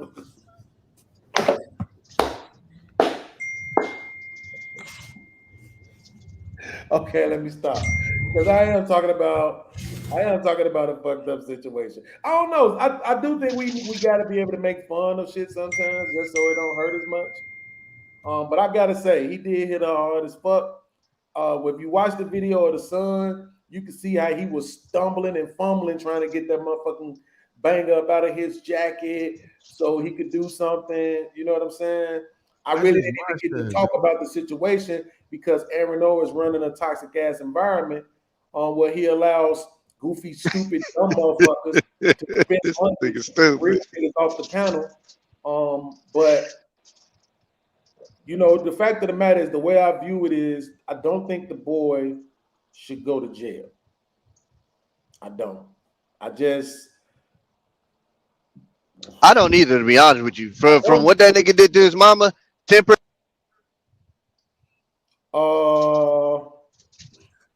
Dang, I just watched that joint. That joint crazy. What's the name? That shit, wow. Crazy, what's the name of the motherfucking hey Sean, what's the name of the motherfucking spot that niggas used to go to keep from going to prison? You talking about the Audi home? No, I'm talking about for the boot camp type shit. Oh fuck, Lincoln, not Lincoln. No. I went to Lincoln Challenge, not Lincoln Challenge. It was another one. Wait, another. Like yeah, it's like some. You talking about like fire camp? We got fire camp out here. It might be that, but that ain't what it's called. It's called something else. Yeah, I used to work at like a residential treatment center, and that would be like the stop before they either go to juvie or jail, where they, you know, we watch them all night. They're in the lock facility, whatever, but not like a jail setting. No, Miss Parker, not Lincoln's Challenge. I went to Lincoln's Challenge. That's fairly new. This was prior to Lincoln's Challenge. This was something else. It's a name for it. I just can't remember what it ain't. It's not a job. Miss Parker said it ain't job though. You ain't got to be a criminal to go to job court. You just got to be a fuck up to go to job court. Hey, I just want to say bye, guys. See you guys later. All right. Bye. See you, Brittany. Hey, Granville, is Brittany still thick? She have been gone for a while. Oh my God! I don't know what you're talking about. Hey, this nigga real life going on a world tour, huh? Hey, nigga, when you come to Cali, you better tap in, nigga. That's a bet already. Look, that's a bet already. I was just talking about. Look, Tommy. I know you probably ain't gonna go, but me and Podcast going to the AVN Awards in Vegas next January. So when we do that, I'm gonna just pull up on you. Yeah. Hey, look. You know when females disappear their ass. I'm going to that. I ain't gonna pull up on Sean. Sean ain't giving them free classes yet of that Riz. He ain't giving on none of them Riz lessons yet. So I ain't pulling up on Sean. Every time I see women break up with their man, they be in the gym. Y'all niggas gonna go to that AVN Awards. Y'all niggas gonna get a little bit of what you didn't want, nigga. Don't think it's just all just pussy and dick, nigga. There's some wild shit to go on at that place. All right. You're right, but I'm still going. Fuck that.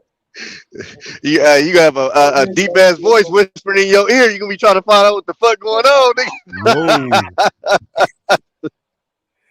Hell But yeah, we're gonna pull up on you, dog. We're gonna pull up on you, dog, for sure while we out there. For sure. Yeah. Hey, just tap in. Hey, I gotta meet everybody. Everybody that's cool on YouTube, I gotta meet you. I gotta go pull up on you. Gotta see what you're about. This nigga went on I asked for two things. on a world show tour. me some good food and show me a good time. That's all I care about. Hey man, let me find out. Brittany been dating Angry Snowman. Angry Snowman. Yeah, because he said he live out there about where Brittany live at. God damn, I didn't know that many people lived out there. I said it's smoke from here on out, Angry Snowman, just so you know, bro. Let's see, secondary, veteran stream, Lord Swap, Sheriff's Work Alternative Program. I did that shit before too. This nigga. Hey, they had the first couple of days they had a motherfucker on the expressway and shit. Hey man, up and shit. You niggas know the point is not to get caught, right? You say what? Y'all niggas know the point is not to get caught, right? I never understood these niggas that constantly got caught, nigga. God damn. Years old. I was 17 years I was too, nigga, and I maneuvered, nigga. Look, I was 17 years old. I was literally, but where was you at though when you was hustling? In Oakland, nigga. But was you with them crooked ass police, nigga? Shit. See, we had a building over on the west side on Menard and Division. And it was a building that entered from the north side and from the east side. And so sometimes you could run through the building in the east side, go through the back, and come out on the north side, or vice versa. But it just so happened I was coming from the north side, out of the east side, and the motherfucking police was standing right there. Not one motherfucker said LA 12 5-0. Nobody said shit. I'm standing there, the police officer right in my face with the flashlight, 56 fucking bags of crack cocaine in my hand, bro. God damn, nigga, you was hot. First of all, why you carrying? Oh, boy, you was hot, nigga. So much work on The fuck you walking around that much? See, that's what I'm talking about, dog. Nah, see, that's what I'm saying. I wasn't walking around with it. That's what I'm saying. I had just came from the north side of the building. It was an apartment. This chick stayed in. My brother was knocking the bitch up. So she used to let us leave our work in there. So, you know, niggas is thieves, right? It ain't no honor among thieves. So I went to the north side of the building to grab my sack. And we used to get 60 bags at a time. So I went to grab my sack. Yeah, you niggas was tripping. So it was a customer there. So when the customer was there, I got them. I had served the customer the last two that I had, and he was getting 2 more. So I went to grab the fresh sack, which was 56, which was 60 bags. I just so happened to only grab 56 of them. So I grabbed all 56. I'm like, okay, I'm gonna get this nigga the other 2, and then I'm gonna put the other ones right here where I can get to them quick. Because I'm gonna be here. I ain't gotta worry about nobody stealing it, because I'm gonna be here. And it just so happened when I came back, the motherfucking officer was standing like they sent that bitch ass nigga there to cop the drug. You niggas is hot. Oh, I'm never walking around with that much of it. Good God. Hey, but look, he took 50 of them motherfuckers. That helped me out. Yeah, of course. Even though it was my first offense, the fact that he only left 4 of the motherfuckers in my hand, because he was like, bro, where's your brother at? My brother knew this dude. And so he was like, man, he's like, if you give me a gun, bro, I'll take you in and we just go charge you with a disorderly and a trespass. But we didn't have no more guns. We had been giving the guns away to get multiple niggas out of jail. We only had like 2 more guns, a fucking double barrel and like a regular handgun. It's like, nah, we can't give up no more guns. Wait, you niggas was trading. Man, I'm not giving shit up. You got me. Wow. Trading guns to you niggas is, man, hey, nigga, we gonna have to come up with some money. I'm not giving my pistol. Nigga, what? And then look, this nigga. This what was so fucked up about this shit though, right? Because afterwards, my brother was like, fuck it, we need more guns. So he had a he had a Malibu. He had like a 79 Malibu, right? And it was, that motherfucker was so pretty, charcoal black with the red leather interior, the hammer rims on that bitch. I think he had like 215s in the trunk, right? So that bitch was cracking, right? So, 215s, boy. Cracking, bro, right? So he sent me to sell the shit to this nigga that was from Maywood. So Buddy like, okay, I got this much on me. I need to go back and get this much. My brother like, all right, man, take this nigga out there so he can grab his bread and y'all come back. Bro, when we got to Maywood, that nigga stopped, picked up 2 more of his homies. The nigga in the back, up the banger, put it on my head. Nigga, get your ass the fuck up out this motherfucking car, right? Hey, I got the fuck up out the motherfucking car. You know what I'm saying? Hey, my man, have fun with the Malibu, fam. Hope it treats you right, nigga. I got the fuck up out of there, right? So when I got back, my brother like, man, what happened? I'm like, nigga, them niggas jacked me. Nigga, the nigga picked up 2 more niggas. They up the bang on me. Hey, now here's the crazy thing about it. I think if my brother would have been there, they would have killed him. I think that's why. But they didn't kill me, and they could have, but they didn't. They let me out. You know what I'm saying? Out of Maywood, the fuck on. I got the fuck on. And my brother, he was upset, but he was like, man, I'm glad your ass all right, nigga. Like straight up and down. Because he know under any other circumstances, I wouldn't let nobody take his fucking car. Right? If dude would have just been like, hey fam, get your ass out, I'd have beat dude ass up at that motherfucker. Like, I'm not going back to my brother telling him somebody just took your car from me, nigga. You know what I'm saying? Like, Hey, your brother better than mine, because my brother would have beat my motherfucking ass, nigga. He would have gave a fuck he about none of wanted that to. shit, nigga. He wanted to, but what can you say, nigga? I wasn't gonna die with your little dirty ass car. Fuck that. Hey, you said, what can you say? Them fists would have told me everything he had to say, nigga. I was more mad about the fact that we didn't get to get the guns. I mean, not me. He was more mad about the fact that we didn't get to get the guns. This nigga over here snitching. Nigga, look, Stop snitching, Vlad TV. You got robbed podcast? Nigga. And we didn't really have no more guns, and we used to be in tour with a lot of motherfuckers. Yeah. So we needed them guns. You know what I'm saying? Like, There you go. Did y'all ever had the minivans? Nigga, you be on the block and nigga pull up in the minivan, nigga slide that door. bro. Nigga, that shit, blood. I still got issues with minivans driving on the side of me, nigga. They slide that mini door open, nigga. It's whatever they say, nigga. If you say, did we have them as far as like us? No. If you mean like in the city, of course, yeah. No, yeah, that's what I'm saying. Yeah, niggas are sliding in them. Yeah. Because that shit would get you shot. That's the Niggas whole had point. niggas had Astro vans too at that point. That's a fact. Yeah, yup, the Astro Vans, yup. Yup. But they Cause that motherfucking door slide open fast as fuck. Yes. And if you dump, the shells fall inside of the van too. But they wasn't pulling up shooting out of the motherfuckers on the west side. They was doing them bitches up. It was one the Foles had, Jason and James from Foles from Chicago on Division out west. They had one that was called Earthquake because that motherfucker had like 10 tens in that bitch. That motherfucker. Oh no, we had them too, but it wasn't the Astro Vans. You know them old school like camping type vans?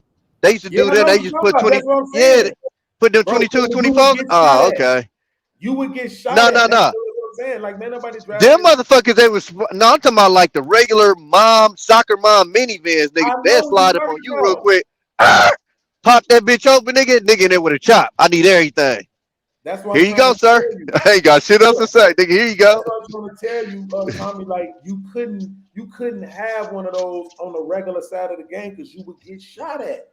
We Got knew you. what it was with them kind of vans. Got you. That's what I'm saying. So, But nah, most of them motherfuckers be stolos though. No, I'm saying niggas didn't buy them. Niggas go steal them and just do missions with them. Oh well, yeah. Okay. I see what you're saying. Yeah, of course. Yeah. I thought you meant like possessing them. Like No. Fuck no. Nah. Now, like, I know in LA, them niggas would do that like they mama minivan, which is crazy as fuck because your mama about to get smoked. But nah, I'm talking about niggas that go steal some shit and go do some. Yeah, bro. Like I remember when I first started hustling on 63rd and Campbell. So we had a 357. We had a Beretta. Nah, them motherfuckers are so accurate. Niggas don't understand. Them 357s is accurate than a bitch, dog. We had a Snub 38. I forget folks' name that lived downstairs. Folks had all kind of little goofy ass assault rifle type. Snub nose ain't accurate for shit. Snub nose, you about to hit everything but the nigga you want to hit. But see, that's the problem. Is that Brittany stupid? That's the problem. Is that if you got all them guns, I know you got all them guns because motherfuckers be shooting at you, right? So I automatically know what it is, right? It was different. I wasn't around a bunch of people, bro. And I'm gonna just be 100, and I'm from Chicago, but I wasn't around a bunch of people that just had unnecessary ass artillery. I wasn't around them types. The motherfuckers that I was around, they blew them bitches, bro. They No, nigga, if you ain't gonna use it, we taking it. Nah, nigga, I need that, nigga. Period, nigga. Right. They had Period. bitches because they used them. And don't come borrow some shit and come back with a full clip, nigga. Oh, nigga, that's the issue. I did that once, but that's because I couldn't find the nigga I was looking for. Look, this nigga making excuses, nigga. Listen, we had the double barrel shotgun with the sawed off end, and that motherfucker shot bucks, right? I'm about to say that motherfucker fuck your shit for about 4-5 days looking for the nigga that shot me, and I never found that nigga until I put the gun up. and then he pulled up on me. I just knew that nigga. I know, I'm like, God damn, this how my life end on some Ricky shit coming out the alley. This is some bullshit, bro. God damn. But luckily, I'm still here to this day. That should be crazy. Years later, he told me, he was like, bro, I wasn't trying to kill you. He's like, I was just trying to scare y'all niggas to get y'all up off of me. You know what I'm saying? And it makes sense because when he pulled up on me out that alley with him and his homies in the car, and his man was like, just say the word, G. Just say the word. And that nigga was like, nah, I'm going to see you later, bro, and pulled off. You know what I'm saying? That's how a lot of them niggas be, though. I remember I had a nigga, I was on a bus, and I had on, like, my little headphones and shit, and the nigga, like, start tapping his homeboy like the nigga wanted to rob me. And so I started posturing myself, like, to get ready for the niggas to run up or whatever. This bitch-ass nigga wouldn't do it because his partner didn't want to come with him. His partner was like, nigga, you do it. So I like instantly, nigga, the next stop, nigga, put my back against the wall. Like, nigga, first nigga hop out this bitch, I'm firing on him. This bitch-ass nigga stayed on the bus. But I'm like, these niggas sucking, son. Fuck out of here. I gotta say this. Brittany dumb. She gonna say, so you couldn't be a mom in Chicago or Oakland. That is not what was said. What was said was niggas couldn't be riding around. We'll use their mama car. Yeah. Take that. I'm gonna give you a perfect example. If you listen to Kendrick Lamar's first album, he's literally talking about how they doing dirt in his mama van. In the minivan, yeah. Yeah. Bring the van. And that's the shit that'll get your mama shot. Yeah, exactly. Because niggas gonna just see the van. They ain't gonna see who in it. Oh, that's that motherfucker. Ooh. And it's a wrap. They go, and then now they on the news, got motherfuckers that don't know what they talking about. Talking about, you see, they just out there shooting anything. You don't know, niggas, what they done did in that van. You feel me? Right. That's what I'm telling you. Like niggas, it is another man. thing. You want to hear? I got a crazy story for you. Oh, go ahead. There was. It's funny that you mentioned that. So, I used to spend my summers in St. Louis, and there was these two brothers that lived across from my uncle, and one of them went to jail because he killed somebody or whatever. The other one was really nerdy, right? And the nerdy one had a girlfriend, and the girlfriend's brother sold him a Monte Carlo for like a real low rate, which he had done some dirt in and ended up getting him killed, which was pretty unfortunate. But he sold it to him knowing that they were looking for the exact. Yeah, that's Monte shady Carlo. as fuck. And yeah, they killed him. Yeah, you know, I got a lot of fucking family down there in St. Louis too. I'm sorry to hear that. The crazy part St. is Louis is.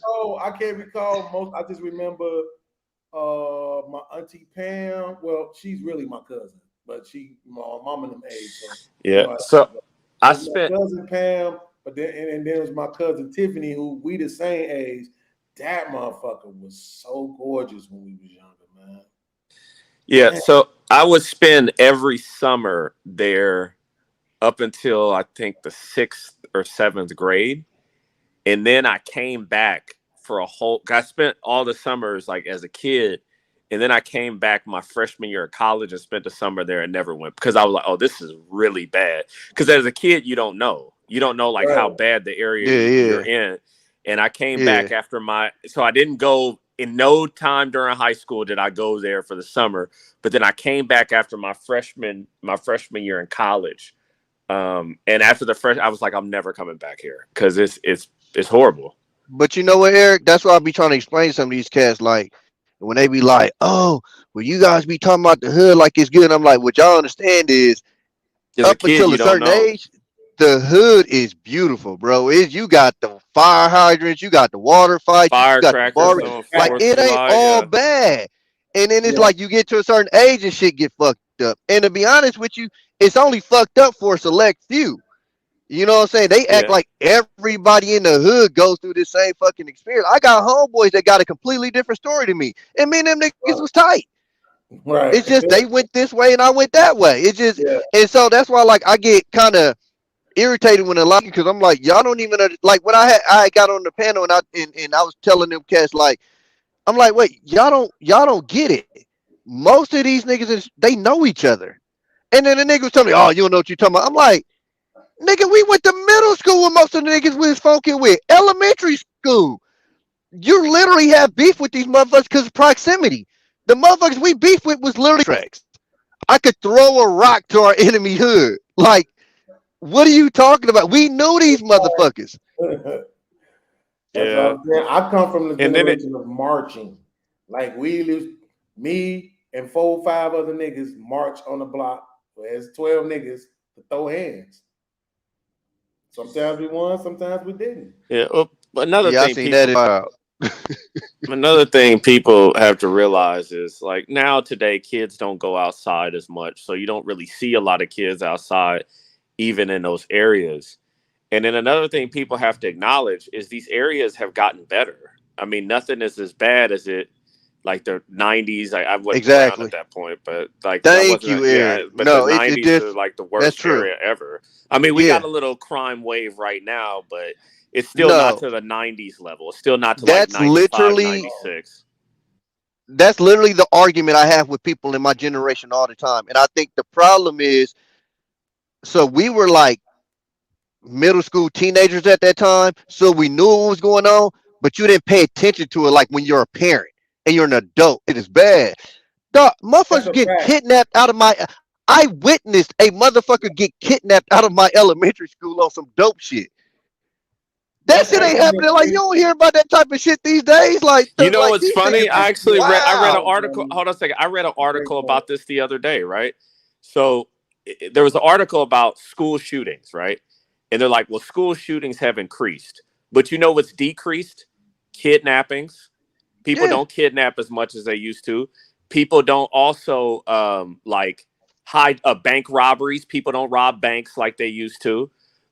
There's all type of other crimes that people don't commit, even though you may see like a spike in police shoot. Like people don't hijack airplane. I guess people used to do that a lot, but Yeah. We people did. don't You rob see that on the bank. news, Like boy. when's the last time you heard of somebody robbing a bank? Like that shit used to happen a lot. Hey, hey, People hey, don't hey, do that a podcast. lot. Hold on. Hey, Eric, the Kansas City mascot nigga. What What that mascot? nigga that the wolf? You remember the y'all had a nigga? What's his name? Oh Wolfman or yeah, some he shit. did. Dare He nigga? did. The Yeah, dare no, nigga? he did. He robbed the bank last year. I forgot about that. This Yeah, he nigga robbed the the bank. bank Yeah, and on was the way to the front row game. at the On football the way, game, on dog. the way I to the was game, bro. On the dying way to the laughing, game. So we played the bro. Houston Texans, right? He goes to every game. He goes to every game, right? And so we play the Texans. He drives from Kansas City to Houston and robs a bank on his way to the game. Like, bro, are you a fucking idiot? Like, dummy. Yeah, I forgot about But that. Yeah. podcast. This is a nigga that's literally on TV every game because Every he wears the game. costume. Every game. I Every was game. weak, dog. Okay. I gotta say this. Just really quickly, because I'm about to delete this shit off my computer, but I showed these niggas this picture the other day. And niggas was saying that she is a 6. Huh? How? Okay. Hey, Maybe listen, they just man. have This is what different we gonna have to start preferences. doing. They just Listen, have different no, this is what we preferences. gonna have to start doing. Before these niggas start judging, I need to see who you fucking. You hear me? Period. You hear me? I need to see who you putting your dick in. What'd you say, Sean? Absolutely. No, I'm saying I agree with him. Absolutely. Even Scam said she a 9, right? Mhm. Okay. That's a good point that you made, son. Here's my thing, though. I want to know where this is actually coming from. Do we think this shit is coming from the manosphere, the red pill, the Kevin Samuels shit? That niggas is like internalizing this overreaching ass beef with fucking women to the point that they want to even devalue them looks wise and pretend like they not as beautiful as they can just because they want to act like, you shouldn't be so taken by women's looks and all of that. Like, where is this coming from? It's just a lie, podcast. It's a. That's why I said I want to see who you fucking, because if you're fucking anything less than that, then your opinion don't even count. Man, you know what I'm saying? Like, go ahead. Yeah. I just think that I guess there's some not to say that there isn't any truth in what red pill or manosphere people have to say. Yeah. I just think that there's a bigger issues, and the bigger issue is this is all economic and financial to me. This is just about this is all about money, in my opinion. The fact of the matter is people are going to feel some type of way about other groups of people. So, for example, I'll give you an example. When you have a group, when you have certain cities where now you're having women from Venezuela or from Colombia or from all these other places who are now in your city versus Mexicans, right? Whereas Mexican women would interact with black men, Mexicans would enjoy some of the same stuff that black people do. But now you've got Colombians or you've got Venezuelans, and they're not interacting. They're very much in an insular culture to where they're not blending with all other groups. That is a fact. And what happens is certain groups of men, I'm not going to be specific, but have put these women on a fucking pedestal. And it wasn't white rap videos that made them. It wasn't his Chinese men who said, I don't like my own women, so I'm gonna pump up Venezuelan women or Colombian women, and now they get over here and they think they're better and they don't interact with anybody else. So for me, I think that people think it's penis envy, and it could be, right? Like people just have envy because they're not having sex. But I look at this stuff as deeper issues. The fact of the matter is this: if me and that same woman go up for a job with the exact same qualification, or she has less qualifications than me, and she's getting that job over me, then we got a different problem. That's what I look at as an issue. That has nothing to do with her attractiveness or anything else. It's the fact that she financially can do better than a man that works in a warehouse. That personally I have an issue with that. And that's economic. That's financial. That has nothing to do with looks. Yeah. But I think you oversmarting it, Eric. Like I think you think about it from a lot more of a like pragmatic way than most men. I mean, if they judge a woman, I think it's just dick and booty. It's nothing deeper than that. You know what I'm saying? Like, because what you're saying, I get what you're saying, and I agree that it could be some dudes that got some issues because of that. But I think most men, I think they find power in trying to devalue a woman's looks that they don't think would ever fuck with them. So it's like, you know, for pull her. So, bitch, you're not even that cute. We see it in the hood all the time. You try to holler at a chick, she'll give you a number. Well, fuck you, ugly ass bitch. It's like, wait a minute. Right. I wasn't ugly 2 seconds ago when you were trying to get my number. So I think it's that way, it's just in a different form. Their opinion wouldn't matter because we know that woman is still going to be financially taken care of. A couple of people's opinion on the internet, Eric, doesn't matter. It doesn't matter, but what podcast is asking is why is these dudes saying this? And I'm saying it's what I found in this space is a way to fire back at people who have been traumatized by certain shit. People who have been traumatized by women, people that have been traumatized by aggressive men, I'll call them, because I don't want to just say street dudes. It's just like aggressive men, and socks off in this space by coming at those type of people. So if you look at the most disrespected people in this space, it's aggressive men and it's fine women. Those are the ones that you see that get the most aggression in this space. They get disrespected. They get shit talked about them. Those are the ones that catch those bullets. Well, the thing is this, right? If let's say I was in a high position, I wouldn't necessarily care. You know what I'm saying? Because it's like, what does it matter if a couple people on a stream says that she's not?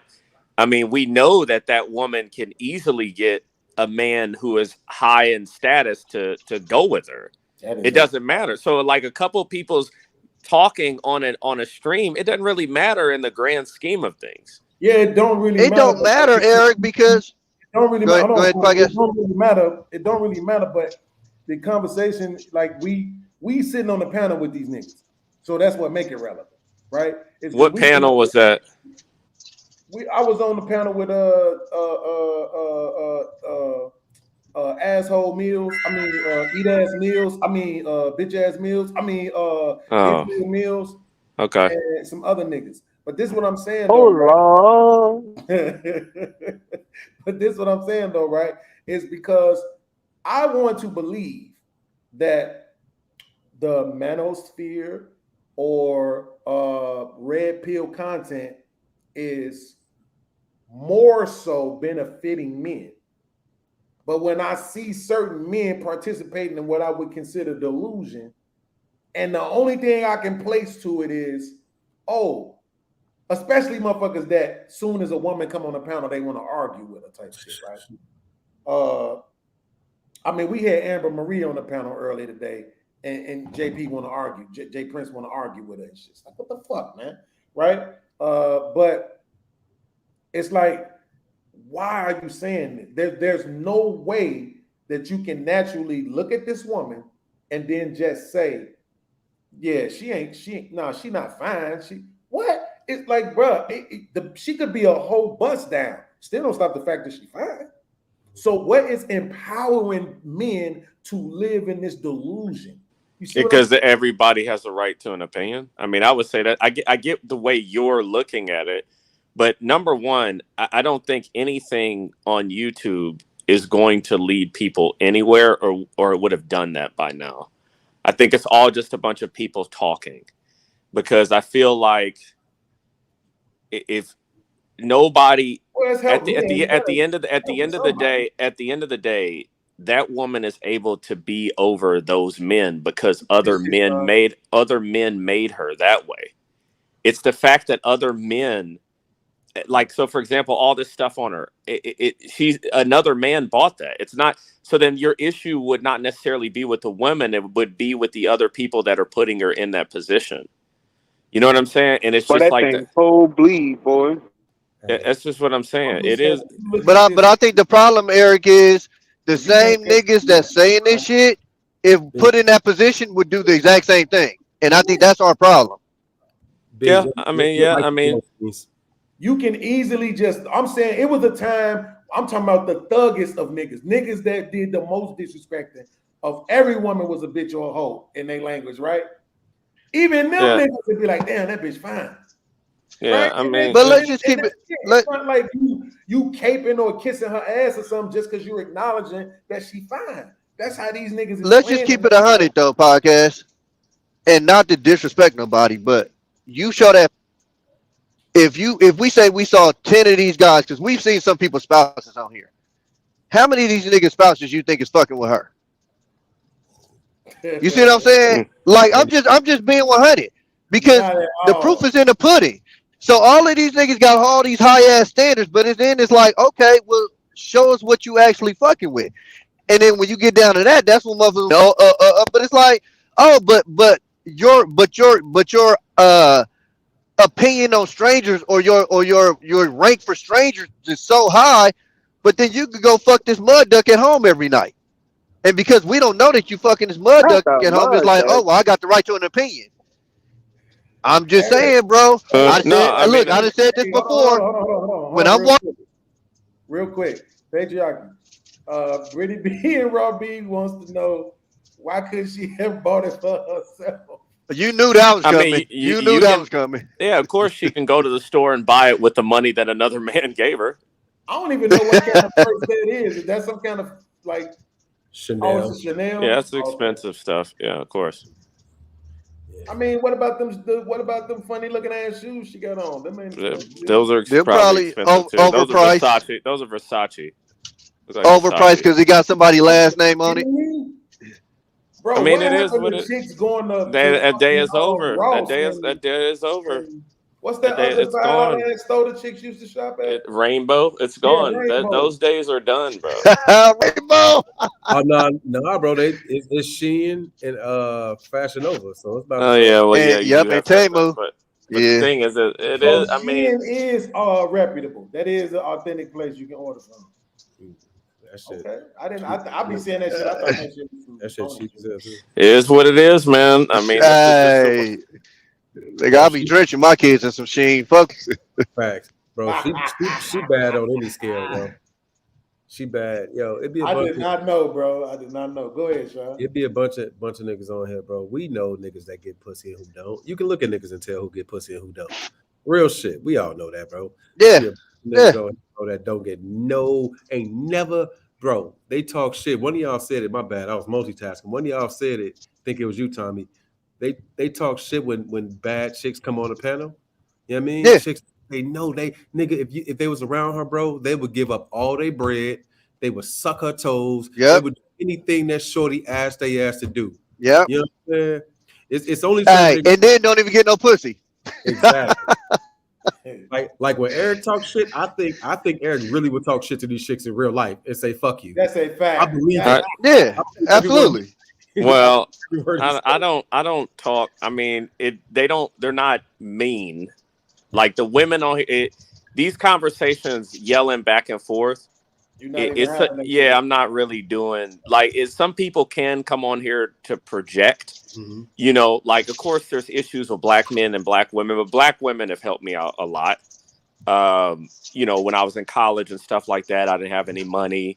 So there is that, you know, I mean, some people have had their issues with them. And I mean, of course, I'm not saying everything I like about like black women's behavior, but you know, they haven't been a burden to me. You know, there's a lot, you know, me and one guy had a conversation and I did bring it up to him, but you know, he's like, well, are they mean to you? No, not really. Not really. You know, they're not, when I walk out down the street, they're not really mean to me at all. I mean, not to say that I haven't had an argument or anything, maybe like some road rage in traffic type stuff or this nigga said road rage. But just she was in Altima, huh? No, not that. They don't really. I don't, like I said, I guess people do have like arguments like this out with them, but I don't typically. I don't. Shit. Hey Eric, I just want you to know it's a particular person in this space who doesn't want you to live long, and that's Brittany. She said, "No, I would have Eric blushing. I'm a sweetheart. I'll melt you. That officially puts you on my violence list." Oh my God, this nigga. I'm just saying, like the women can't flirt. If the women flirt with any of y'all, it's smoke from there on out. Robbie said, Eric. I'll leave that up to you, Robbie. So did y'all see what's the name's new photo shoot? Ice Spice? Mm-mm. I'm not the biggest fan. Okay, let me be honest. I'm not the biggest fan of that. I think she's incredibly mid given her tier. I don't listen. People are confusing me with the obsession for her. She looks like a ginger. I think that she's a very mid-looking light-skinned woman. I'm sorry. I know now I'm gonna be the bad guy that you're all talking about, right? I don't think that she's like outstanding. I just don't. I'm sorry. The last girl's cool. She's mid because you've heard the rumor about gingers, right, Eric? No, I haven't. What are the rumors? The motherfuckers is freaks. I've seen better looking. Them motherfuckers freaks. Women. Like I've seen. Hold on a second. Von Miller. Hold on. I give you a light skinned woman who's a ginger. Who's a ginger. Von Miller's baby mama. Yes. I would put Megan Denise over Ice Spice any day of the week. You got to look at her before she had the kid. I don't know who that is. I got to see her. She a light-skinned girl with orange hair, with freckles. She was bad. She got kid now, so she went down a notch or two. But Megan Denise in her glory days is like, I wouldn't put Ice Spice over Crystal Westbrooks. Okay. I would put Ice Brooks over Crystal Westbrooks. Bro. Beans, shorty that you just had on the screen, she looks better than Ice Spice today. Yeah, I'm not the biggest Ice Spice guy, to be honest with you. Ice Spice is attractive. Every day of the fucking week. Let's be clear. Only reason why she a 9, the only reason why she a 10, because she ain't mine. Ice Spice, she bodies What? All I'm saying, okay, I'm not gonna argue with you about the look thing, but I'll just say this. I think if Ice Spice was completely natural, it would be a different argument. Because I don't think too many people can go fresh face, fresh out the shower, and be an 8. I don't. You know who I like? I like Ella May. Like I've seen her fresh face with no makeup at all. Like Ella May. Georgia Smith was good, but she got fat. Georgia Smith is fat now. She's fat now. Her face is better than Ella May's. Yeah, her face is perfection to me. But she's fat. She's fat now. Y'all know who I But that's not what I want. That's not why I brung up Ice Spice. I brung her up because she did this new photo shoot, and in this photo shoot, she has this one picture. Looks like Chucky from Rugrats. I'm gonna put shut the fuck You think up. it's Hey man, don't be disrespectful, dog. I'm not seeing it. I just don't see it. I'm Okay, sorry. You don't see it. You don't see it. You don't see it. You don't see it. I got you. But you gotta admit that you see this, bro. Look at the bottom of her feet, man. The bottom of her feet are amazing, bro. Yo, hey, podcast. They You all look the fucking same freak, as the dog. top of her This feet. this nigga is officially a creep, dog. What the fuck? This nigga's at the bottom of her Podcast feet. is Quentin Tarantino, What the fuck? you have to look at feet. Wow. Her cheek. She looks like her dad is Carrot Top. She got a. You just gonna keep disrespecting my wife, right? I'm just. What is it about her that you like think is? Look at she her looks, feet. Look at that foot, bro. Look at the beautiness of it, the cleanliness of. Look at the bro. What is this? like. Look at the side of the foot. It looked like pork meat. Hey man, come on, man. I have to agree. Medium rare. Y'all some haters. Y'all don't deserve to look at my woman no more, bro. I try to be nice, share her pictures with y'all. It's fun, bro. It's cool. Even Nah, though this nigga said the bottom of her feet. I've never had a discussion with a nigga about the bottom of his feet, dog. Ever. Since you got so much smoke, show me a bottom of a foot that look better than that. Okay. Oh my God, bro! I What wouldn't know where to what start. are you Nigga, what the talking about? Podcast, you got a foot fetish? What is this? You been telling us, nigga. What the fuck? Podcast, you be on Fiji? You be on Fiji? Bro, I love feet. Look, go check out the app Take Fiji. care of her feet, definitely take care of her coochie. That is a fact. Oh That nigga got God, a feet bro. only fans. How many of the feet only fans you Podcast be on subscribe to? Fiji for sure. Okay, well, all I'm gonna say, while y'all doing all that talking, that picture going viral, nigga. That's a fact. It's probably because of It ain't because of the bottom of her feet, nigga. It is. Zoomed in on the picture. It is because of her feet. Because she don't even look all that. Go look at the comments. Go look at the. Hey, look, hold up. Just show me one comment talking about the bottom of her feet, nigga. I'll wait. If it is, it's him. Exactly. Random response I've ever heard. No. Hey, Tommy, this was fucked up. I can show you the comment, but it's gonna be me.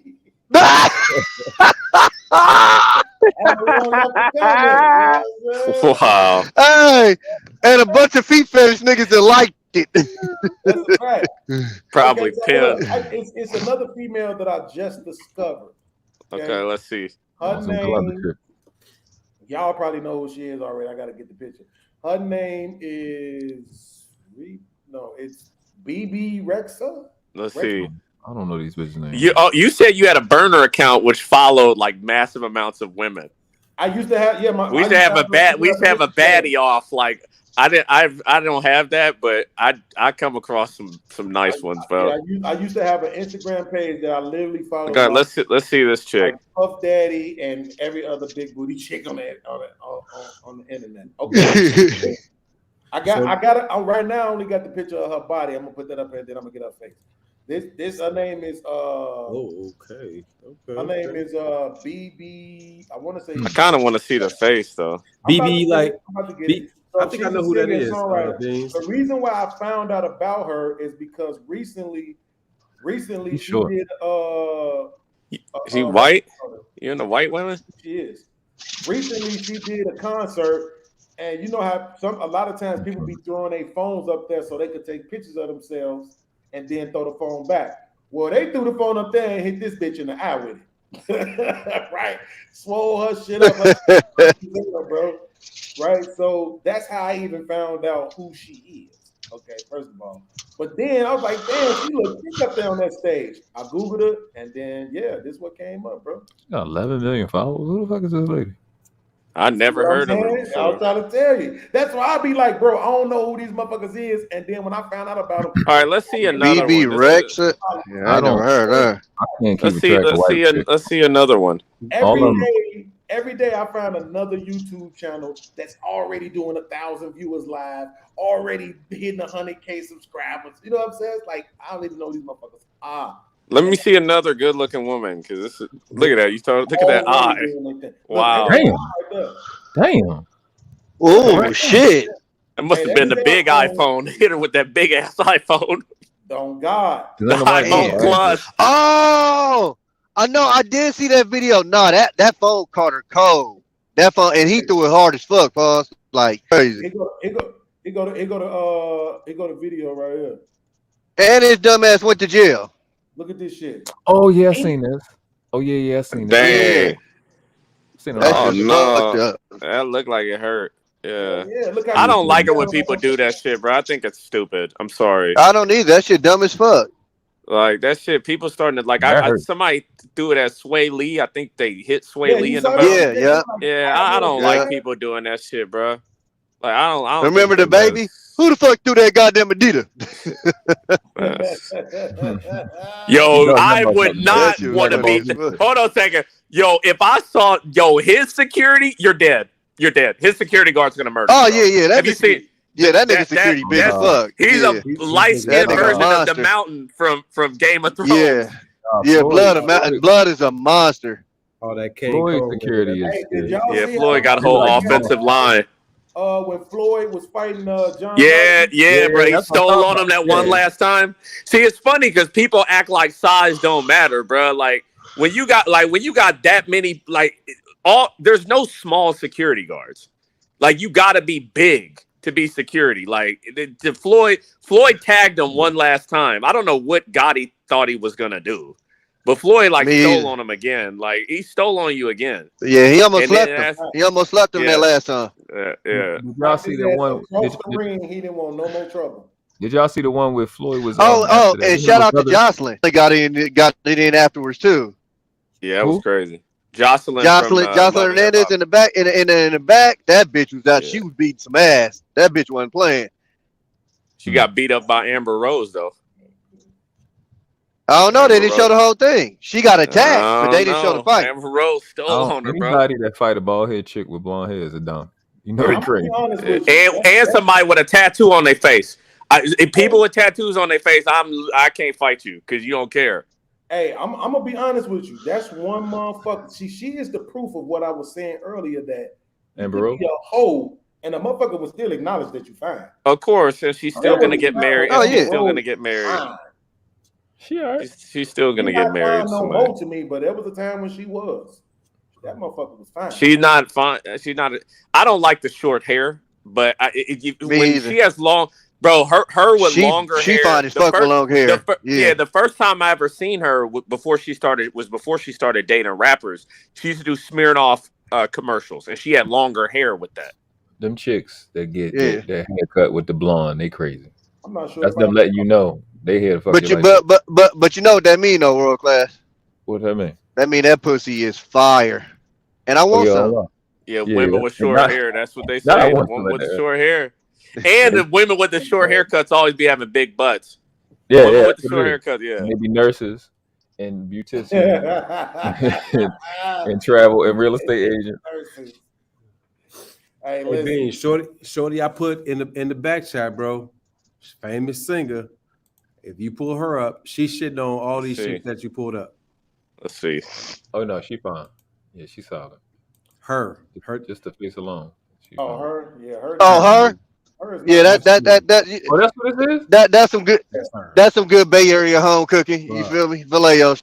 Bruh, face card is amazing. Yeah, no, she is. Yeah, That's a chick. my bro, daughter. beautiful.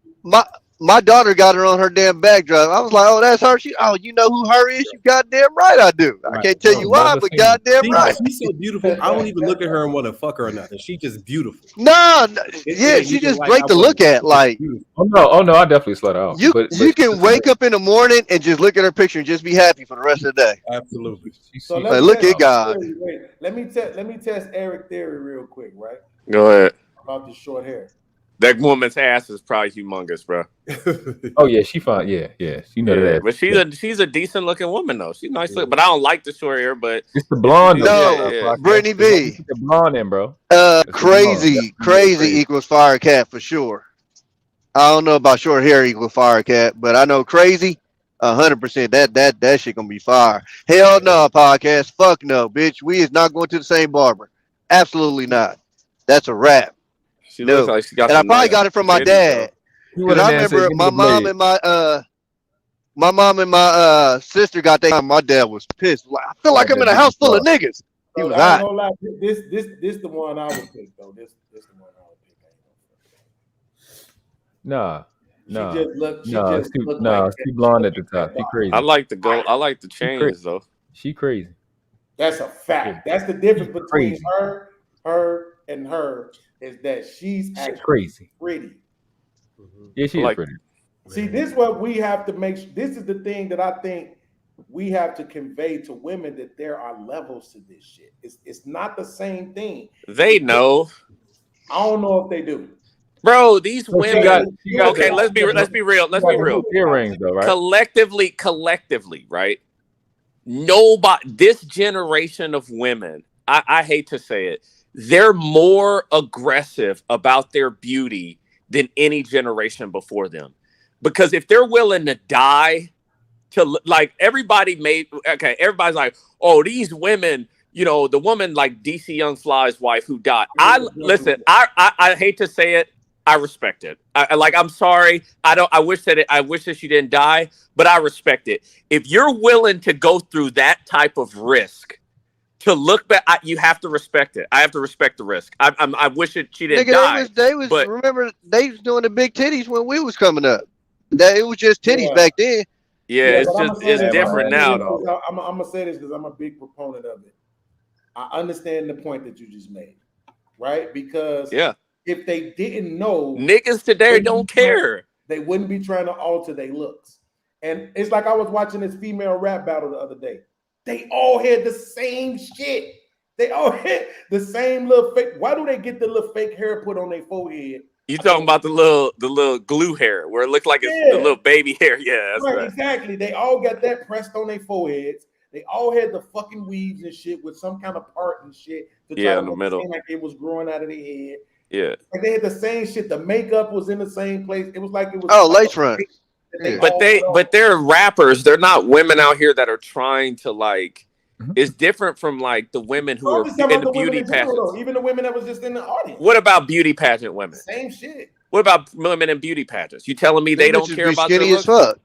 But No, I ain't saying that. but there's a lot of attractive women, black women that came out of beauty pageants. You had Holly Berry, Oh, yeah. Vanessa Williams. Vanessa You had some Williams. very Jesus Christ, Vanessa Williams. they have like a boxer diet, like how boxers have to cut weight.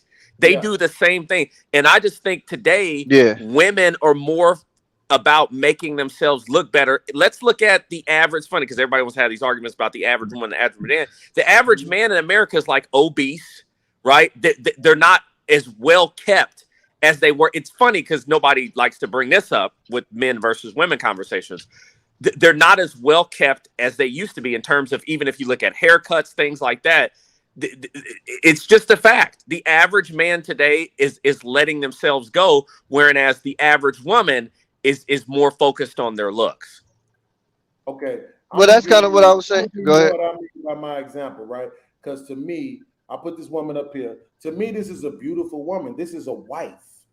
This is somebody you want to wake up to smiling. She done made breakfast and shit. You know what I'm saying? All kind of other shit, right? It's a difference between beautiful. That's why what Sean Antonio was expressing about the singer Her is beauty. It's like I'm looking at her and I'm seeing beauty. It makes Are you talking about like cute versus sexy type thing? Yeah, I'm talking about okay, all right. Beautiful, cute, sexy, pretty, gorgeous. Those are 5 different things, and not all the time. I see where you're going with this. Yeah, I see where you're going. You can be gorgeous, right, and have everything else. But if you not gorgeous, you don't necessarily have all of those. You can be beautiful and not sexy. You can be sexy and not beautiful. You see what I'm saying? I don't think the women actually necessarily notice, and I think You that's just talking why- looks though, right? Hold on, wait. That's look where it's at. I think that's why how many times have y'all heard this? We want y'all to be natural. Well, then why do y'all be liking all the girls' pictures on Instagram that ain't natural? See what I'm saying? Because you ain't understanding that that's sexy. Exactly. I don't think you can be a sexy woman with a flat butt. I give you a perfect But there's example. cute women with I give flat perfect. butts. I'm not mad. I give you a perfect example. Podcast. Cardi, but she's not beautiful, cute, or none of that shit. Right. But Okay. she's sexy as fuck to me. You said Cardi B. Okay, I can see that. I can see that. Yeah, she is Yeah. not. Right, she is not. Like I wouldn't want to wake up to her every morning. Okay, But if it was a late night, I'd take her Okay. down. This is what I used to say in college. I used to have this argument in college. I said, there's a difference between cute and sexy, right? There's a difference, and I would say this when we would all, the people in my dorm, we'd all go to the club, right? I say the difference between a sexy girl is a girl that you would want to dance with, I guess, not from the front. You would dance with them from the back, right? Versus dancing with them from the front. You know how like clubs used to be, right? You know the difference, right? Whereas, because you want to see their face. The face is a big difference. Whereas I think a girl that's sexy doesn't necessarily have to have the best looking face, but she has to have the best looking body. That's just my opinion. Right. Well, okay, so I just had this discussion and I had to explain, okay, the face is the most important thing. And I say that because the face will intimidate a nigga. The body never will. Has no body. But she intimidates hella niggas because her face is so beautiful. But but Buffy the body, all body, no face. Ain't nobody intimidated by that That's bitch. sexy though. That's a regular sexy, nigga holler at that. No, it is sexy. But what I'm saying is these women put so much emphasis on the body and they don't understand the face card is the most important one. But it's because face is perfect, that will intimidate a nigga. But if your body is perfect but your face ain't, you ain't shit. Look up Ravy That's a Loso. It depends on what Loso. your standards is though. But because like I don't if your mannerisms not there, you're not sexy to me. Like if you're not Oh, absolutely. Yeah. like all of Well, that gotta no, be hold on. Because it depends too. Because like I said, Cardi B mannerisms is what makes I know what the fuck she'll do in that bedroom. I know it. And That's she's what- got a long tongue. Jesus Christ. She does. Yeah, she a slut. It's cool. But it's like what do you rank it at? If you out there to just fuck, you know what I'm saying? You looked up Ravy Exactly, Loso. but and that's But if how you we want- rank it. That's why if you want a wife though, gorgeous. hell like, no, I'm not going to a Cardi B. Absolutely not. Girl with the big. Yeah. Okay. So Ravy Loso. Yeah. She used to date Drake, right? Yeah. Ravy Loso. Yeah. From Hotline Bling. Yeah. But she don't hardly ever do any videos or nothing. But that's sexy to me. Yeah, Ravy was nice. I can't front. I don't know who that is. Her ass is humongous. Yeah, now that's what I'm saying. Oh yeah, see, I hate that. I hate too much ass. Oh, that's just me. Oh, I don't. Jesus I Christ, don't. there's a Not limit. at all. Not What? at There's a all. limit. Not at all. There's a Not limit, for me. dog. Jesus Christ. What? No such thing. It's a limit. It's too much ass? Bring up Ravy Loso. Long as it's real, I'm good. I was don't about to care. say, nigga, go to Atlanta. don't You care. gonna fuck this nigga. I was in Atlanta like that Patriarchy, you shit. said was Ravy Loso? uncomfortable. Yes, I've he had my bad. arms. Like, I think I got like a 6'1" wingspan. I've had my arms around a chick. This nigga said a Around 6'1" her ass. wingspan. Yeah, my fucking arms way longer than my height. I had my arms around a chick, hips and ass, and now my fingers couldn't even touch, nigga. I wanted to shake when you coming up the And steps. this nigga had a huge ass smile. I just imagined your smile, nigga. That shit paused. That shit just pissed me off. I'm the weird one. That nigga was happy. The podcast is the weird one, though. What you mean? I mess with them BBWs. You just talked about the bottom of a bitch feet podcast. Yes, What nigga. the You saw it, nigga. you mean? You saw how they look too, and you saw how This they look. nigga about to argue that shit. And you saw how they look too, and you wanted them. That nigga, I wanted the bottom of her Oh, feet. it's just for the back. Bro, why do you keep bringing this up? Talking about Wait a minute. There is an exclamation point on this picture, and this nigga went to the feet. I'm trying to uncover the exclamation point. What the? This nigga is nuts. What's wrong with you? What's going on? What's going on? Niggas is trying to physically peel that exclamation point off, and this nigga said, "Fuck that exclamation point, man. Look at them feet." You just scratching the screen trying to get the damn thing out the way. You looking at fucking heels. Fuck. At least them heels real. Okay. They ain't inflated. Yeah, That has never been a statement ever in like at least her heels are real. Like who the fuck? yeah, I've never like they having heel replacements in this motherfucker. I fucking bro, I don't even. Oh, hey, Nailed them y'all. Hey, hate I finally seen a real nigga that got that limb lengthening shit. He's a ex-Navy nigga. He got a whole page talking about everything, dog. Nigga, really, he went from 5'5" to 6 feet, dog. That shit is crazy. Nigga got to relearn. I think he had to stay for like 3 months to like relearn how to walk. That shit is nuts, bro. Maybe they can have that. $81,000. Shit.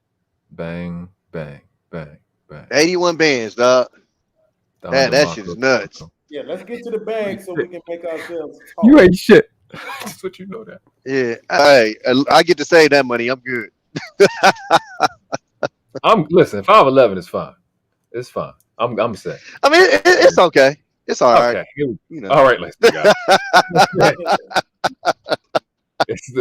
It's always real quick. I'm gonna take my shot now just because you started it. Real quick. Light skinned people look like Vaseline. It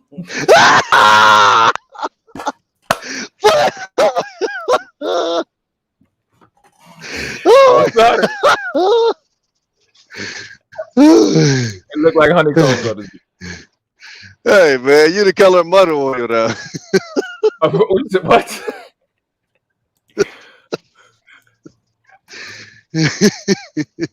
It's okay, shelf. You can reach that middle shelf. Dang good. Can't find the fucking video. You looking for a video or a picture of another chick? Hey yo, would y'all do that power slap shit? Fuck Hell no. Fuck no, cause I'm shooting a nigga, dog. Somebody gotta get shot. Bro, That's crazy. That's nuts. Bro. I done took too That many. shit too disrespectful. I'm good. I'll probably get in. I done took too many. hits. That shit is nuts, bro. I'm pretty You're sure I got- willingly sitting there letting a nigga slap you? That is out of like what? That shit's crazy. The check ain't big enough. That one nigga, I got the dog with me. I'm like, nigga, I'm not playing you. I'm not playing you. At all. That nigga slapped the nigga completely out of this. I'm not playing that You did game. all that slapping just to get with this 40. Right. I've just seen too many niggas go to sleep behind that shit. Man, I'm talking about sleep though. Like these niggas be gone. Sleep before they hit the flow. That's I'm like, oh, nah. Hey, that slap boxing always led to fights. You know what I'm saying? Oh, God. Always, every time. Every time. You don't even be slapping nowhere near as hard as these niggas slapping. That's a fact. Like, yo, stop playing, y'all. Even when we used to box in the gloves, nigga, you catch a nigga right, the gloves coming off. All right, nigga, let's go. I just beat your ass in the gloves. What you think gonna happen without the gloves, nigga? What are we doing? You know the nigga that can't fight, he gonna wrestle. Why you hold? All right, man, instantly gonna grab. Like, come on, y'all. That's why. That's why you gotta have a good uppercut. As soon as he rush in, bink. Oh, wake him up. And then the fucking UFC to taught me about these knees. You know what I realized too about with the dunk contest. I'm mad. I'm interjecting this because I'm looking at something. But the thing about this said dunk contest, nigga. What? Yeah, the reason why the niggas in the NBA can't really do nothing with that because now they got them niggas too worried about injuries because they paying them so much motherfucking money. Niggas touching 50 M's a year. They not out there trying to really innovate. I still be seeing niggas doing dunks and shit. I be like, get the fuck out of here. But it ain't never no NBA ass niggas. Nah, the niggas on YouTube be doing crazy dunks, but they ain't got shit to lose. Exactly. That's exactly my fucking point. Y'all gonna make me put up my John Morant picture. I don't want to do it. I'll be dunking the fuck out people though. That's one thing I will give to his ass. That nigga be. Nah, that nigga gotta get. He gotta get in 3. Hey, son, I think that shit. Hold on, before you go there. I think that shit is just boot camp. Who would you? Just boot camp. Probably so. Who would you take? John Morant, or Vince Carter? D Rose. Vince Carter, nigga, are you out your mind? I'm asking. A GDS nigga is definitely gonna say You already D-Rose. know. You hear D-Rose. me? Oh, dude. That's crazy. Vince Carter not like. I think like I ain't gonna lie to you. The question is just disrespectful. If you talking about playing basketball, that's one thing. If you talking about dunking, No, athleticism. uh, just dunking. it's Oh, Because good. because not what even the y'all like question, what dog. 6'4", 6'4", 6'5"? Vince was Yeah. like 6'3". No, Vince, I think was Oh, like no, man. 6'6". I think he was up there. Yeah, Yeah, he he's It's like a good 6'6". question, but I'm Nah. Vince Carter, like, we gotta put respect on Vince Carter Hops, dog. That nigga was out of this world. Yeah, he was. That I nigga think he jumped was the over best a athlete ever national. 7'2" nigga. That He did nigga that. nuts was 7 feet 2 inches in the air, nigga, you're not wrong. without a ladder. Bro, Without a ladder. You could put Gerald Green above Ja. Come on. Hey, he got the Jason nastiest Richardson. game dunk of all time to me. Over Ja? Jason Richardson? You said what, Beans? That nigga got the nastiest in-game dunk of all time. to That me. windmill lob on the fast break, Gerald Green, when he was with the Nets, bruh. That shit's crazy. That shit was nuts. Wait, no, I'm thinking about the wrong dude. His name ain't Gerald. His name's something else. When he took off on a nigga damn near from the 3-point line. What the fuck is buddy name? Dark-skinned nigga had the fro type haircut. What the fuck is his name? I think I got a picture of him. Oh no, that ain't it. What's wrong with you?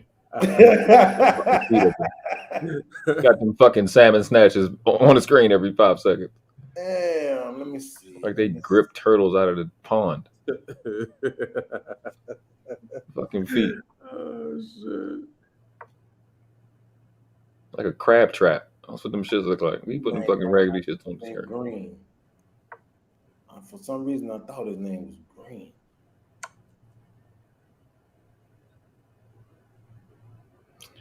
No, I can't Hey, remember. Tommy, fix your light skin wireless. You said he jumped damn near from the free throw line? From the 3-point line, nigga, not the free throw line. Nigga. 3 points. That nigga came from the quarter key, nigga. That's what fucking the Greek do. He take one step from the fucking Shit 3-point line. Damn, bananas, nigga. And then he put his whole dick in the nigga mouth while he did it. y'all got it. It's. I'm gonna have. I need from you. It's. We gotta. It's not enough pauses going on up here. We going. There's not enough pauses going on. It ain't my fault. That's what. That ain't my fault. That's what the nigga did. Shit. Did you see? What's buddy name? My favorite player from Minnesota. Anthony. The young boy. Man, did you see him? Anthony What's the name? Edwards. And Anthony grab his Edwards. head into his shit. Stop playing. He put his hand behind his head like suck my dick, nigga. I can't even make this shit up. Literally pulled his head into his dick. I said, this shit is not fair, bro. We'd have had to fight afterwards. Afterwards, we'd have fought right there. That's too much. This On the way down, I'd have been punching you. Pop, pop, is pop, pop, pop. unnecessary. It was unnecessary for you to use your hand on my head like that. Yeah, that Yeah, Gerald this is Green dunk right uncomfortable. there That's great. in the back chat. That Gerald Green shit, bro. Look at where his head is on that shit, bro. Pause. Yeah, I know what you're talking about. I know what you're talking about. That's what I'm saying. When you said that, and then when you said the windmill in the game, I was like, oh yeah, I remember that one. But that's the light skinned ass nigga. In the game. I'm that talking shit about. Oh yeah, his fucking top lip was at the rim. That's crazy. That nigga up. That's nasty. Let's see. If his shit ain't in here. Yeah. Well, I hate the internet. They can do anything on camera. Damn, man. What the fuck is this nigga name? I'm gonna be mad as hell as soon as I see the name. I know I remember that shit. I mean, what's the name? To me, Aaron Gordon got the best fucking dunks of all time as far as the dunk contest. Aaron Gordon? Oh, the contest? Yeah, it's not even close to me. Yeah, I've seen people talking about that. In game, I gotta go with In the real game, I'm gonna have to go with what's my guy from Seattle? Damn, fuck is his name? Sean Kemp. His shit was vicious. You talking about the one where he pointed at the nigga afterwards? Yeah, and pushed him. That nigga wild. Like, yo, what's going on? What y'all beefing? Shaq shit was Shaq had a lot of them, but Sean Yeah, Kemp he did. What's his name? Dirty. rolled his neck and everything. Like, you ain't gonna put your nuts on my neck, bro. That's what we at. And then shoved me down. Yeah, that shit. That's some bullshit, bro. See, this is what happened when shit start changing and shit. They start forgetting shit that happened prior to. God damn, Mike. You took off from all the way back there? God damn, Mike. Nigga, Mike nasty, nigga. I just don't understand the Mike versus LeBron debate. I don't get it. A Chicago nigga would say that. I mean, I'm just oh, there it is. Gerald Wallace. That was his name. I remember him. He like 6'9". And this was so crazy. This was so crazy, Sean.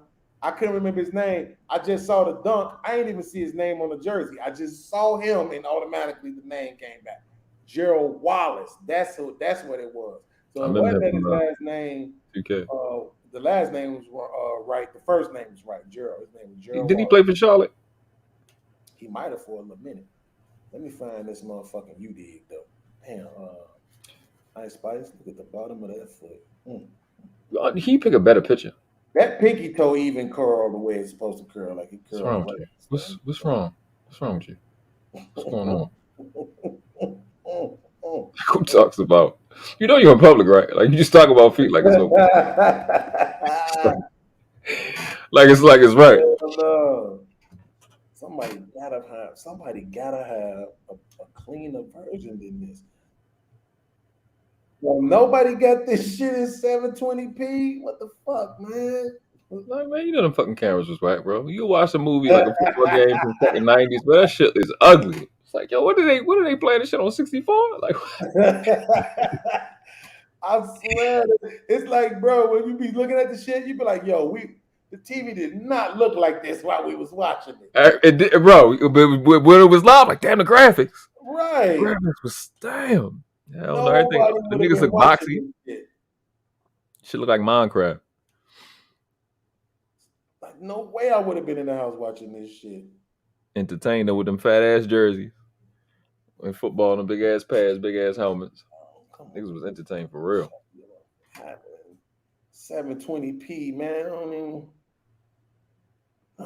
Y'all ain't shit. All this 360p ass bullshit, man.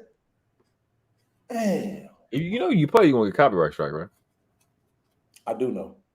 Yeah. It's not a strike. I mean, yeah, not a strike. I'm sorry. Yeah, nigga, I ain't monetized. Fuck these people. They won't let me get monetized, dirty bitches. And then look, I deleted all the videos off the old channel. Then they gonna say, yeah, well, we still can't monetize you because now you ain't got no views. Content, right. I was mad as hell. But I was mad as hell. But when I told the story, I was laughing my ass off. Like, these niggas ain't shit. Yeah, these niggas is good. So I was supposed to delete enough videos so I still had 4,000 views, huh? Like, y'all ain't shit, bro. When you deleted it, it cut your hours? Hell yeah. Ain't that a bitch? Look at that shit. Put them private. Okay, this is a better copy. Hey, Sean,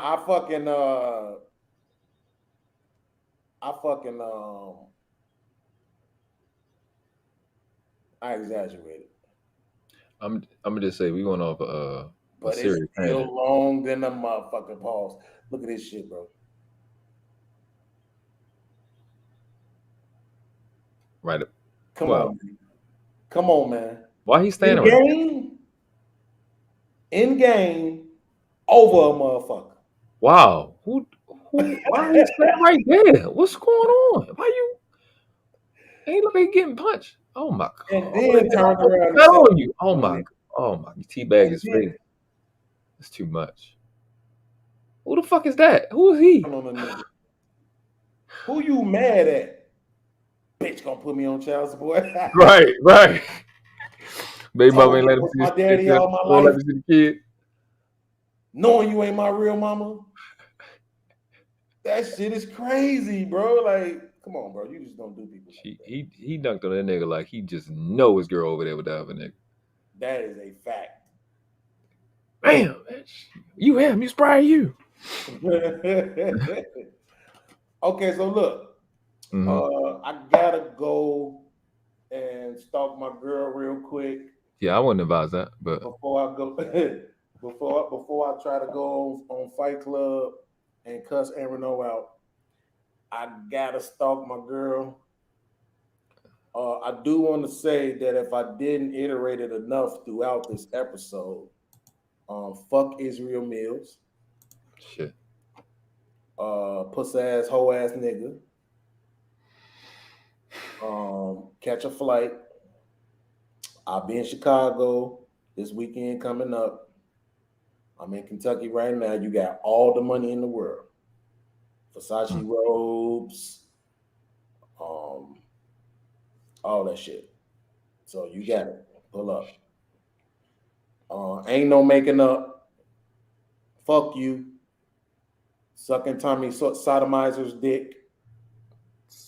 And now you think you could just overtalk me and speak to me any kind of way whenever we on somebody else's panel. Fuck you. Fatty and Jay Prince, please stop fighting. Just let it go. I know that's hypocritical after what I just said. Right. Exactly. But so what? Y'all been beefing for too long. I'm gonna hit the nigga in the mouth when I see him. But y'all should work it out. You right. That's niggas for you. Exactly. Like in real life though, it's a bad look, man. For real. Aaron O, bro, it's more to life than money. It just is, bro. Right. I know you saying, oh, podcast, you saying it because you don't got none. Nigga, I've had money. I've spent thousands of dollars on dumb shit, bro. Partying, getting drunk and shit and all that. Fucking, chasing women, taking trips.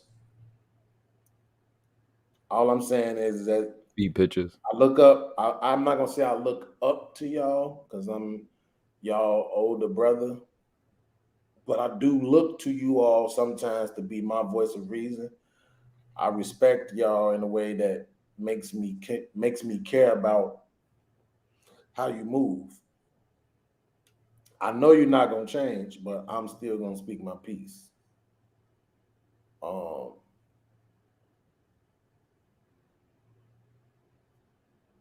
Integrity matters, principles matter. And Ice Spice got the best feet in the game as far as the bottom of them goes. Okay, you was doing good. You were doing good. You was doing great. Shout out to Ro B, Brittany B, Tommy B. Like, is you motherfuckers related or what? I'm just trying to figure this out. Okay? Shout out to my man World Class for finally coming through at the end of the fucking show. Shout out to Sean Antonio, Big Rakes. Everybody else that came through. My man Thanos pulled up with me on the earlier side of the game. Shout out to him too. Shout out to Thanos. My man Granville tapped in with us on the I'm Riding with Brittany Bree side of the game. So I know that must have been really nice. If she have her toes out, Granville, let me know, bro. Sneak a picture. I need to know. Yes. I mean, this is gonna close the case for me on Brittany B. I just like when you looking at a woman, like how do you get past the calves? I'll just be stuck in a little back part of the thigh. I'll be stuck. If she take care of her feet, I know she take care of her ass. Ain't no way around it. No way around it. Okay? Girls be stinking. I don't know. That's a fact. I don't know if y'all just make every girl get in the shower before you lay with them. But if you ever just pulled up on a chick or had a chick pull up on you, not all the time do they freshen that coochie properly. But it's the thing. You're not critical of women. I am. Like you're not one of those guys that's gonna crack the joke. I am, and she know I'm gonna talk about it. So they do it on their own. Like when they know you're gonna crack jokes or make them feel bad about themselves. They tend to take care of their hygiene at a better level because I'm like, damn, you stink. Yes, we in Walmart. I had to let everybody know, like, the cheat is her. I don't smell like that because of this bitch. And so they tend to kind of do this shit, or they go say, no, don't embarrass your girls, but they fight. Okay, to the mother who sent her son off in Chicago and had him kill that man. I don't want them to throw you away, but at the same time, I advocate for women getting the same kind of sentences that men get. So, what state was I that? don't want them to throw you away, but I mean, something has got to be said. Something. It's like, is this one of those times where I cannot hate on the idea of what do they call it? I think it's making a lesson out of somebody. Yeah. Right? Because something has to be done about these mothers sending their sons off. Because this ain't even the first one this year. No. It's a normal thing. Yeah. So something has got to be done. These is not your husbands. Y'all need to get this shit through y'all head. These is not your husbands. They not your boyfriends. They're your sons. And at some age, they're not your kids no more because they're not kids. So, but you got to get him a chance to grow the fuck up. This shit crazy, man. I don't think the boy should go to jail, but I think he should have, what I think he should have is boot camp, Lincoln's Challenge, Job Corps shit until he 18. And then damn near, you gotta go to the military. Well, I haven't gone through the story, but if he's just defending his mom, I think he's only innocent in the situation because the dude did beat the girl up. But the problem is that he shot the dude. The dude ran out the store running away. She told him, go get him. That's her. She the problem. And then he went and shot him some more and killed him. Because she would have to give consent for everything else. So if he live in her house. So if she put him in that position, she needed it. That's her. I don't see why that's not a clear understanding. Something need to happen. I agree. The argument is always in any situation where the person is male and or black, accountability. Right? No way they're around it. Something has to happen. Okay, something has to happen. They don't got to be jailed though. I don't think no, but because if your mama was like that, what the fuck is the rest of your environment like? Indeed. So if we just let you go, what are you going back to? I don't know why it shouldn't be. Now I think about it, should be jail. Because why isn't she liable? If he crashed, if it had been something different, right? If he'd have crashed a car and killed him by accident, right? She'd have been liable for those equivalent to that same problem. That's true. So why wouldn't she be fully responsible for this situation? Okay, we got it. It started as self-defense, but then you escalated it and it went to a really short-term revenge situation, and you actively went and got this boy to kill her. So if a dude, the killer, the guy that hit his mom. So if a dude pays a dude to take out another dude, you go to jail for that. What's the difference between the mom and the son? She take care of him. So I mean, something need to happen. Some charges. I don't know how accurate this is, but it was reported that the mom was trying to shoot the girlfriend too. Yeah, that she said to get the girl too. Yeah, and she was trying to get the gun from him to do it, and he kind of pushed her away. You know what I'm saying? Like, no. The girlfriend was talking shit or whatever. That's cool. You know what I'm saying? That's crazy. But look, I'm not getting involved in no domestic disputes. And nowadays, because of all the shit I've been through with women, I don't even really be caring most of the time when I see men and women fighting. I don't even. But when I saw that video of how hard he hit her. I heard it. I ain't even see it yet. I was like, damn.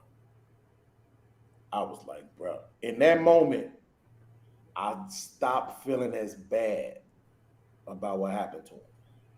Yeah. I immediately was on. Yeah, he's supposed to got killed. I mean, it's a 14-year-old boy. It is what it is. We ain't gonna fix all them other problems. But why wouldn't he kill you if you hit his mom? Like, well, why wouldn't he? If he could, I would. Yeah. See, and you know me, I'm all about redemption. Not everybody is a fan of redemption. So if you did, you don't get to redeem yourself. So I don't. It's like afterwards, I'm like, damn, but dead though. Like shot, fucked up in the hospital. You know what I'm saying? Can't move, some other shit like that for 6 months. You just fucked up. Hey, look, man, I know this motherfucker shot me. I'm not gonna testify. Y'all do not have my permission to put my name on this shit. Like, I learned my lesson. To me, that's redemption. The nigga gone, there's no redemption. So I can't be mad at Shorty, but at the same time, I do feel for that nigga because somebody probably lost their daddy, mama probably lost their son, type shit. It is what it is, bro. Like I'm weird that way. I'm like I'll be on both sides of the fence. You cannot be pulled into petty squabbles that can end your life because even you run that risk. Even if the little boy was 14, he came in and he punched him. You still run that risk of dying on the way down. You can hit your head too hard, hit your head twice. You know what I'm saying? I thought about that while we was talking about. I thought about that. Like you run that risk when you running. You know what I'm saying? When I told my goddaughter. My goddaughter is 22. I told her so many times when she was young. I said, "Listen, this is make sure that this place right here is where you really want to plant your flag.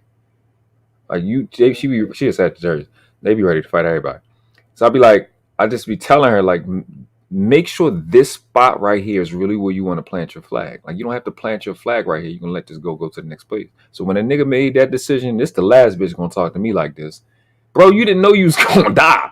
Like he had to come from, like you just said. I done dealt with too many chicks. He done dealt with that probably so many times in his life. He like, I'm not the chick that he was fucking with was probably one of them that triggered her. Like I'm not gonna take it from no bitch in this random bitch in the store. And all of a sudden, you're getting banged up, bro. Niggas it's not like it was back in the 90s, bro. Anybody got a gun at any point for any reason. People are trained now. You can't just fly off the rails for anything, bro. Just for any old shit. You gotta be composed, bro. You can't be lured into the shit, man. That's why I don't say nothing to nobody. I keep it pushing. Dap niggas up when I see them. I'm good because niggas on some other shit nowadays. You cannot, bro. You don't gotta plant your flag at little petty shit. Exactly, and I gotta learn that shit for myself. To be honest with you, Brittany B said, but the man warned her and said, "Stop talking to me, or I'm gonna knock you out." And this is the thing about it. He did. He shouldn't have did. And I'm not even just saying that because he did. I'm saying if he would have slapped her, right, and then didn't slap her no more, I'm all right with that, right? And I'm not all right with him getting violent with her just because he can. I'm saying I wasn't there for the whole thing. I don't know what all was said and what was done, right? But I know that women do say shit to me that turns them being slapped in the mouth. So that's why I'm saying I'm not saying she deserved to get slapped. I'm saying I would be okay with it because I would just assume that she earned it, right? Because I'm done with that. Every woman is a victim shit. Yes. But the fact, when I seen him ball his fist, when he threw the punch and I seen the muscles in his arm, when I heard it hit her, bro, the force that he used to make such a punch, that was unnecessary. I'm not with punching on women. I'm just not. Yeah, there's no need for that. That's why I'm a smart ass. I gotta learn how to drag like I do. I'm gonna say something to hurt your motherfucker. I'm gonna crush your confidence verbally. You gonna rule the day. You open your mouth to me, I'm gonna hurt you. I'm gonna crush you. That's niggas gotta learn how to use your words with females, like they do with you. And then let them strike you, and then they go to fuck to jail. You laugh at them, won't about to get arrested. Bitch, you go to jail. Crush them with words, bro.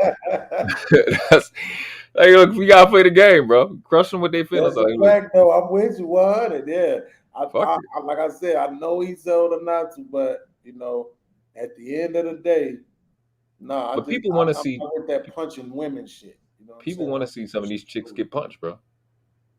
I mean, look again. I'm not saying that they don't earn it. I'm saying that dude had prison strength. Yeah.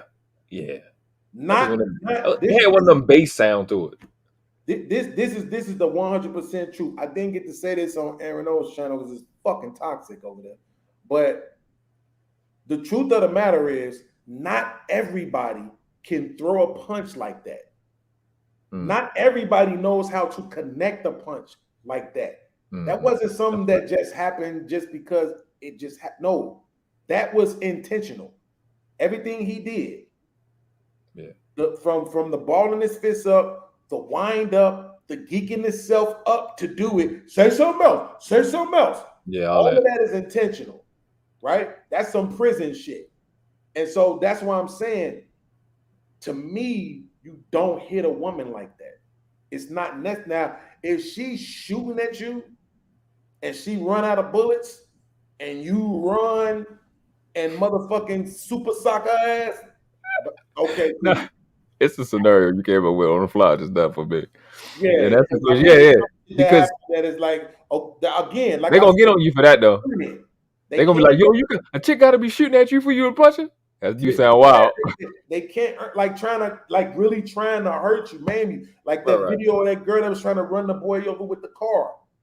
If she would have slammed into that building right by him, like literally missing him, and then he would have turned around to the car and boomed her ass through the window, I would have had no problem with that. This bitch is trying to kill you. She's trying to hurt you very badly. But some woman that's running her mouth to you, facts. No. That's not a woman you can that say whatever.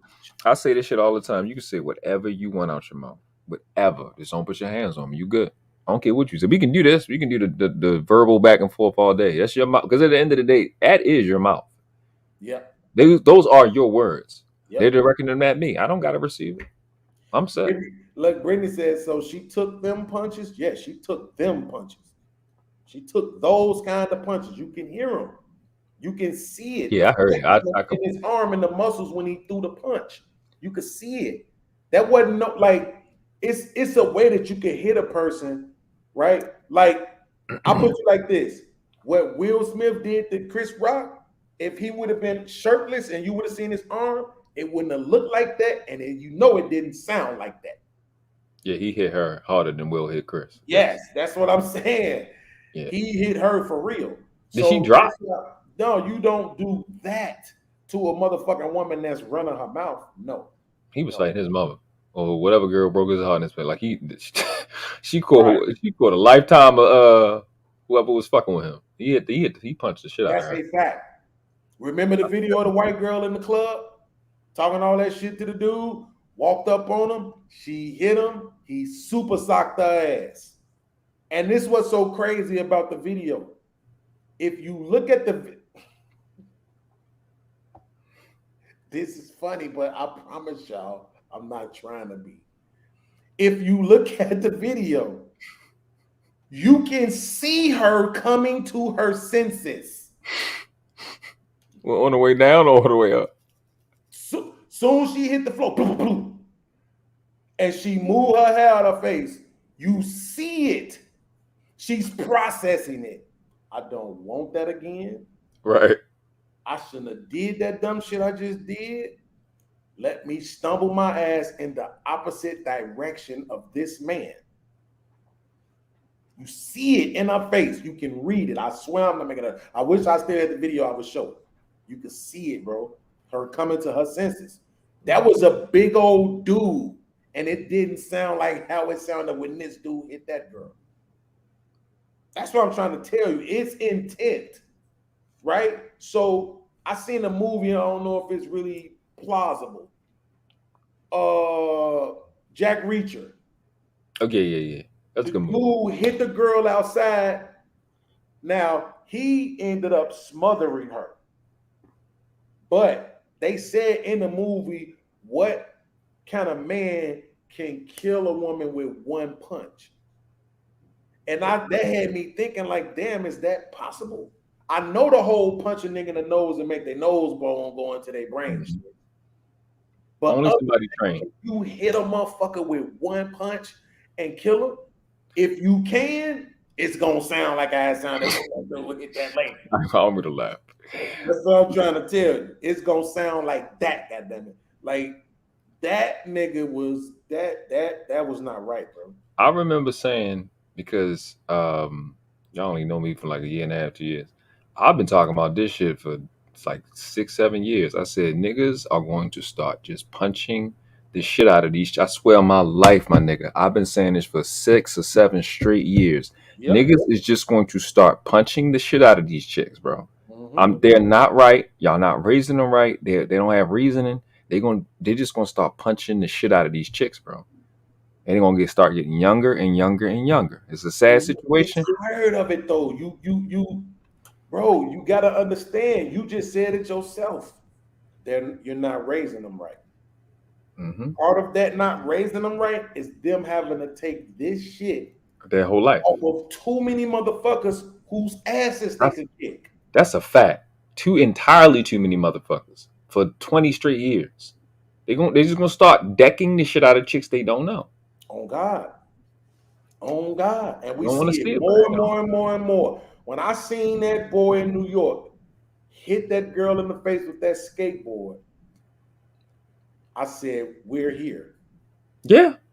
You know what? I'm gonna tell shit. This is when I knew we were here.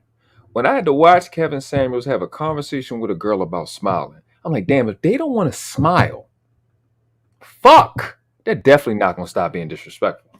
Yes. That's a great, actually, that is a great point. That is a great point. I don't know if anybody else landed it like that. That's a great point. If you have a problem with just smiling, you're definitely not gonna stop being disrespectful. You're not. That's a great fucking point. And then you're gonna get punched and have your son commit a murder, and both of you motherfuckers gonna be in jail. Amen. Because you don't want to stop being disrespectful, literally to a motherfucker who could do what he did to you. That's the whole thing. I remember when my mom first called me a few years back, like, I got my concealed carry. The first thing I said is, you ain't gonna shoot no motherfucking body but somebody that look like me. Hmm. That's what you thinking about in your head right now. You got your gun and you ready for a motherfucker to try you. Who is the motherfucker that you waiting to try you? What they look like? Be honest. What's the thought in your head? What they face look like? Because I bet you it's either me or my father. Mm-hmm. You see what I'm saying? So that's the problem. All these guns that niggas got, all these guns that women got in the cities and shit, they only got that shit to shoot at motherfuckers that look like them. That's literally what's on their mind when they obtaining that shit. See, down here in Kentucky, it's open carry, right? So you see people with guns on their waist and shit. Most of the time, I be thinking to myself, that shit is for show. It's not that I'm not saying you won't use it. I'm saying you want everybody to know that you got a gun. Because you don't have to carry that motherfucker. You don't have to. That my neighbor used to go pick his daughters up from fucking school or whatever the fuck they was in. The motherfuckers was 5 years old. The fuck you need a gun for at the daycare center? You don't. You live in one of the best neighborhoods in Kentucky, but you still walking around every day with this fucking gun. You're not hunting. Nobody ain't finna do shit to you. Nothing ain't finna happen to you. If anything, it's gonna be more likely to happen to me than it would be to you. But you carrying around this goofy ass gun every fucking day to go pick your daughters up from daycare in this raggedy ass fucking truck that nobody don't give a. Ain't nobody robbing you in this dirty ass truck, right? You're in no harm. You're in no danger. So all this shit is just for show. Well, they sell it as it's better to have it and not need it than to need it and not have it. So that's true. If right, I would agree with that. Right. The problem is, it's too many motherfuckers that they take that away from. They took it away from me. Oh, you a felon? Can't own no gun. Which makes no sense. It doesn't really make any sense. I don't understand that. I need to be repealed. Yeah. How is it that? So you're telling me because I committed a crime that my life I don't get to protect myself. That's you know what I'm saying. That shit crazy. Which as soon as you say it like that, it's just so the United States have committed war crimes. Well, y'all shouldn't have a military now. That's the equivalent of that stupid With shit. people like you, right? Because you think that fast, you process the information that fast. That's what I'm saying. That shit dumb. It doesn't even make it really doesn't make any sense. No But sense. that's how you know it's an agenda. It's Not- just like wait, hold on. Let me take it even further. Not to mention that my crime didn't involve no guns. yeah, that's that. You know what I'm saying? That's what I was thinking about. That's it. This shit's crazy. I wonder if That's this all with did that shit, drugs, motherfucker. did You that know shit what apply I'm to white saying? collar crimes too? Like Like financial crimes. nigga, like, what the fuck are you talking about? I can't keep a gun. Do you want to go home? Yeah, bitch, I want to go home. Fuck y'all and your guns. Yeah, I Niggas signed side of paper. I can't handle gun no more. I'm home though. You know what I'm saying? Like my brother just came home last month off a gun bit. He in Indiana. Let motherfuckers tell it. It's open carrying that motherfucker. So you can't trust that thing everybody say. I ain't look it up. But I heard some motherfuckers say you don't even necessarily have to have registered. So what the fuck did he go to jail for? Y'all came in his house. You didn't catch him outside. They didn't want him to have it. That's it.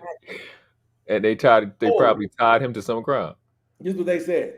No, you got that gun because you sell drugs, and so you're trying to defend your turf. Yeah, see, yeah, they tied it in. Yeah, they tied it This in. is my house. What the fuck are you talking about my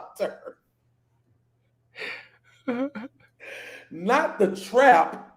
I live here with my son.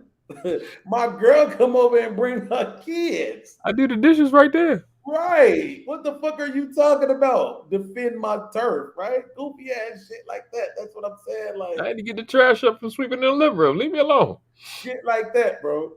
Like, and then this was so crazy. You didn't even find the gun. I told you it was in here.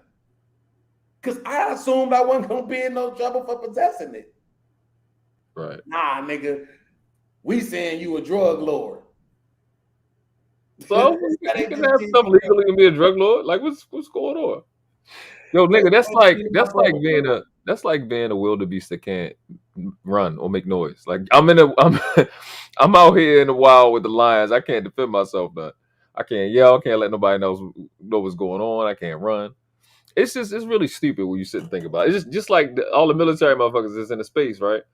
Right. Like all that experience, like Mandrell and all of them drove fucking world-class heavy machinery over in the desert and shit, and none of that shit translates to experience over here. They still got to go to school, get a license. I was like, oh, that's the dumbest shit I've ever heard. Like these niggas fly fucking killing machines, and you don't think it applies to the fucking heavy machinery here?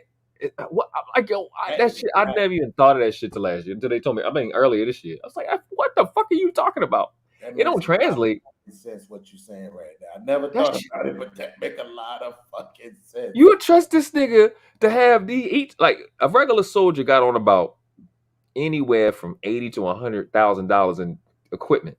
You'll trust them to do that.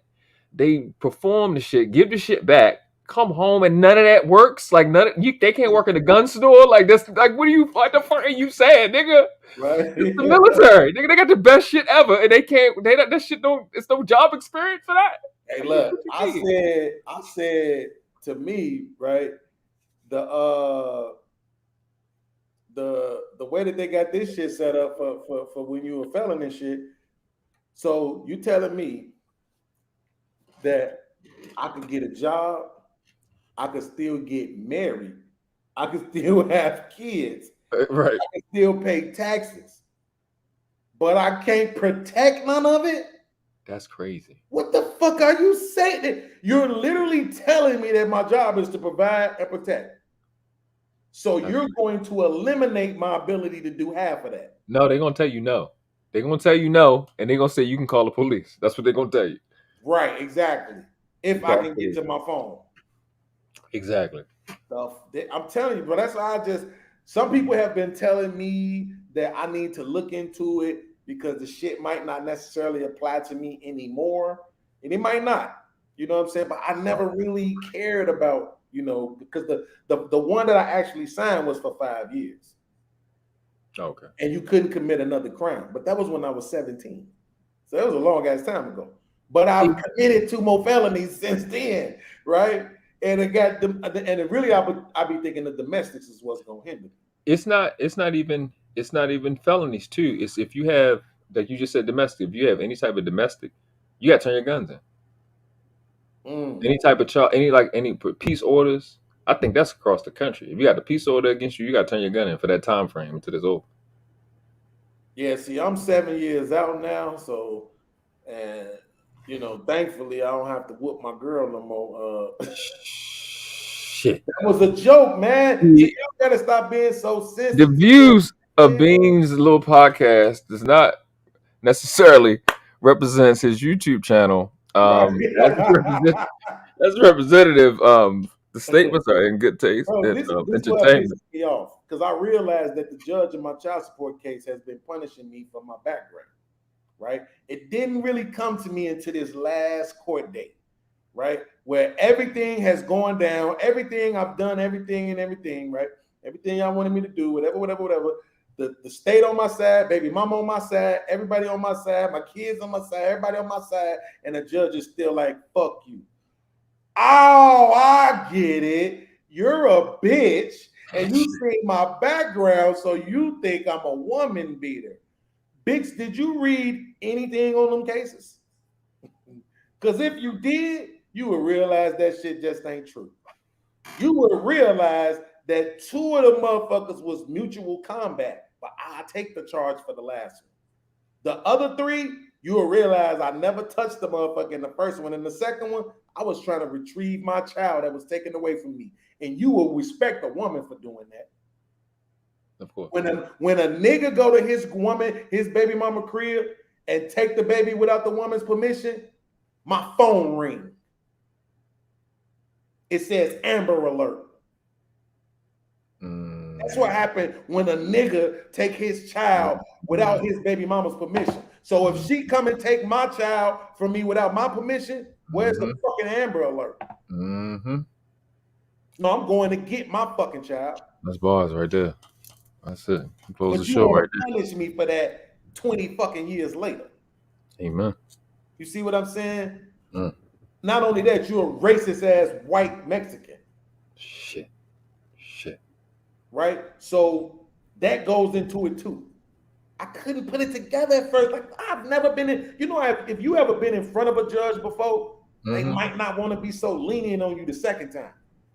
But I never seen this bitch a day in my life. But like I said, it took this last court date for me to put it together.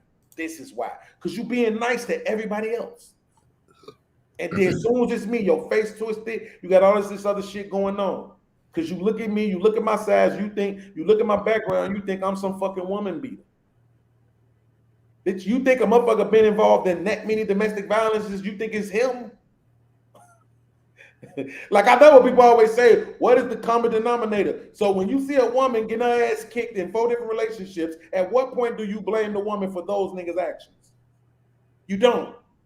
Now, us logical people will blame her for choosing those kind of means and stand around until it escalates to that, but we don't blame her for those men's actions, no matter how many niggas she get with.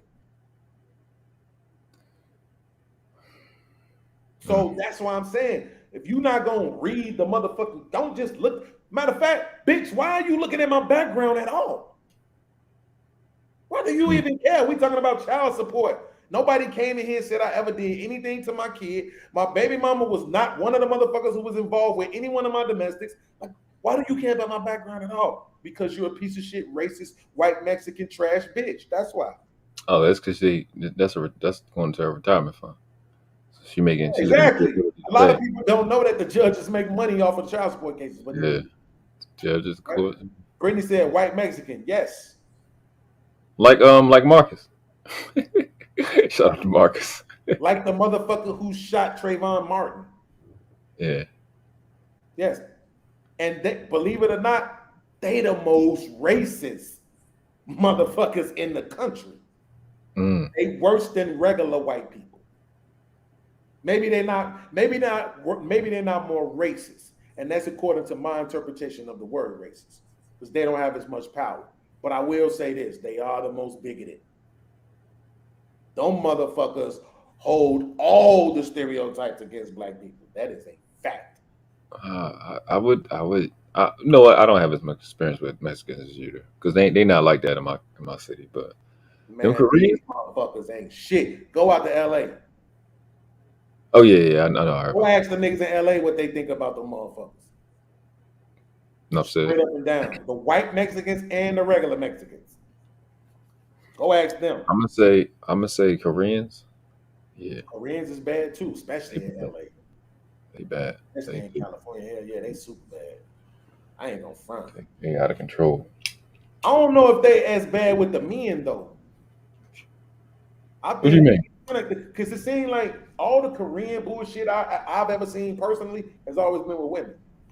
It's always Because they be in been their hair still fucking that shit up. yeah, it's always been some nail shop shit. Bitch don't want to pay for her nails. She ain't like how that was done, and now it's some bullshit.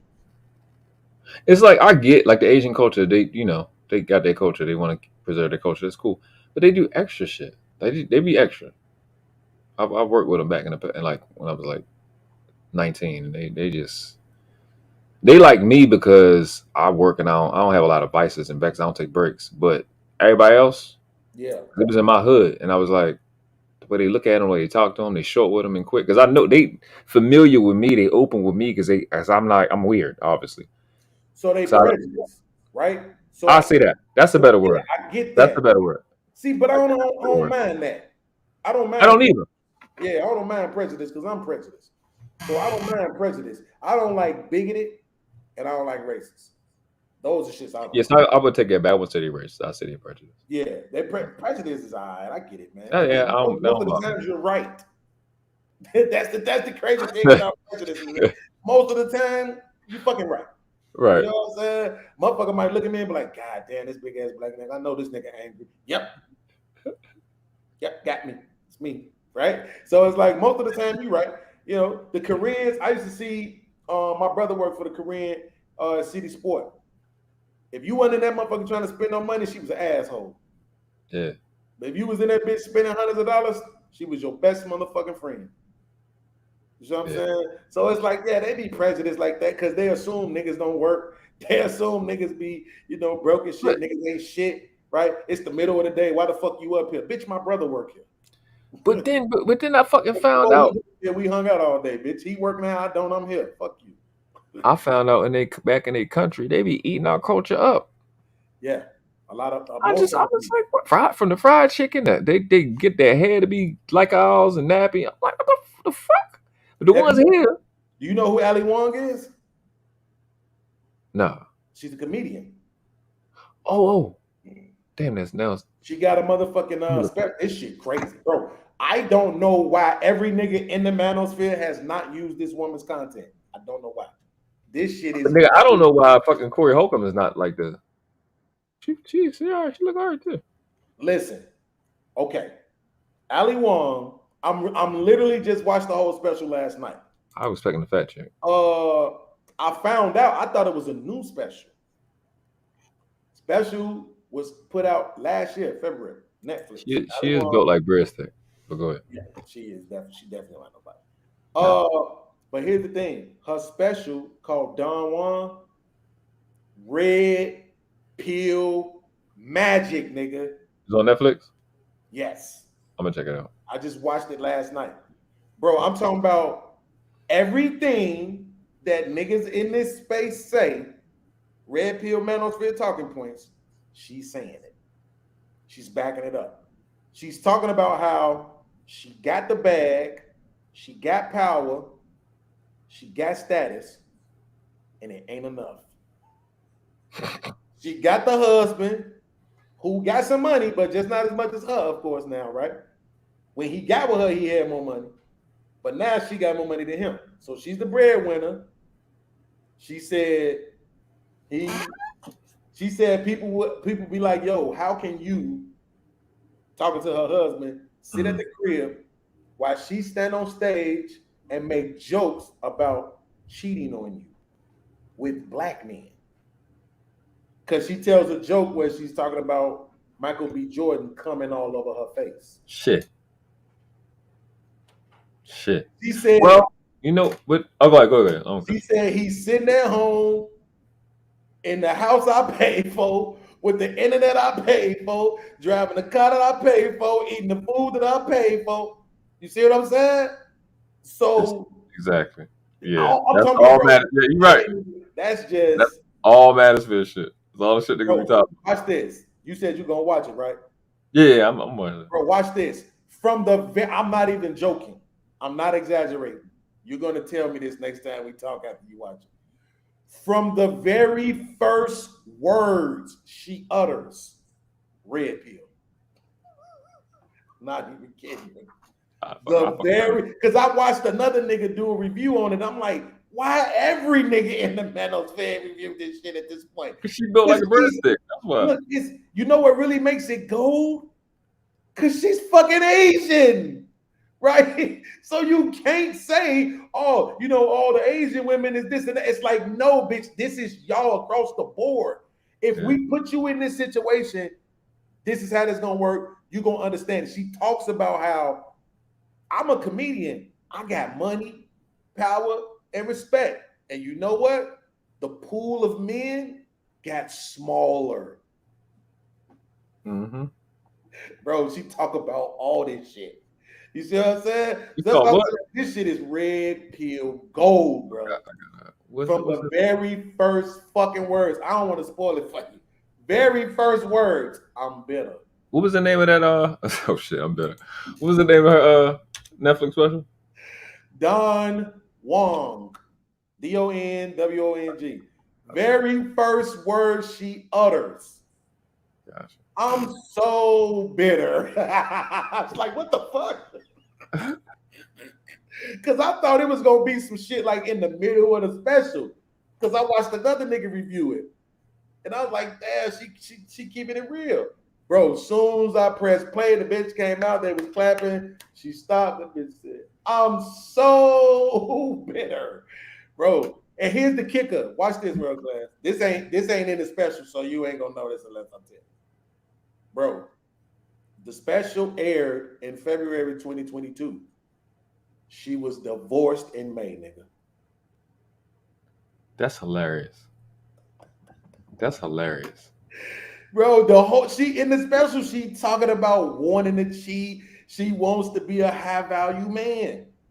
She's not saying it in those words, but you're gonna hear it. She want to be a high value man. She said, "Hey, look, I want to have my family, my kids, my But career. you know what? You know And what? a sad piece." You know what? I gotta say this. I gotta say this because I just gotta get this up. Like, it's an art that you're doing. Because I look at those of us that can rap, right? Anytime we rap, niggas be expecting us to be everything that we ever rapped about. Right. But niggas don't run up to Tony Stark and be like, nigga, what the fuck, Robert Downey Jr. Like, nigga, I thought you died. Like, where's the suit at? Like, nigga, you know what I'm saying? Like, everybody else in their art, they can be whatever, but we can't. Hey, L.A. Wilkes, if you still in here, fuck you, man. Oh, shit. Come in here with that bullshit. I bought her if you go see that shit. But yeah, and I love. I was right about that because we was talking about that earlier about because niggas, look what niggas told me, World Class. So I'm saying niggas doing all this disrespectful shit to each other on the streams. Mhm. But everybody still rock with them. But podcast is the bad guy. I'm not understanding this. How? I'm the bad guy. I'm the bad guy. Nah, it is. Look, niggas say the reason why podcast, you're the bad guy because when you threaten people, we believe you. I'm saying so I'm getting punished for being honest. So they know that other niggas is fake when they threaten people? Yes, this is exactly what he said. The words that was quoted was, "It's just entertainment when the other niggas do it. But when you do it, we believe you." Huh. So I'm getting punished for being honest. I'm being punished for being the real one. Yeah, that's what fucking universe am I in right now, right? Hey, nigga, that's shit I'm trying to figure out. Right? So here's the thing though. if Fucking Earth it 619 was or something. something you just said that made me think of that. What did you just say right before I said that? Oh, about the Tony Stark thing. Yeah, but you know, that one right up to Okay, so this is what I told him. I said, bro, this must be some old folk YouTube shit. Because what is the reason why drill music is so popular? Right? Mm-hmm. Drill music is so popular because it's true. That's why it's so popular. Because niggas know when they listening to this shit, they listening to real ass stories. We smoking on Lil Tim pack. We smoking on Lil Creature pack. That's because these is real motherfuckers. If you from that place, you probably know these motherfuckers. Right. If you not from that place, but you follow it, then you know what's going on in a whole nother city. But see, you took it to where that's what I was insinuating. That's why that shit is like it is, because when you rap, you gotta be like, we're not artists to them, even though you call an artist. You know what I'm saying? It's stupid. So I was getting to the point where I was getting to the part I was talking about them as comedians. I think comedy is the most purest art out of all the language arts. I think it's the most pure.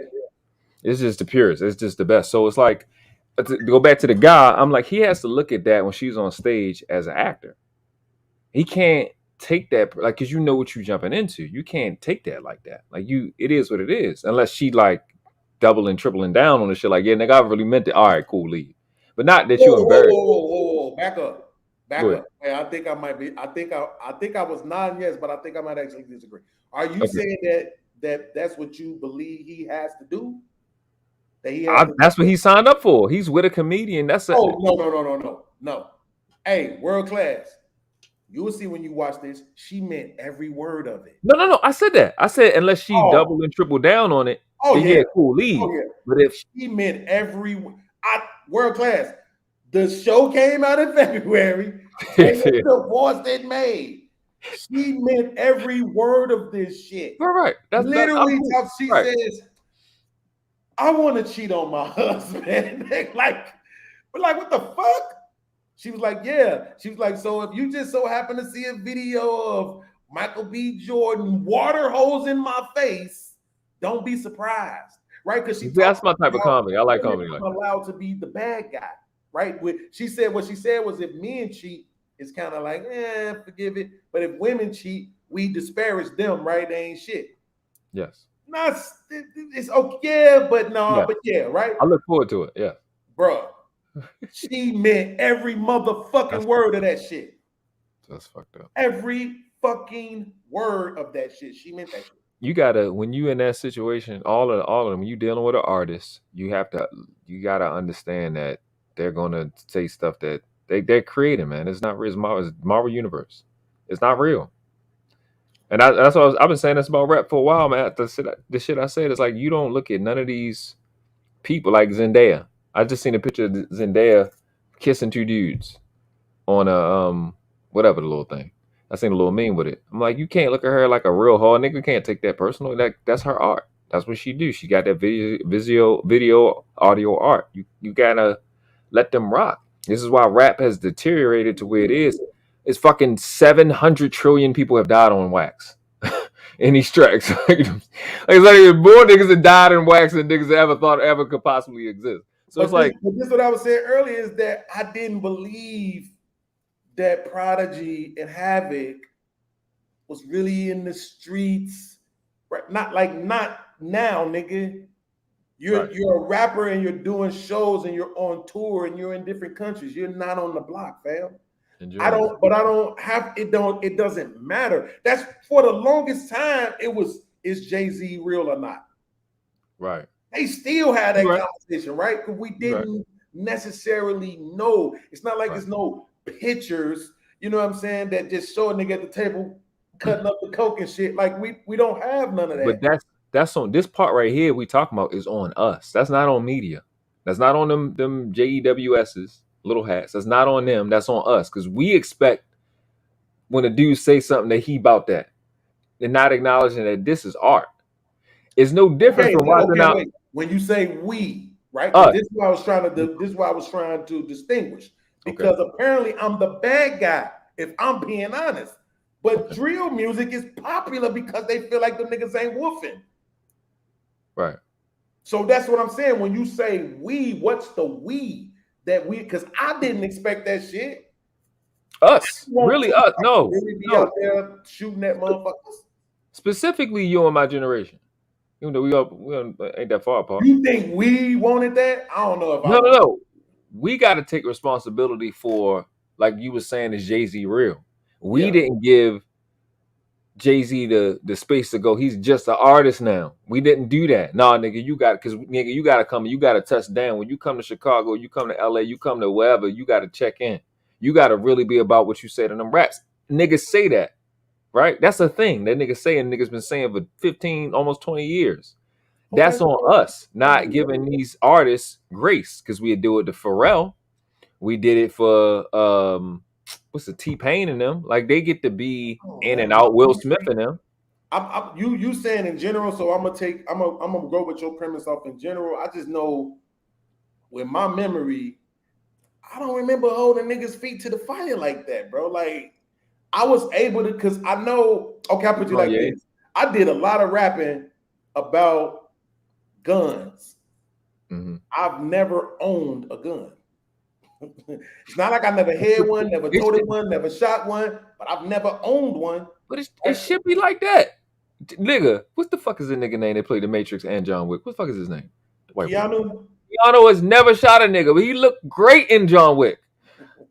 He looks amazing. It's like this guy looks like that shit. It's lit. It's fun. You're an artist. What I'm saying. I'm able to, like, I'm in my music, I never really told the stories of actual violent interactions. Because you're an adult and you're human. Because I always felt like my fear was, I tell this story, somebody who got harmed in that story, people come to my show and fuck me up. Right. I don't know why these niggas beat my ass. I just know they just jumped on the stage and just started whooping my ass at the show.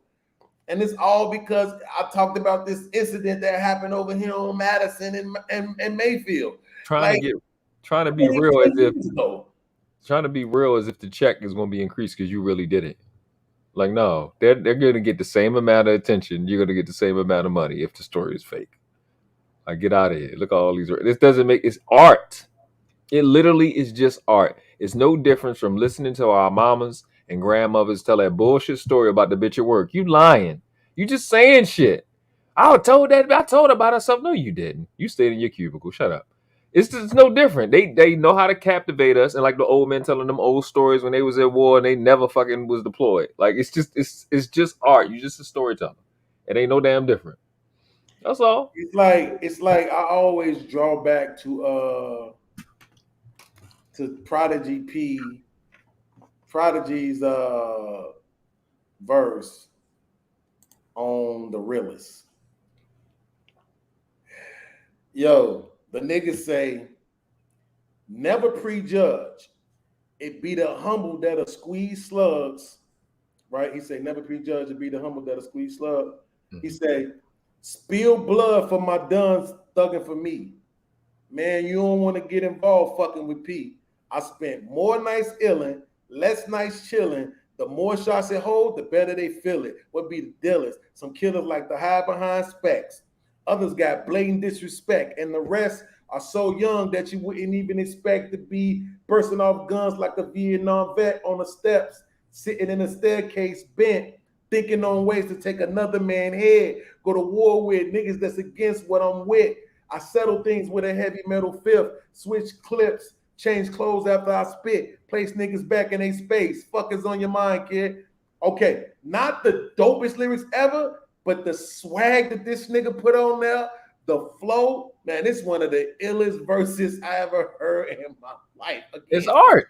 Bars, right? It's art. That's the way he said it. I'm like, this shit just sound like this nigga is the illest nigga in Nebraska. Not for 1 second did I think this nigga was really living like that. That's what I'm saying. Not for 1 second. That's what I'm like. I don't like.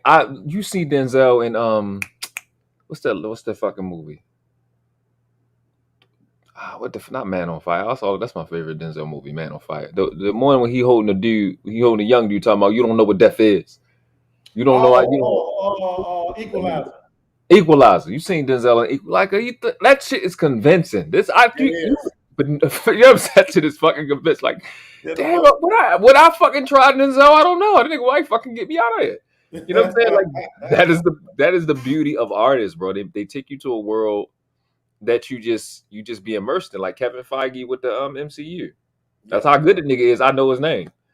Like that he made all these different, the Infinity Wars and everything. He just take you to a place where his artistry is putting this script together and just taking you to a world where it's like these niggas made every fucking movie they made, they breaking records. That's the point of art. But now I gotta be John Wick out of the hood. I gotta kill 10 million niggas a record. You know what I'm saying? An album. See, it's like the motherfucking King In real life. ass niggas, right? So when Chief Keef came out, it was like, oh shit, this nigga is 300. He from Old Block. Them niggas BD. Them niggas crazy. Whatever. Right? But you don't know that this nigga is the shooter. You don't know that. It's not confirmed. Right? Mm-hmm. Do this nigga roll with shooters? Yeah, a lot of us. You know how many niggas I know? You know what I'm saying? They could come on this bitch and tell way better stories than podcasts, right? So knowing the shooter don't mean shit, right? So when the King Von nigga come around, no, he's the shooter, and everybody knows it. Type shit. Like that's how it's being portrayed, at least.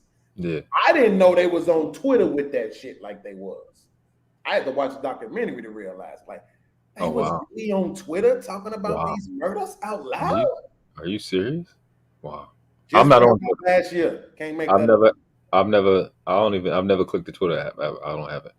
I didn't know that's what they're doing. That's not good. Bro, literally out loud on the Twitter app. Yeah, this young dude, this little young documentary last year, and I was like, what the fuck is wrong with these niggas, man?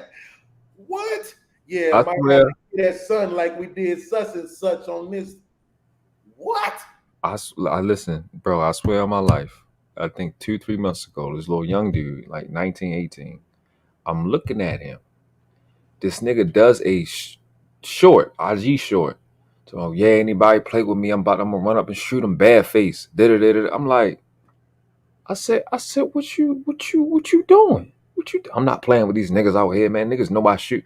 What's going on with you? We running up. That's apparently that's the thing. Bad face. They was talking to us about hiding the body. What y'all on? No face, no case. What happened to that? Like come on, bro. They on it. And again, I gotta go back to the same thing I said. It's on us. It's on our generation. May not be me and you, but it's on our generations because how we talked and how we rapped and what we co-signed in front of these little children, they are convinced because at the same time, to go with our conversation, our earlier conversation, these little boys wasn't with us. They was with their mama. And they was holding on little pieces of shit that we said. Not holding on little pieces of shit as well. But holding on little pieces of what we said. And they really thought you really had to be banging a gun to rap about it. And it's not true. You literally don't have to have a criminal record to record an album. They don't understand that. Bro, I'm gonna show you something real quick, right? Like, I saw this shit on Twitter, and hold on, let me make sure I got this one. Damn, do I got the picture? I hope I got the picture. If I don't got the picture, it ain't gonna hit right. Let me make sure I got the picture. I saw this shit on Instagram because this ties into what you're saying right now. There's really no way to prove if what the guy's saying is true. Let me make sure. JP, let me see. Oh, no, that ain't it. Let's see. No, that ain't it either. I might not have a picture. Damn, I hope I do. Because when the dude said the shit about the video, I was like, get the fuck out of here. And then I watched it again. I was like, yo, that's crazy. Like, he might actually be fucking right. Okay. If I don't got the picture, which it looks like I don't, I'm just going to have to tell you what the dude said. Okay. Here's the video. I'm going to mute the music so you can. Here's the video.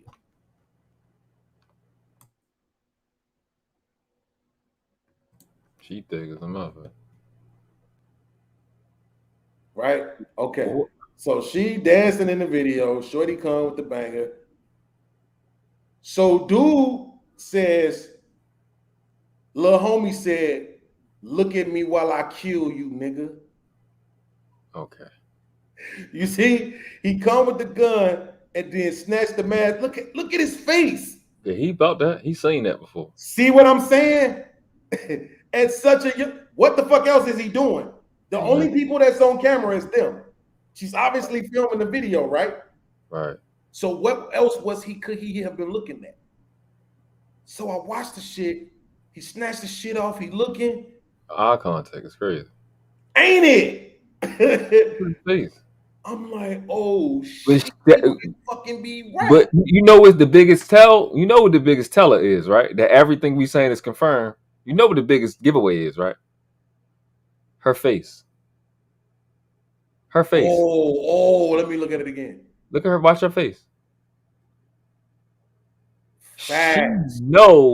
She know he know. She know about everything. This goes back to the story of the mama telling the 14-year-old to do what? She know his environment. That's why he had the mask on already. Right. She already know what he be on. This the problem. That is problem right there. That's it. Crazy, bro. Her face. She know.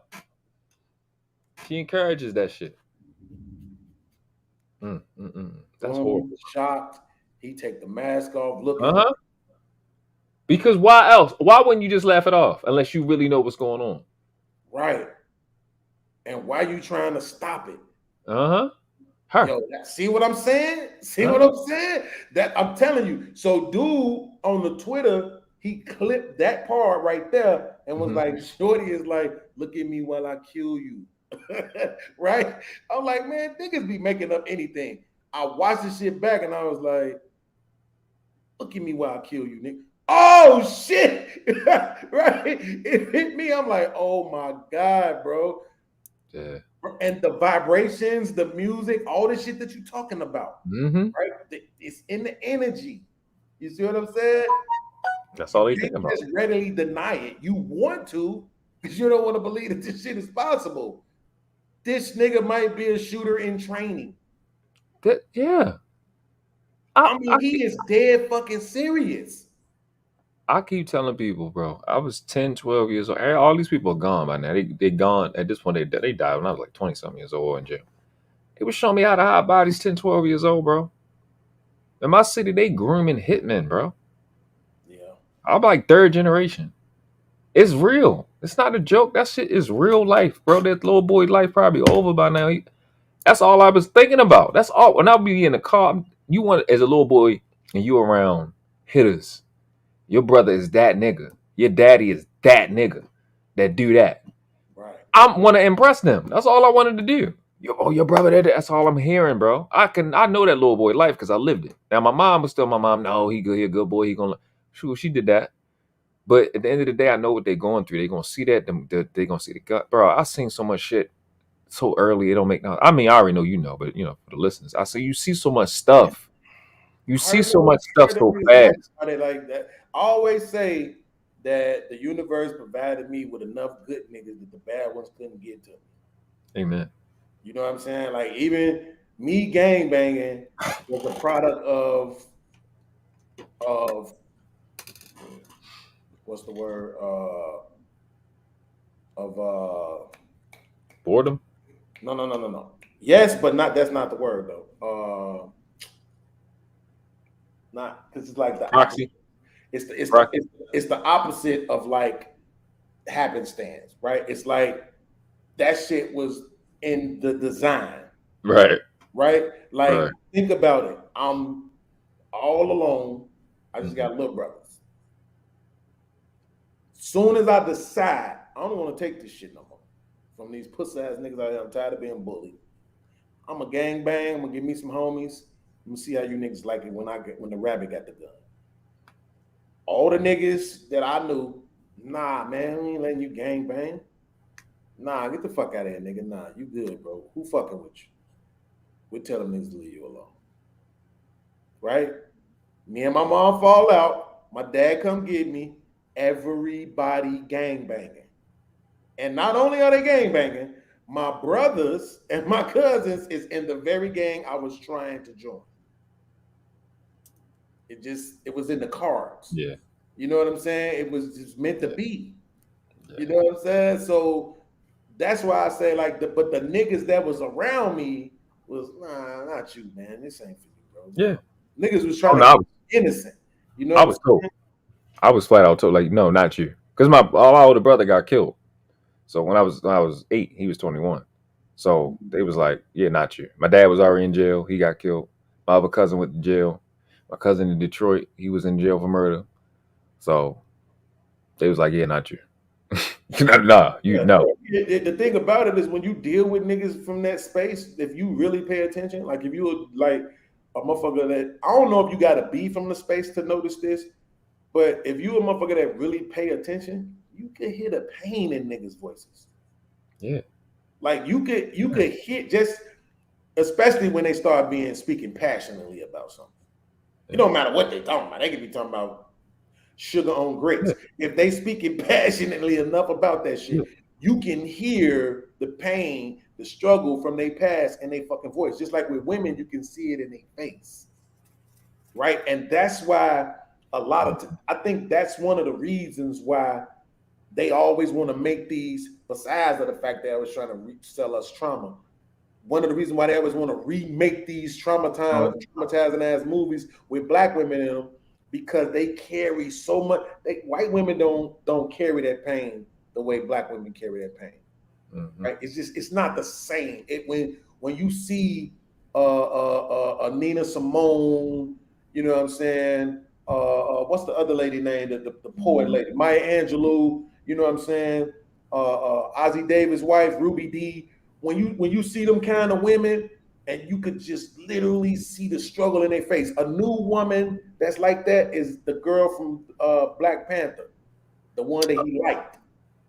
Yeah, sure. Lupita.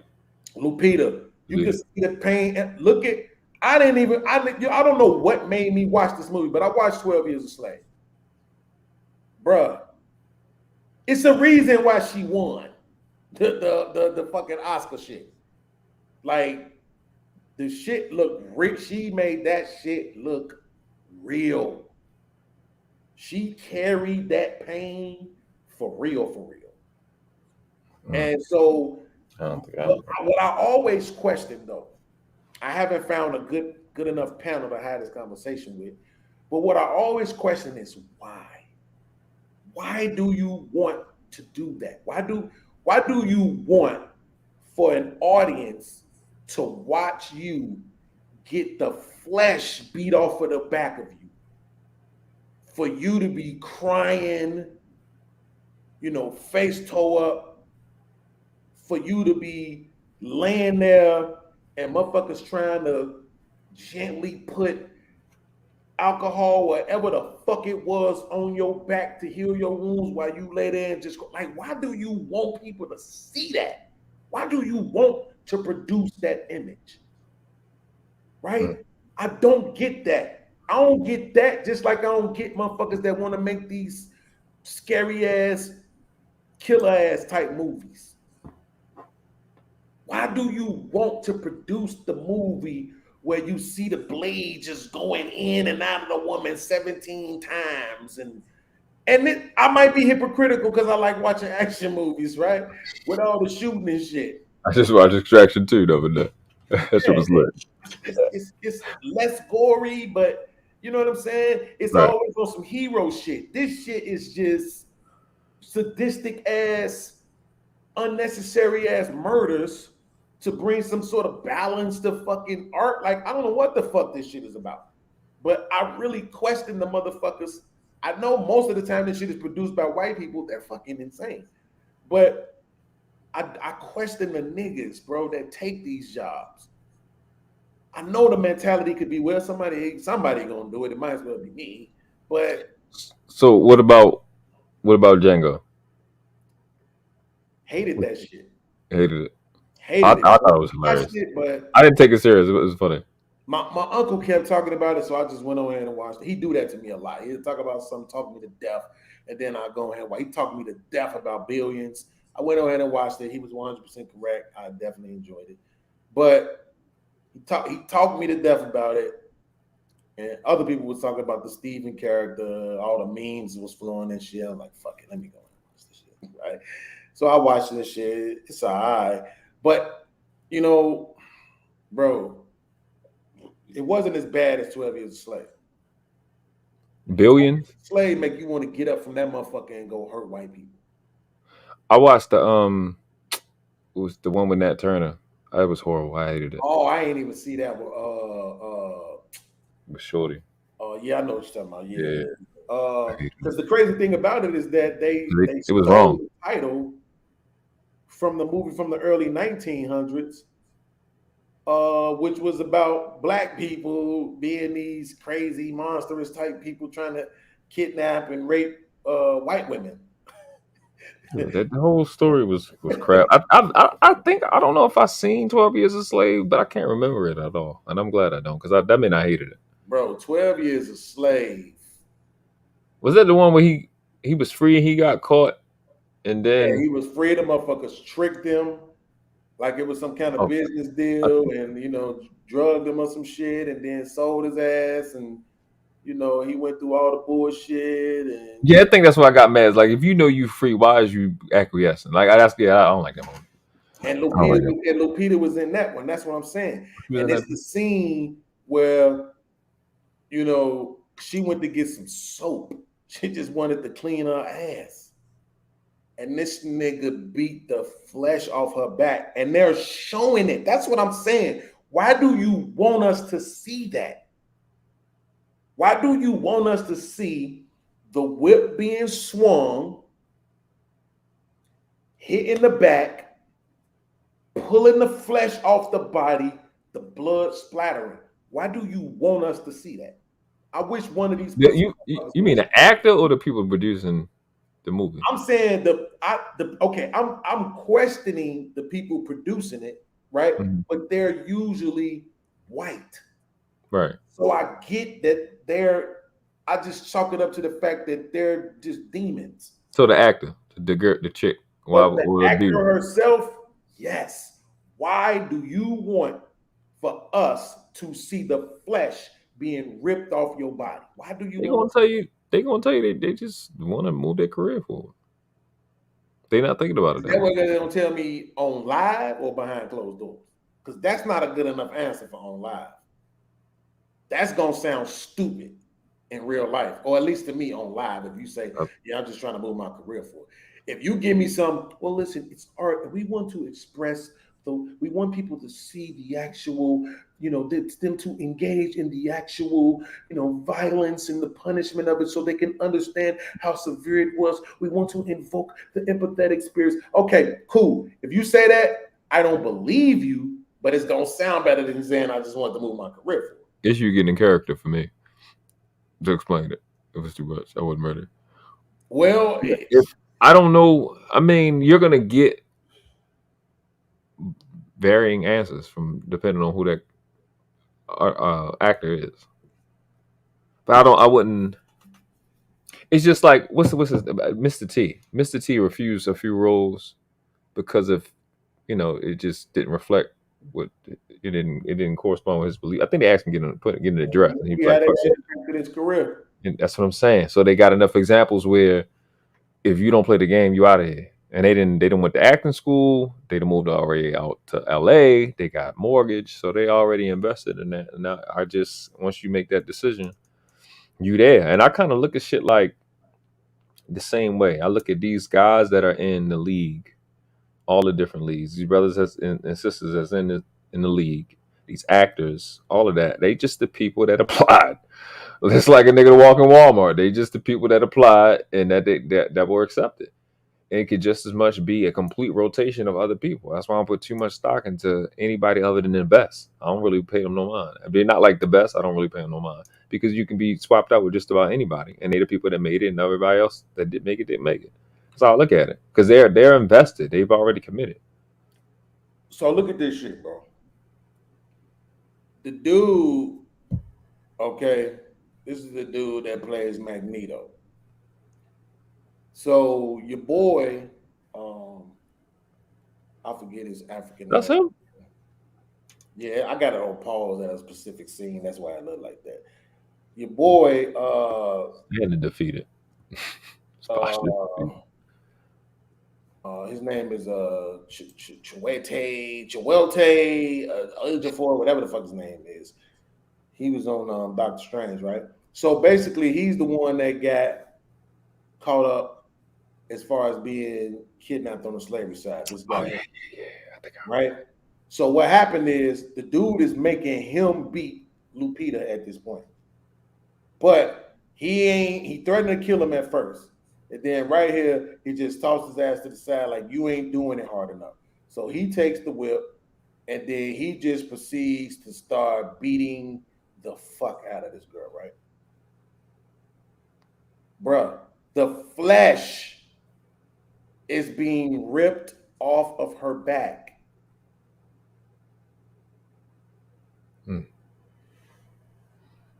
That's what I'm saying. The flesh is being ripped off of her back. And I'm not showing it, but in the scene, if I just press play, you actually there somehow they managed to CGI the shit, bro. To where you see the whip hit her back, the womb opens up, the flesh comes off, the blood bursts out, and the whip draws back. Why do you want us to see that? I mean, she's showing her natural ass, literally. Facts. Why do you want us to see that?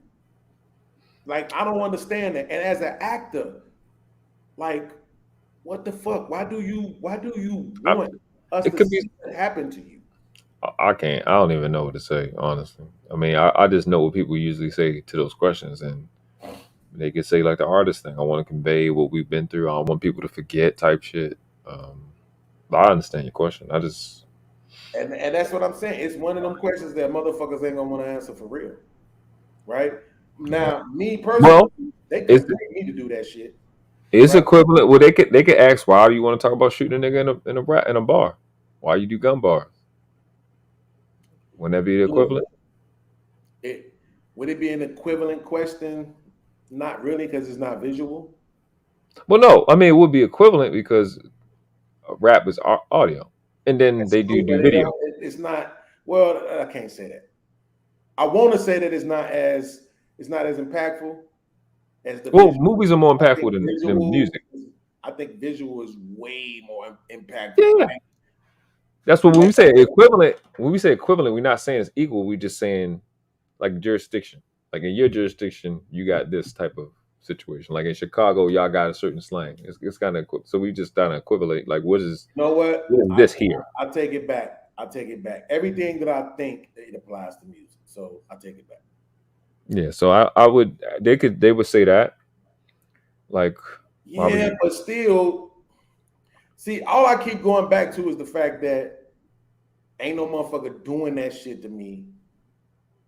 Right? Nobody's getting, nobody's seeing this shit happening to me. Like the visual of it on some nigger, white people get to be slave masters again for a 2-hour ass movie type shit. Like I'm a go into that bag. I know it's not the best argument, right? Because it does not take away from the fact of the equivalency. I get that. Because I'm sitting here thinking to myself, you watch that shit, it make you cry, and it make you want to go do shit to people. But at the same time, Chuck D has made some motherfucking music. Ice Cube has made some motherfucking music. Tupac has made some motherfucking music that made me want to go do shit to people. So that's why I said I take it back. I can't argue that it's not equivalent. It is. It's just this slavery shit. This white people get to call us niggas and beat on us shit. I'm not doing none of that. Now I remember motherfucker asked me what I put on the dress in the movie. Yeah, nigga, they finna give me a quote. They finna give me $500,000 What the fuck? for $500K, bitch. I'm never gonna see that in life because I'm never gonna do what it takes to get to that. So if they tell me that I gotta put on a motherfucking dress and run through a motherfucking movie for a scene, goddamn it, for $500,000, I'm going crazy. I don't give a fuck. But if they start telling me that I gotta act feminine, you know, and do all kind of, you know, Yeah. shit, then that's different. Yeah, That's something that's what completely different than just putting on the motherfucking dress. they're gonna say. Because you're not just gonna do that little quick scene. They're gonna take like 15 takes at least and get you fucking doing that your wrist broke in the little Right, dress. all kind of shit. Exactly. It's gonna be They like, gonna use that shit against you, nigga. Then they might even not use that shit to say you was being gay somewhere. And you right. I seen the clip of Tyler Perry. He was coming out of someplace. He was in full Madea clothes. And so he was running hard and fast as shit. And the boobs was bouncing up in his face and shit. That's too much. Right? That's too If much. they said do that shit for $250,000, I'm going crazy, nigga. I'm sorry. Yep. I'm gonna put on the dress, the fake titties, and I'm gonna run across the screen for $250,000. Fuck y'all. That's too Right? much. But when it come all that other shit, nah, son. That's when you start getting out of it. You're not gonna beat the flesh off of me, right? CGI my skin coming off my body while some nigga calls me nigger. No. You caused this, so I gotta say this. So they say you wear the dress, you don't gotta do nothing feminine, but you gotta sit on a nigga lap. But how much? Wait, for $250,000 or $500,000? $350. $350. For how long? How long? Until they get the right shot. You gotta sit on this nigga lap. You gotta really do it. What you doing? Wait, his lap or his legs? What the fuck is the difference? It's a difference, nigga. Ain't nobody trying to feel nobody's pole against you. Hold nigga. up. Go ahead. No, Explain the difference. I can't want to do know the that. pole against my backside, nigga. I'm sorry. I can't do it. So what's the difference whether his legs crossed or not? No, because if you say sit on the nigga legs like Santa Claus for a scene, right? But if you talking about actually sitting in a nigga lap, this nigga might get erect and shit, touch the back of my thigh. No, I'm good on that, bro. Straight It's on that. $350 though. You would do it for money, but I'm cool on that. I will act like a kid and sit on you got to stop. Let me just stop you Eddie right now. Murphy's legs.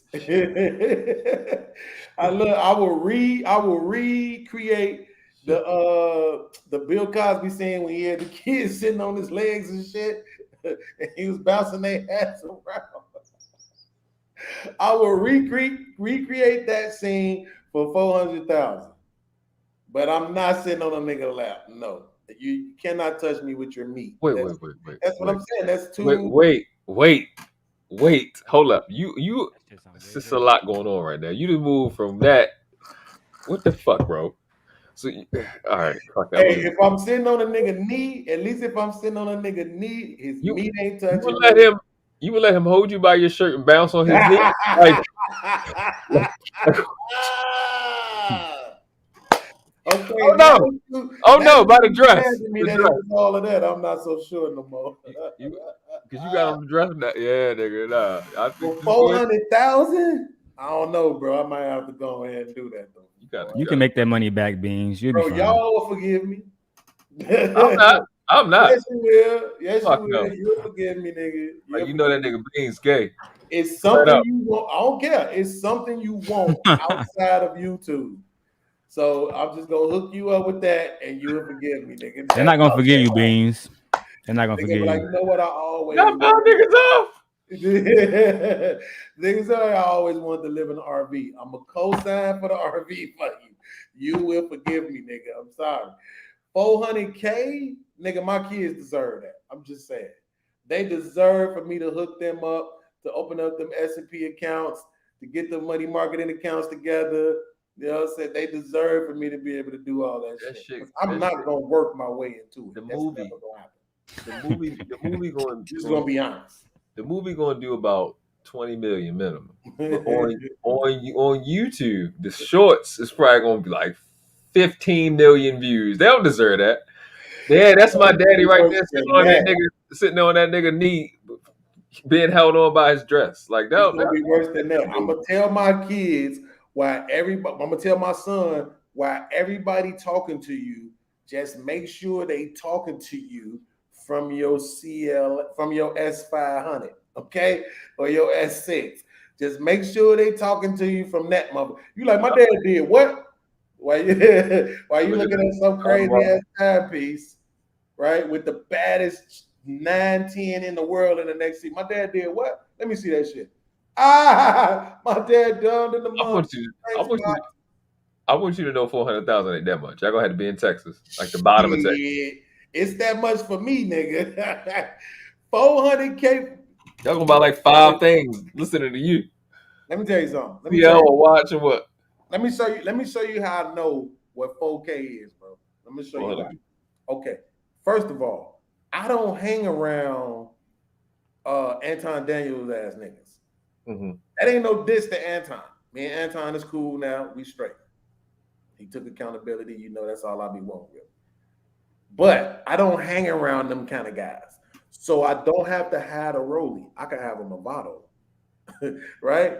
I don't have to have a $1,500 Louis V shirt on. I can have on a white tee, a fresh white tee, and a tank in my circle where I'm gonna be at, right?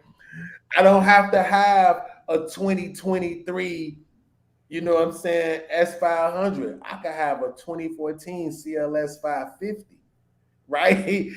Like all the shit that I could go get and go pay cash for and still have $375,000 left. I'm gonna be that nigga.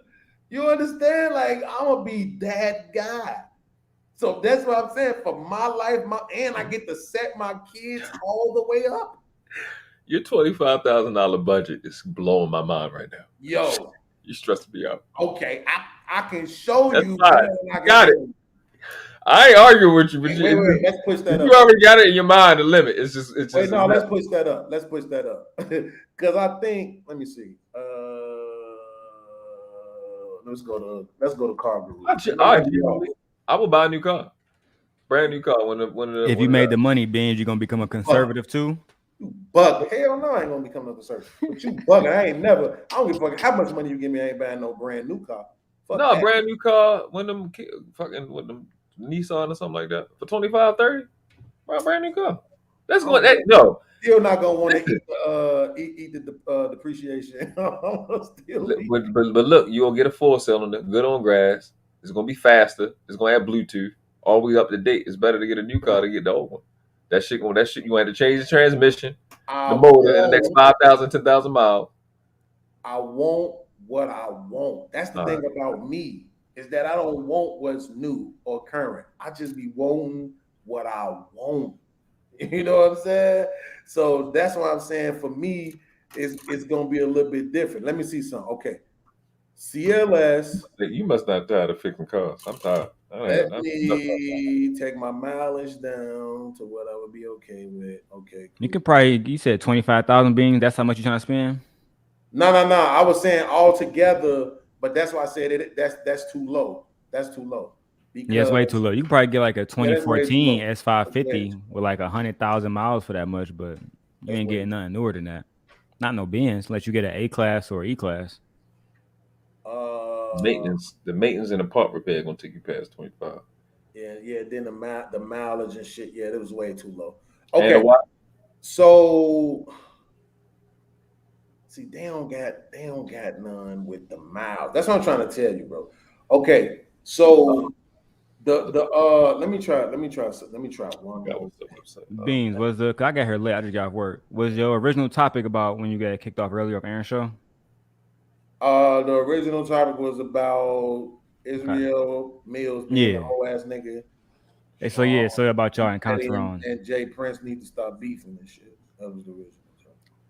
You said Fatty and Jay Prince need to stop beefing? Hell yeah, bro. It's time for that shit to stop, bro. I think so too. It's just too much, man. How you been world class? These niggas be talking about each other's kids and shit. Like, not each other, because once Fatty mentioned the nigga kid, I'm just kind of like, all right, bro. You don't have no children. Yeah, Fatty don't have no children. Yeah, that's what I'm saying. Like, bro, like he was talking about Jay Prince kids. I feel like Jay Prince can say whatever he want to say now. Because people mad at Jay Prince for talking about Fatty's sister. I didn't know Fatty had a deceased sister. But I don't feel bad until, if I see you talking about Jay Prince kids all the fucking time and shit. Okay, so I changed my mind. I gotta change my mind. So here we go. $400K, I'm going to get I'm with you right there. 2014 I'm with you right there. S-Class S550 4MATIC. You see, Mhm. this says overpriced about $5,000, so it really should be about $37,000. I was just about to say, podcast, you can find way better deal. Okay. Yeah, I'm That's with what you. saying. Right now, this is what's out there. I'm just showing you what I would be trying to go get. Yeah, that's right. I still like this design is gonna be timeless. This is like the new, like what is it, 20? Yeah, don't play that overpriced Look right at there. that motherfucker fire, right? It's fire, bro. That's the best Mercedes I've ever seen. You can get that car That's for the about best. 35. They're the best Mercedes ever made, bro. Bar none. Exactly. They the So best imagine Mercedes. this. So imagine this. I'm gonna go get this, right? I'm gonna do all my account shit, do all my S&P 500 index funds, all that other shit, set my kids up with the same shit, all that other shit, right? I'm gonna go ahead and invest into my livery service, grab my couple of vehicles. Once I get through taking care of my kids, my mama, myself, set everything up, all of that shit together probably gonna be about 175. So if I take 170, if I take 125 and put that up, right, on the saver side of the game, 175, take care of my kids, my mama, set up my business and all that other silly shit, right? Like I'm saying that's the silly shit. And then and then take 100K and go get me a motherfucking S550, right? 2014, this motherfucker right here, right? And then go get, I already got a bunch of mics, right? But I can grab a couple of more mics, a motherfucking year supply of white tees and tank tops, nigga, and just order jeans as I need them. Nigga, I'ma be the shit, nigga, and I'ma keep 2 or 3 bottles of Douce and Hennessy in the trunk. I posted a link, podcast, because I know you got kids like me. You can get the Benz truck for only 10K and it's 2020. Same interior, a little bit more updated. I don't want the truck. I don't want the truck. Oh, you don't fuck with the truck, the I don't GLS? want the truck. I want the like. Let me show you. Look, I shouldn't even do this. That GLS hard. I shouldn't even do this because I'm probably blocking my blessings. But I want to show world class what I'm talking about. But the coupes in that 2015 right now, world class. I'm eyeing That this. was 6. That's why you see I got it saved. Gotcha. You see what I'm saying? I'm eyeing it right now. I'm thinking like as soon as I get back on my job and shit, I'm gonna trade my BMW that I got already in for this one. I'm like, oh, it's an 06, nigga. I don't give a fuck, nigga. Nigga, if you take care of cars, they take care of you. That's what I've learned. Right? My dad had that car, podcast. So you get the car, no, as long as that motherfucker say 0 accidents, clean title, only 2 previous owners, right?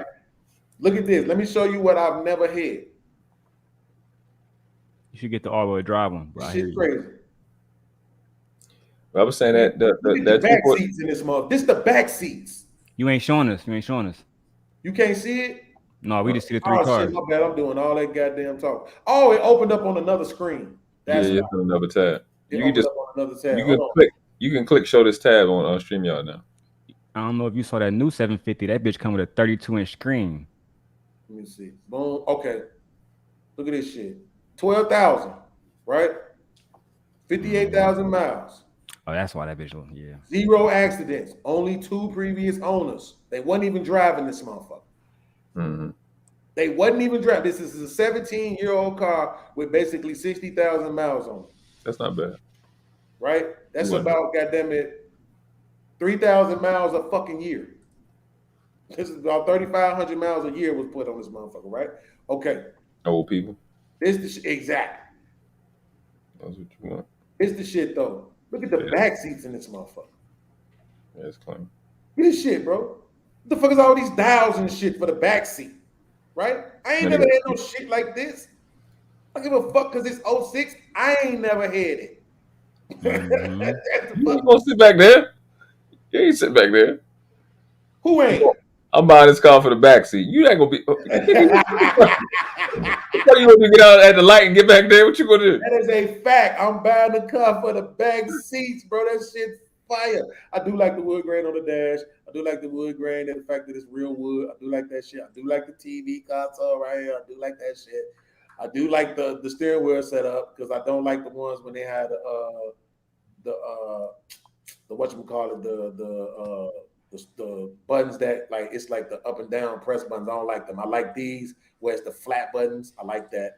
I don't like the fact that this motherfucker still take a key and it ain't push button, but oh fucking well, I'll get 06. Right? It is a 06, right?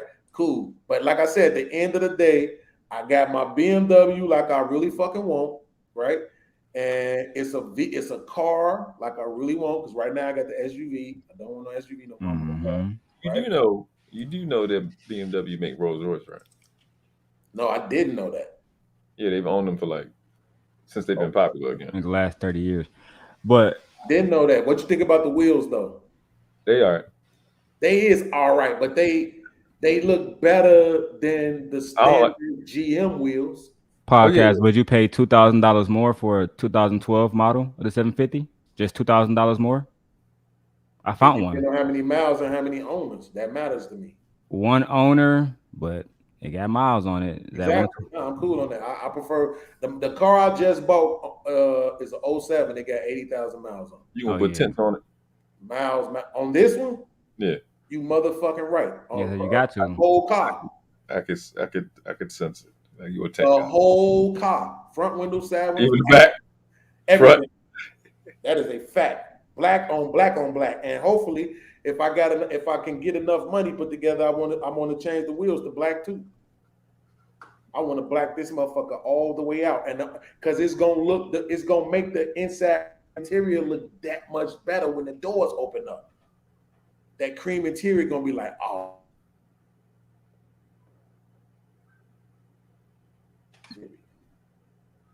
Then it'll be like, oh shit. But see, this is what I'm saying. With me, it's me. This is what people don't understand. This is the part that people don't get.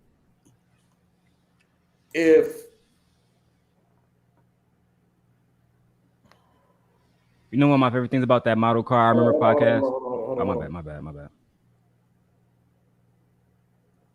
Damn, man. I don't want to use bro name again. Who got some money in this space? Edelman Williams. Edelman got some money in this space? That nigga been a millionaire since I known that nigga. Okay. If Edelman pull up in that, people gonna have shit to say. If I pull up in that, I'm the man. Shit. That is a fact. See, that's the difference. You see what I'm saying? I pull up in that, the way I step out that motherfucker and everything, I'm that nigga. Motherfuckers is gonna be happy to see Beans riding like that. You know what's crazy, Beans? I saw a Yes, nigga sir. stunting who was thinking he was getting money. He was like, man, look at my new Benz. They got the light on the door and shit. You know, when you open the door, it had a motherfucking light show at the bottom on the ground and shit. That BMW did that shit back in 2006. I remember that shit. So that motherfucker got navigation. That motherfucker got everything new cars got today, if we're really being honest. You know what I'm saying? I don't think you're not going to have it like Apple CarPlay and Android Auto, but you probably don't give a fuck about Yeah, that see, shit I'll anyway. be honest with you, bro. That shit, I'm not gonna stunt. Just the way my mind set up. Okay, if you gave me $1 million, right? I'm probably gonna go get a Lincoln truck. Navigator. That Lincoln truck Not a is Navigator. No, not that shit. Like the Aviator. The Aviator, yeah, I knew you talking about. The Nautilus, some shit like that. Like one of them. The kind of SUVs. trucks. Yeah, Yeah, small. I'm gonna go get the price. It's more than likely. Nah, I wouldn't. You know what? I changed my mind. I wouldn't. I would get whatever was comparable. I just thought about it. My cousin got one. No. I'm sorry. Right now, give me $1 million. I'm going to get the Grand Wagoneer, the Jeep joint. Hey, look, dog, my sisters work for GM. Let me tell you, and I work for GM too. But they work on the other side. The best truck for you to get right now, podcast, you probably do not want to hear this. For $100,000 and niggas sleeping on it, is the Toyota Sequoia, bro. The TDR, that bitch is $100,000 base model. When that bitch is amazing, right? It got higher rating views right now than the Range Rover. It got higher rating reviews than the Escalade and the Tahoe RT. My dad got the Tahoe RT right now, but he trying to switch up and get that Toyota. That bitch is hard. I'm talking about, man, that bitch hard as hell, bro. I think that's the best truck right The now. reason why this is my thing though. I don't want to eat that depreciation still, right? That's my problem. I got that shit on my mind. $1 million, maybe I don't care about it, right? Hold on, I'm finna show you. Like this shit is ridiculous, bro. I had this shit as my backdrop for a minute, and then it started depressing me because I realized I would probably never be able to get it. Like that's how fucked up I am right now. If you got $1 million, you get your credit up instantly. Literally. Yeah, no doubt. You get your credit up instantly. Okay, so hold on. Watch this shit. Watch this shit. Let me make sure they show me the right one. But they don't always be showing me the right one. Okay. Here we go. Look at this shit, bro. This is the fucking interior on the Grand Wagoneer. Yep. Same the thing as the whole Range Rover. dashboard is screens. Yep. That bitch hard. Look at this shit, man. World class. You see this shit? Yeah, I'm checking it out. I never even. I knew the Lincoln stepped up. The Navigator stepped up his game like what 3-4 years ago. That shit fire. Have you seen, bro? This The new Grand Cherokee got the same thing. The new Grand Cherokee and the Wagoneer. One of them. I was like, man, I don't know about Cherokees though, because I thought, wow, they always have some fucked up. They always have issues, but bro, it's like the drive shit though. It's always shit that it always be the shit that fuck up the comfortability of the drive. This shit come with remote. With Jeeps, but this nigga, look at this nigga. That bitch got screens in the back and everything. What the fuck could you tell me when my whole dashboard is screens? Yeah, the only other car I know like that is the Mercedes EQS.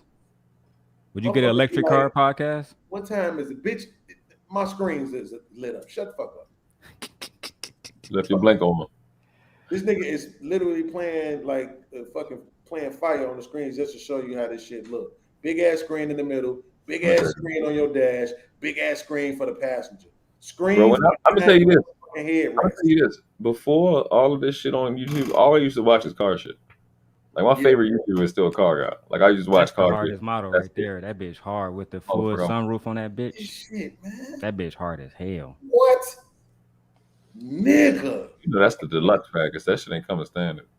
Man, that's the full. That's the fully bitch. And it's like the color could be just a tad bit darker. But man, it's right there, bro. It's right fucking there. You know what I'm saying? Yeah, I like that better than the Escalade too. That bitch harder than the Escalade. That bitch harder than the Lexus. Yeah, nigga, I'm out this bitch. I'm out this motherfucker like a female with a condom full of rich man cum, nigga. I am motherfucking ecstatic. Nothing you tell me. All right. That's probably the best long base truck, but you know, niggas talk like that. You had to go on Fight Club. That's what you had to say. Like you.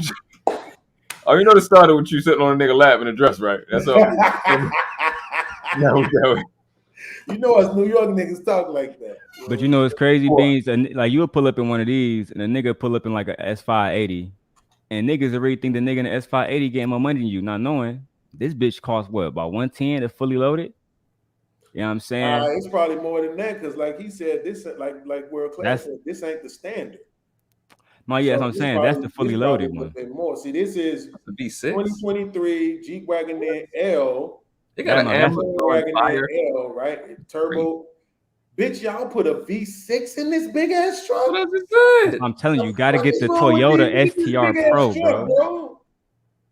Why the fuck would you put a V6 in that? No, it's not a hybrid. No, it's not a hybrid. No. Why the fuck would they put a V6 in that big ass truck? They got V6s in what you call it? Ain't they bugging? But they got TVs. Wait till next year on podcast. Next year they announced they're dropping the Trackhawk version. That bitch gonna be hard. The Trackhawk. Oh my god. Let me see, bro. This shit is. Why the fuck would you do that, bro? But But hold on. Did you know? You want to save gas money? Most of the SUVs out here got 4 cylinders in them. I was just about to say that the Grand Cherokee has a 4-cylinder to save gas. Bro, when my mom was just trying to find a car, I'm looking at all of these fucking cars, and she like, yeah, I want a V6. And I'm like, Mom, none of these fucking SUVs got 6 cylinders in them. The one I found was the Cadillac SUV. That bitch is nice too. It's not like you can't get power out of a V6. I mean, the Ford GT, the new Ford GT is it's a V6. It's stupid fast. Yeah, But you don't got the torque though. Like you're not gonna get a lot See of how torque. heavy this motherfucker is. That How bitch- much does the 2023 Grand Wagoneer weigh? Got to be north of 6,800 pounds, bro. 6,340 pounds, bro. Wow. Yeah, I still take the Toyota over that bitch. Okay. Wow. How much does the 2019 Chevy Impala weigh? No, compared to the Tahoe. Okay, 36 to 3,800. So the Impala has a V6 at 36 to 38, and you're gonna put that in a That's 60. crazy. That's crazy to me, bro. And it got that 3,800 motor in it. Exactly. That's a strong one. That's a fast one. It's a big ass fucking truck, bro. Wow, that's crazy to me, man. Damn, make me not want the motherfucker now. I don't want that motherfucker now. I'm trying to tell you, podcast, get the 2023 Sequoia TRD Pro V8.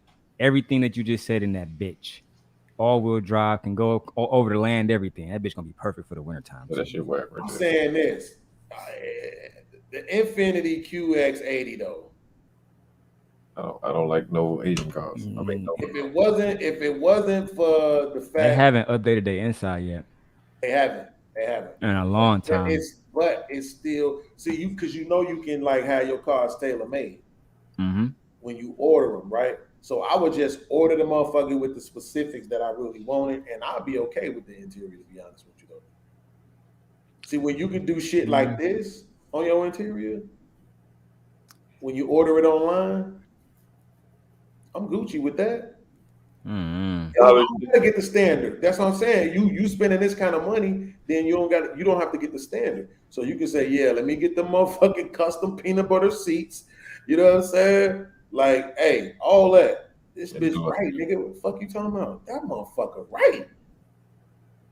Look at all that motherfucking space, nigga. That's great. Like, great spacing. Hold on, look at this shit. Let me put this motherfucker. See, look, I used to didn't even like these kind of colors. I like them motherfuckers now though. That motherfucker clean on the outside. That's a fact. Motherfucker clean as hell. I mean, you right about the fact that they haven't updated, but it'll be all right. It's the same thing with Lexus. Lexus haven't updated the LX 570 in years. That's why nobody buy it.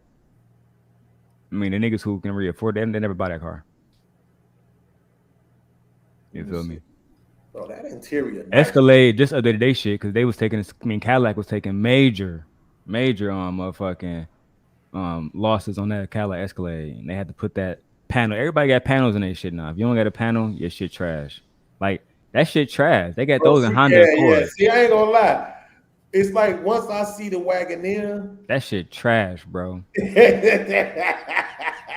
Like if I'm not comparing it to the Wagoneer, it ain't horrible. I compare everything to the Model X. If I don't like the Model X, I don't want it. What the fuck is that? That's the Tesla, yeah. Oh, the Tesla. Big ass screen in the middle. Fastest car probably on the planet. Maybe outside the Bugattis. Tesla Model X is a car? Yeah, it's the one with the doors go up and shit. It's their performance model. Oh, this the one that they showed the nigga getting in and out of, bro. But look, that's the one that's faster than Lamborghinis. Like I every made fun Lamborghini. of this nigga though when I saw him on the video getting in and out of this motherfucker though, because it took that nigga like 30 seconds, nigga. Like to get in a car should be like 2-3 seconds max, right? That nigga hit the button. He had to stand there, wait for the door to lift all the way up. Boom. The door lift up. He sit down. Boom. Now he's sitting there, waiting for the door to let all the way down. Like, imagine some motherfuckers trying to rob you. You know what I'm saying? Like, Just go through the. You like, hold on, fam. Let me at least just let me get in the car and let the door close. You can turn that bitch off once they get right down the street remotely. Man, why is not showing me the interior, bro? Like, you know, I want to see the fucking interior. The interior is lit as fuck. Big ass screen. Yeah, always white interior. This shit look different right here. This shit look super different. Yeah. That's crazy. Right the Mitch is nice podcast, but type in the Mercedes EQS. I think that's the best. That's super different. Cause like basically like Star Trek. That one nice as fuck. People criticize that. A lot of people don't like that motherfucking steering wheel either.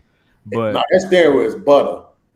Hey, that steering wheel is butter as hell. But that bitch nice. People, I seen a lot of reviews. Do you love that bitch. wait? Is this the motherfucker that self-drive too? They all self-drive. Yeah. Yeah, all the models Even self-drive. even the Mercedes got lane assist, but Yeah. Okay, But the hold on. You Mercedes said look up the EQS, Mercedes what? the Mercedes EQS, that's like they want to be Tesla. I ain't gonna say want to be, but that's they Tesla competitor. And that bitch hard. You should look at the interior immediately. That bitch hard as fuck. Mm-hmm. Oh, is this what what's the name was using in her video? That girl Great. Kaylani? Probably. That bitch just came out. Them niggas. Did y'all see it's y'all know Yeah, that's a bad little Latin bitch. Kalani and Maria? I see her name. Yeah, I think she sang right. Kalani. No, she just be look, she do the funny shit on YouTube, and then she also do the naked Oh, that you that talking about girl. a different Kaylani. That Yeah, I girl. know. Yeah. I like her. She But fun. this bitch hard. I think, and now that like that's how all the interior looking now. That Wow, bitch that hard. shit do look kind of fire though. And they got the 3 screens like the Wagoneer got. That bitch all panel.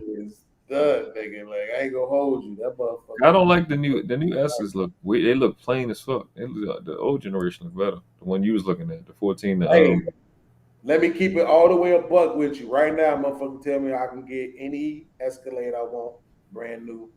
I'm taking anything between 06 and 2013. To me, that's just it. I don't give a fuck. You don't what like they- the new Escalade model with the Not I don't like them. They ain't better to me. That model was just gangster to me, bro. It's like the 2009 Escalade, bro. I ain't spelling that right. We fix it for me. This model right here, bro. This body style to me ain't nothing fucking with this. Nothing. You know what? I didn't even think of this age range. It did age well though. It's just perfect. The It body, aged well. the body size it's just perfect. What more do you want? The one before the generation before that shit ain't age well, but that one did age. Yeah, that was the square body one. The square ugly one. That did that one did not saying it age right now, well. yeah, that did age well. Right. You all right. They couldn't give me one of them motherfuckers right now, bro. I'm straight. This motherfucker right here though, stop it. Yeah, it's still look good right now. On God, that body style is just perfect, bro. Them bitches going for the low too. Round, the perfect amount of square, the perfect size. It ain't too long. You know they got the EST, I think it is some shit where they make them a little bit longer. No, I'm straight. Just let me get this one right here, the Escalade Platinum Edition. You know why? You know why I couldn't remember this is because the 2009 came out in 2008 when gas was fucking $5.30 fucking gallon, bro. I was spending $60 a day, bro. Right. Driving all day, bro. Like fucking running around the hood, bro. It was stupid, nigga. I was like, the fuck is going on with my money, bro? Exactly. That shit, yeah. Because I remember when I first got my whatchamacallit, my Buick. I had a Park Avenue. At that point, I was thinking I was either gonna get a truck or a foreign. My cousin talked me out of getting the foreigns, and my mama talked me out of getting the truck. And so I was like, well, fuck it, I'm getting me a motherfucking Charger. But then when I seen how much they was gonna be charging me for insurance on the Charger, that shit was gonna be more than my car note. I was like, you got me fucked up, nigga. I am not finna be paying $600. Yeah, I remember that. Them charges, yeah, I remember that. Niggas kept saying that. I remember that shit. That shit is ridiculous, bro. It's too much money to me. My car note was gonna be $289. My insurance is gonna be like $350, $350, something stupid like that. 08? This was 2017. Oh, okay. Yeah, that makes sense. 2017. So I ended up going with the Buick LaCrosse because the insurance on that was like $189 or some shit. But they were saying that shit back in the day when the Chargers first started coming out. Like everybody's insurance was stupid high. I was like, what the fuck is y'all doing? Talking about, what? Because look, this is what happened. I even looked at an older model thinking that was going to help me. Nope. Shit was like crashing. Niggas be crashing. Yeah, exactly. That's what they were saying. Yeah. Oh, well, it's because it's considered a sports vehicle and, the amount of accidents that we have with them and the probability that we will have to pay. I'm like, man, I'm not giving y'all no 3. This is more than the car note. Hey, podcast. I want to show you another interior. I think that you would like. The 2023 Honda E, like E as in elephant. I think that they have the best interior out of any car, maybe in the last like. Hey, this motherfucker right here on the 09 side of the 2009 has some dope ass cars.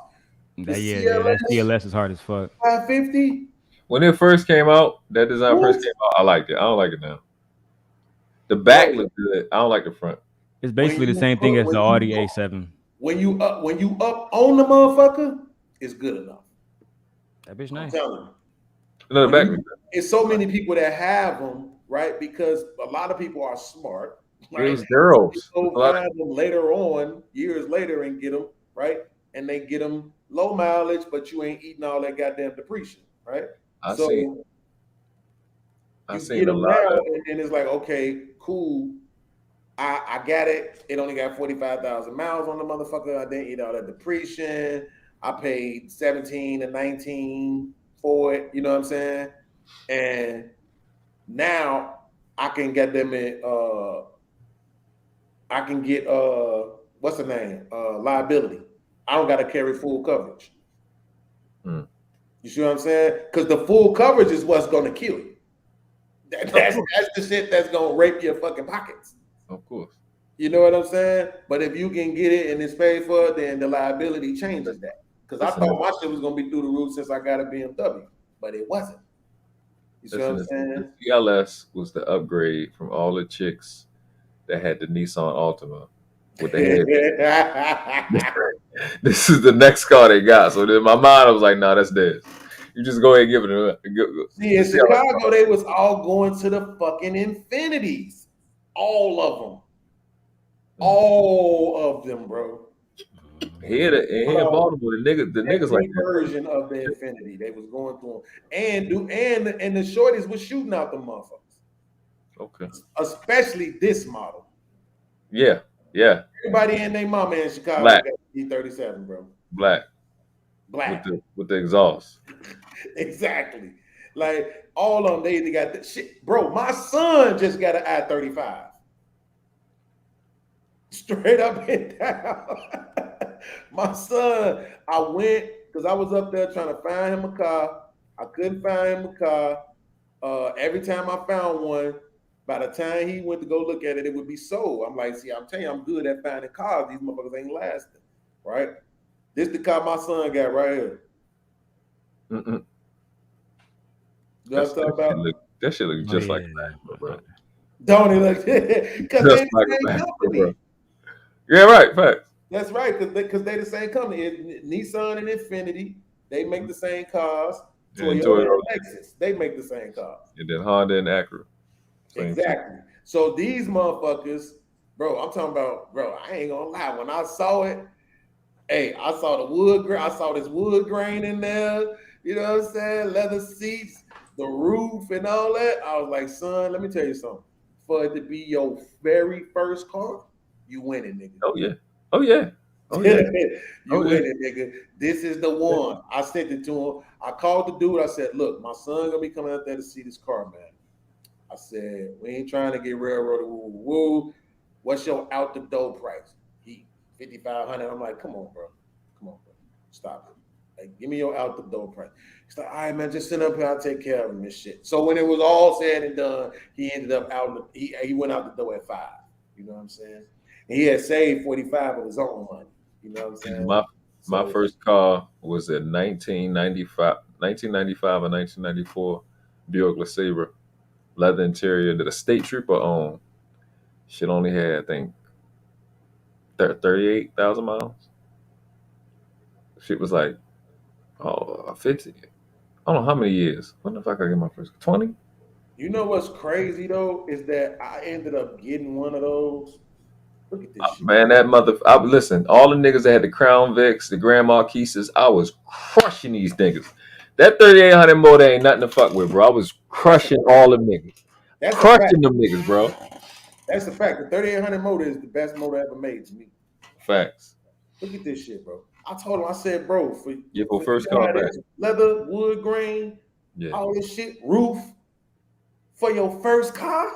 Your first car is supposed to be a hoopty. You supposed to have to open up Keep your hood open with the mop handle in the from the house. You supposed to have to disconnect. You supposed to have to disconnect your battery cable overnight. You know what I'm saying? Put that motherfucker back on when you get ready to go somewhere.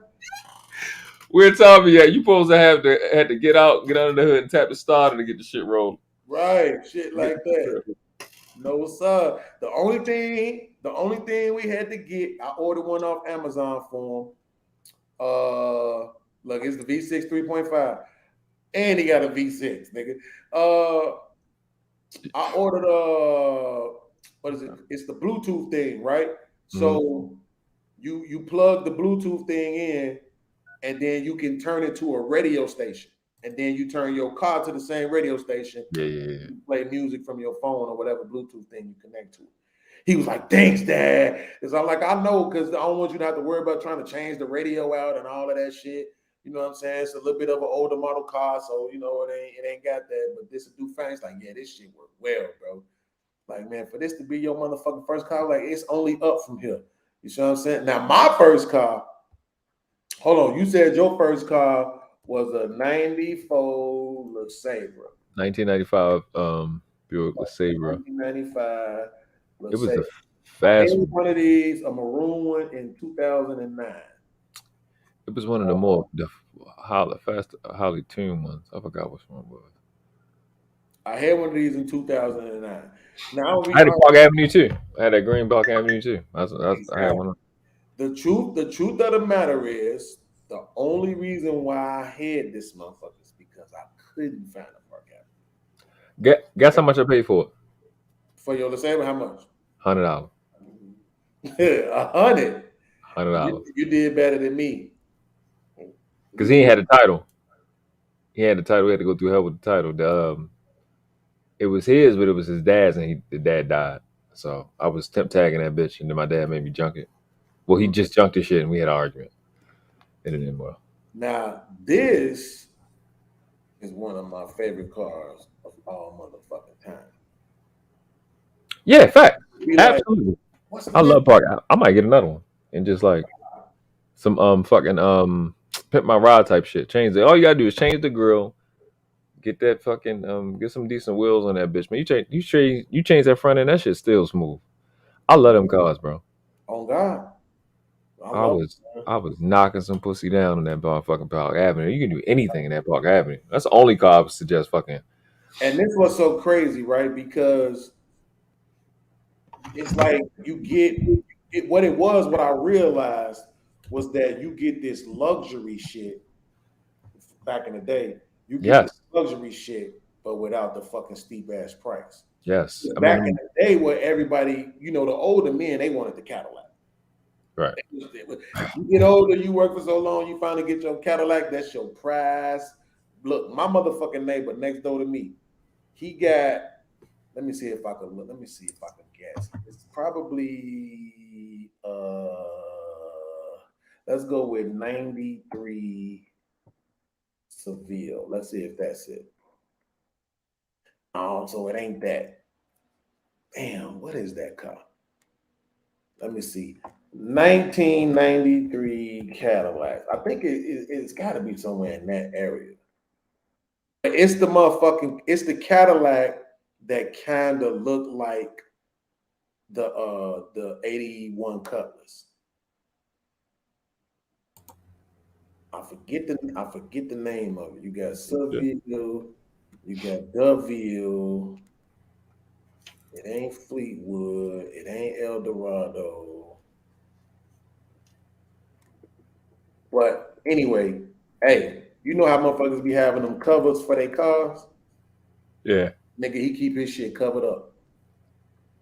Yeah. He keep his shit covered up, nigga.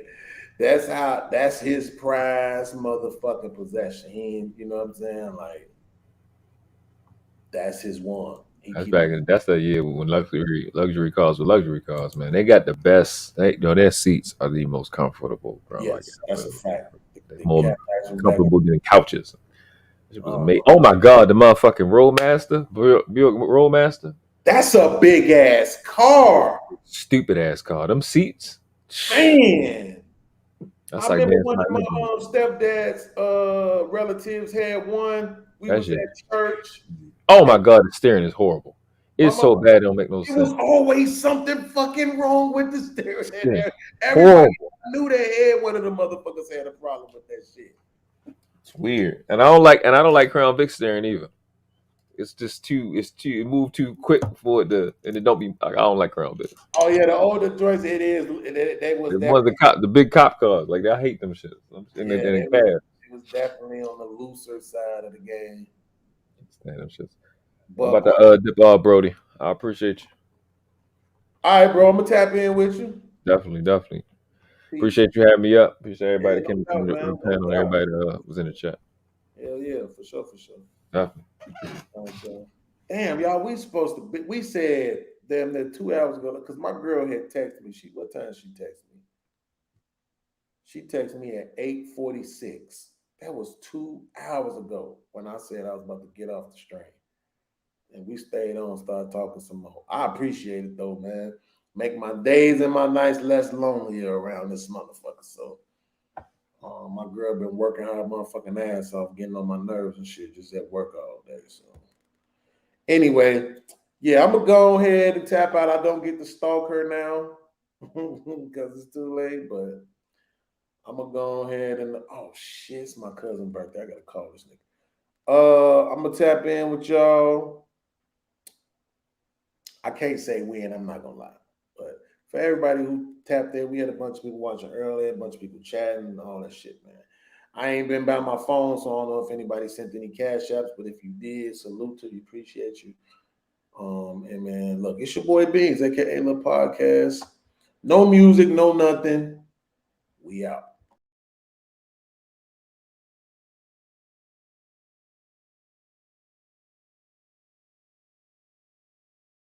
You know what to do. Hit the subscribe button.